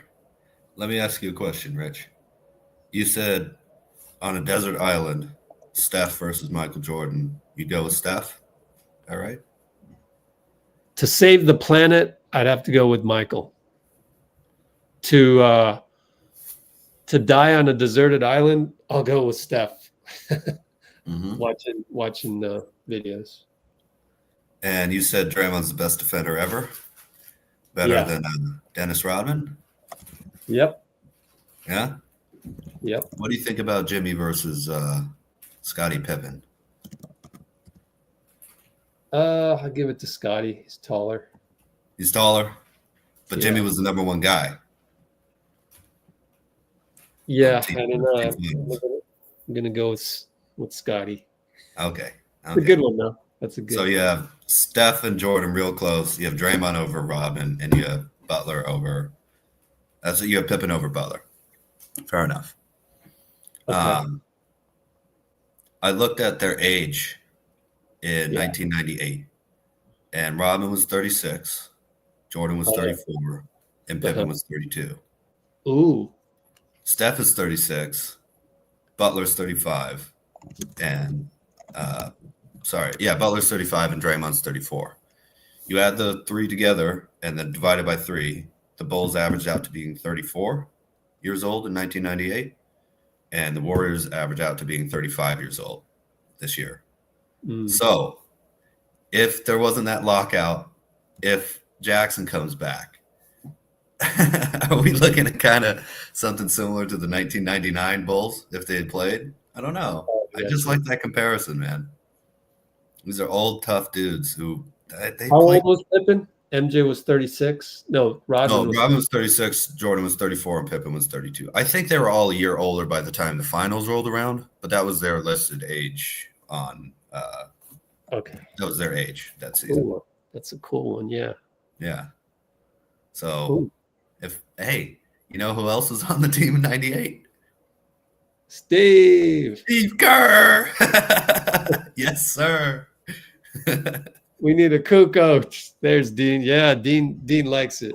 We need a coach. And Draymond is the Rodman. Coach, isn't that Jonathan Kuminga? Okay. Maybe Boyan. I don't know. Are we trying to build the 99 or the 2000 Chicago Bulls with Jordan, Pippen, and Rodman still there? I don't know. Yeah, that's a pretty good take, man. He just played Chicago too, so I like it. maybe thinking about it a little. I'm not saying they won 3 championships in a row or anything, but just Like maybe. Jimmy over Scotty. Wow. I think it's an interesting debate, at least. You know, I did Who do Scotty you got? went to 9 conference finals. Let's not get that wrong. Won 6 rings, but Butler was the number 1 dude, man. Defensive, tough, passing, point forward type guy with, yeah, Scotty's probably the best defender ever to never win a DPOY or one of them. He made 10 all defensive teams, so fair enough. But Butler's, I think he's a little better offensively, so I don't know. Well, I'm keeping that image in my mind, man. Got to do a poll. All right. The only person on the internet to go Jimmy or Pippen. Wow. But it's a fun one to do. Doesn't disrespect anybody. These guys are Hall of Famers, man. They're Hall of Famers. Yeah. I'll pick Pip. All right. I voted for Butler. Steph needs to stay away from pizza. What? Jordan. Turnovers? Utah. Oh, wow. Bruce is thinking on a meta level with Dean. Wow. Can I join you guys? I'm not worthy. Man. He created this stuff, Rich. He created it. Needs to stay away from pizza. That's some jeez. Look at the comments Blue rolling. game, yeah. Cool. That was 97, though. Just to remind you, not 98. Oh, yeah. Isn't it sad that Pippen and Michael don't get along now? Sucks. I think Jordan should make like a documentary about Pippen or something, They actually did a little bit with in Australia with Luke Longley, kind of an extension or whatever, The Last Dance. So that might help. Just Pippen was such a great player, man. People never really respected him either. They always talked about him like he was, I don't know, not worthy of being next to Michael or something. And like, they were incredible, man. It's pretty close, the vote. It's only 6-4, 7-4, Jimmy. Pippen. There goes Bruce. You don't get 2 votes for saying that, Bruce. Yeah. Just kidding. 1 person, 1 vote. He's a GSW hater. Is he? Oh, that's too bad. Oh, Marcus Jordan, by the way, was arrested recently. Yeah. Craziness. The DUI? I don't know. No, I think they found drugs on him or something. But anyways. Oh. DUI, pled not guilty. Pleaded, sorry, not guilty. Yeah. Good news for him is he can get a really good lawyer.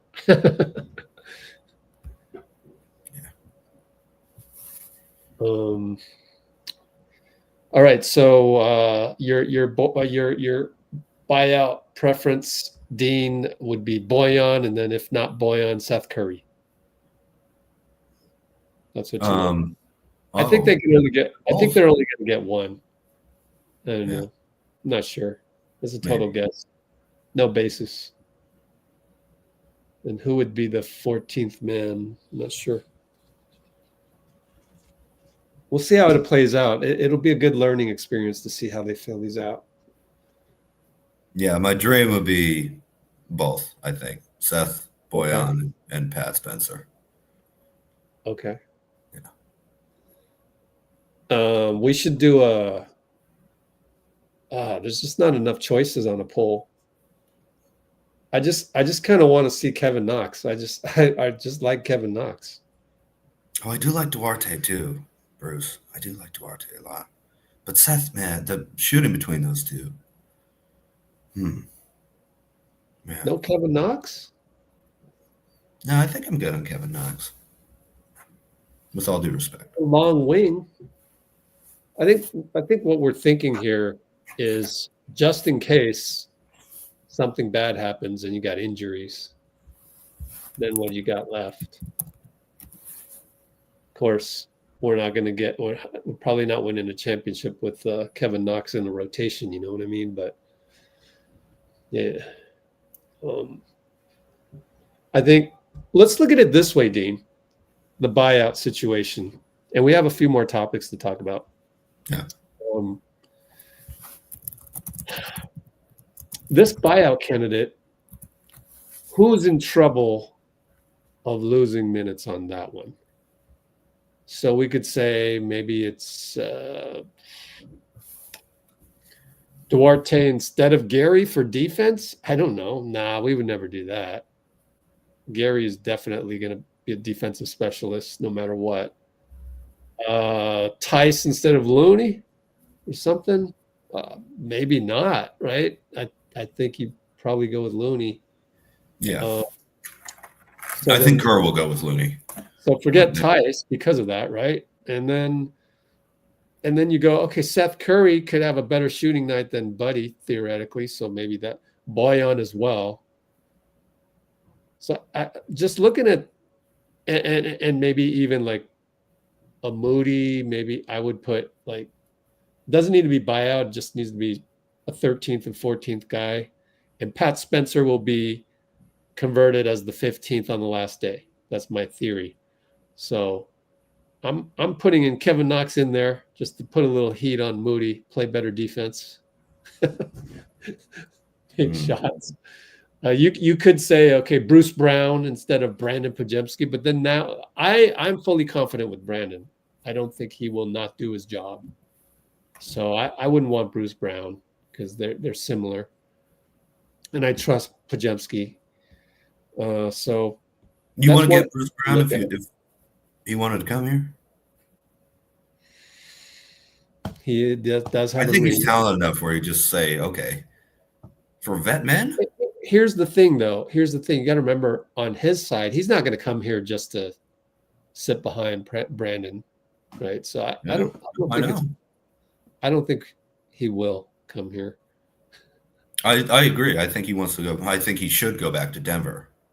Yeah, sure. Just go back where you won. And I don't like it when guys leave Steph or leave Jokic, when they could have gotten paid to stay with them.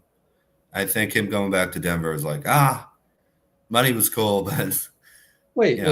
No, they couldn't afford him. You can't fault him for leaving for the money. That's one they could afford opportunity. No. Oh no, I'm thinking of Jeremy Grant. No, sorry. Yeah, I got that one wrong. But he did get paid too. So, but he could have stayed on the net. Well, either way, he wouldn't have made as much. If Brown goes back to Denver, he'll have the best opportunity to win. So I think that's where he's going. Yeah. Jeremy would have had to play his part as part of the Nuggets and then also not make as much, if I recall correctly. Yeah. And so, I mean, I don't blame him, but yeah, he was right there about to win a championship.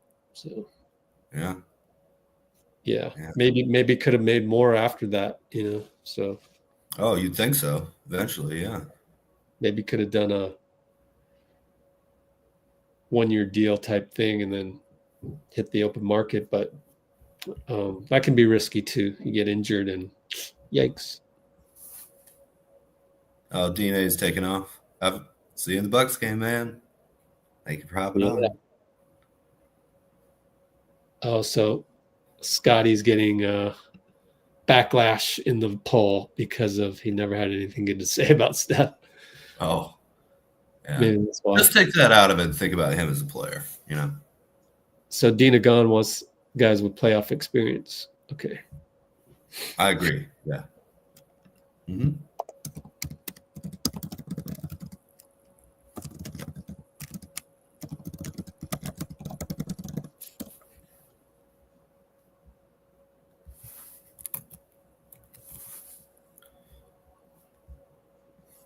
All right. How are we looking? Ready to wrap up? Yeah, if you want to. No, right. 4 hours, 26 minutes. I could keep going, man. This is what, wow. Especially after that first half. Like, I hate to tell you, but it's just like, oh my God. You know, it would be bad enough to lose to the Bulls, but on Butler's debut to get blown out on the road. Yeah. And then, wow. I Steph gotta did raise my hand for Sister Agnes. You gotta watch yourself on the oh my God. Oh,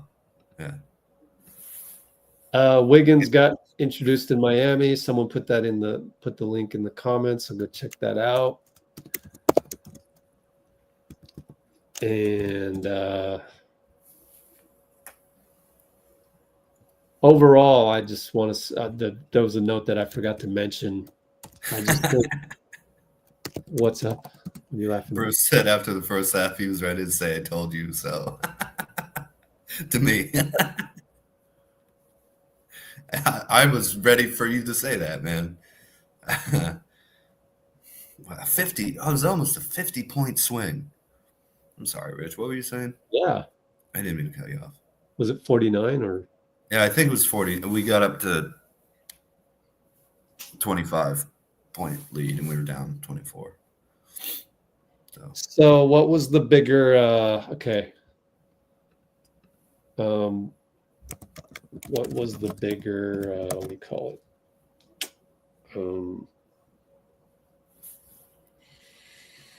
I'm so tired and hungry. What was the bigger pendulum swing?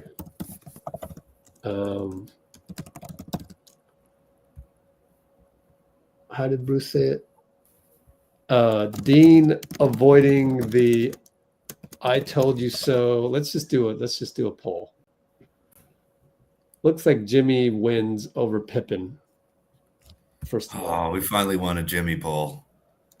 Oh, wow. Yeah, that is true. Cool. Jimmy finally won a poll, huh? Yeah. Poll. I said pool. I meant poll. Okay, here's the next poll. Bigger pendulum swing. Dean avoiding "I told you so" from Bruce.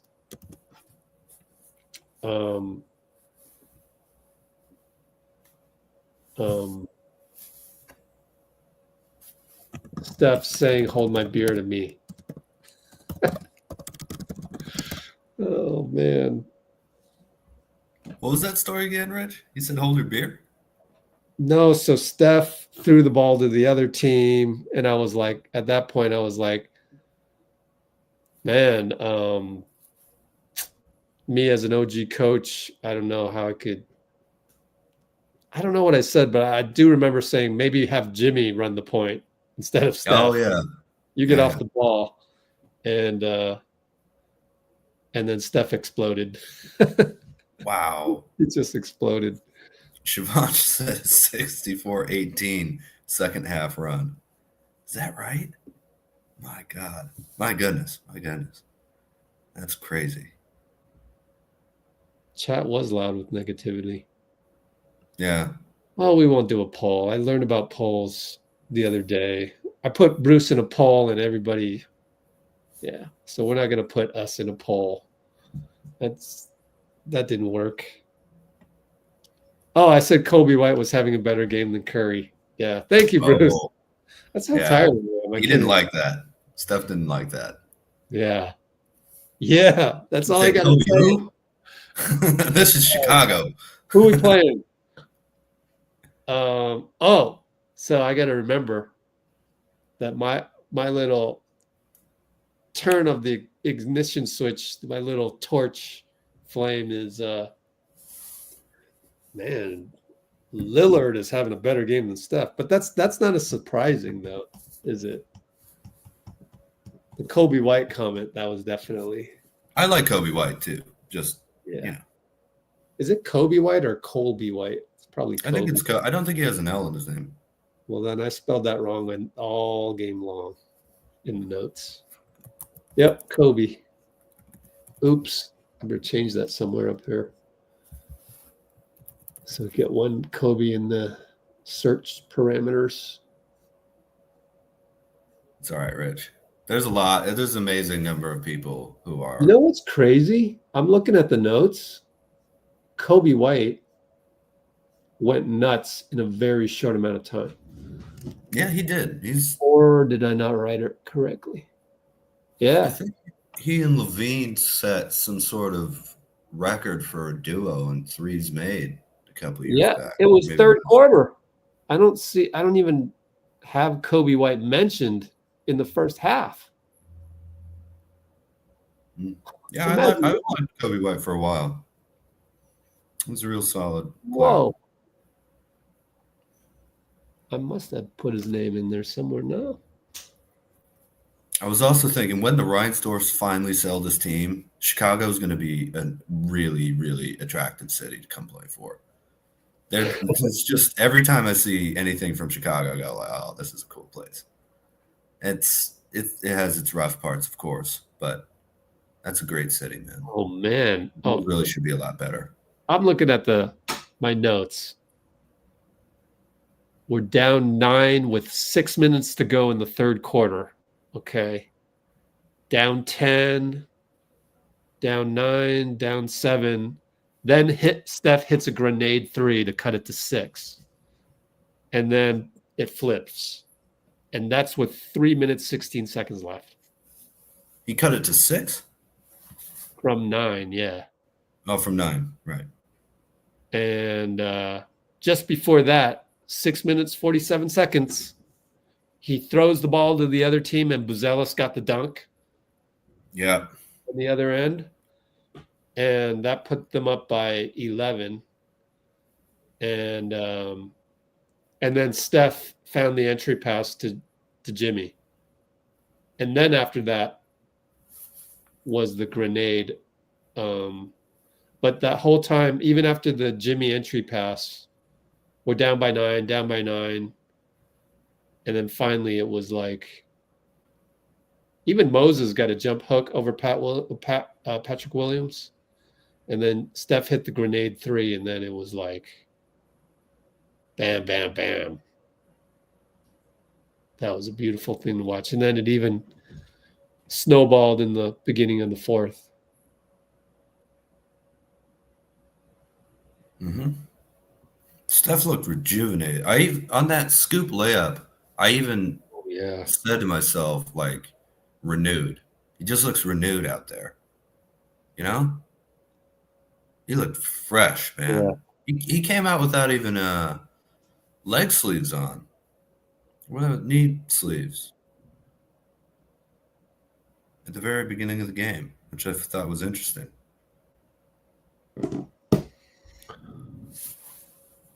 All right.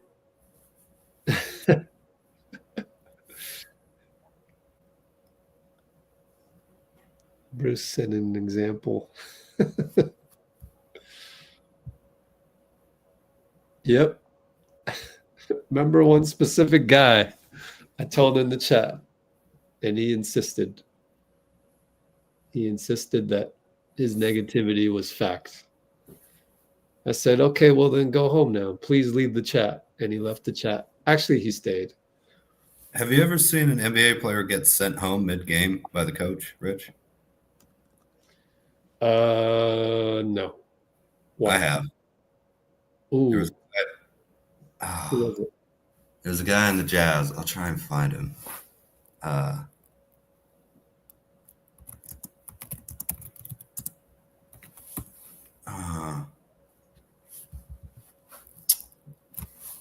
I did here. In 2003, maybe.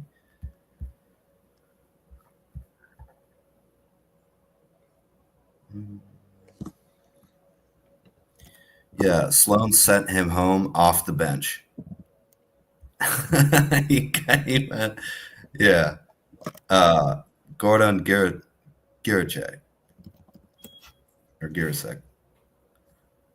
Can you believe that? Gordon Giricek. Wow. Remember the name. Yeah.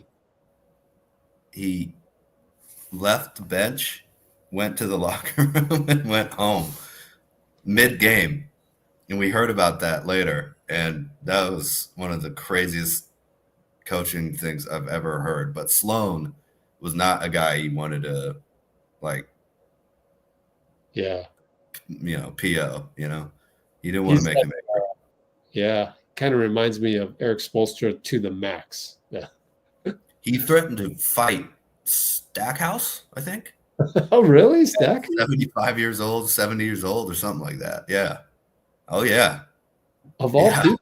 Stackhouse is not a guy most people want to fight. He was crazy, man. He grew up on a farm in Illinois,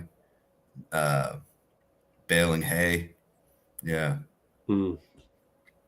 Yeah. All right. I got to get some rest. Sorry. Yeah. Didn't mean to go off on that. Great win, man. All right. Awesome. We'll see you guys on Monday. Next live, Monday, 5 o'clock. GSW Milwaukee. Yes, sir. Cholo file coming right up.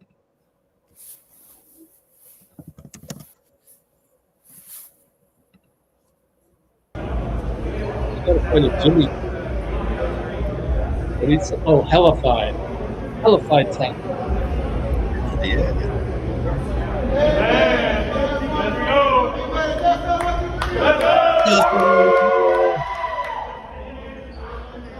Today he came back. He came here today talking about how he got a new blicky. For the uninformed, what's a blicky? You don't know about no blicky, man. You had a blicky? You told me you had a blicky growing up. Yeah. You was a shooter. Follow up. That's You a told me blicky. you had a blicky.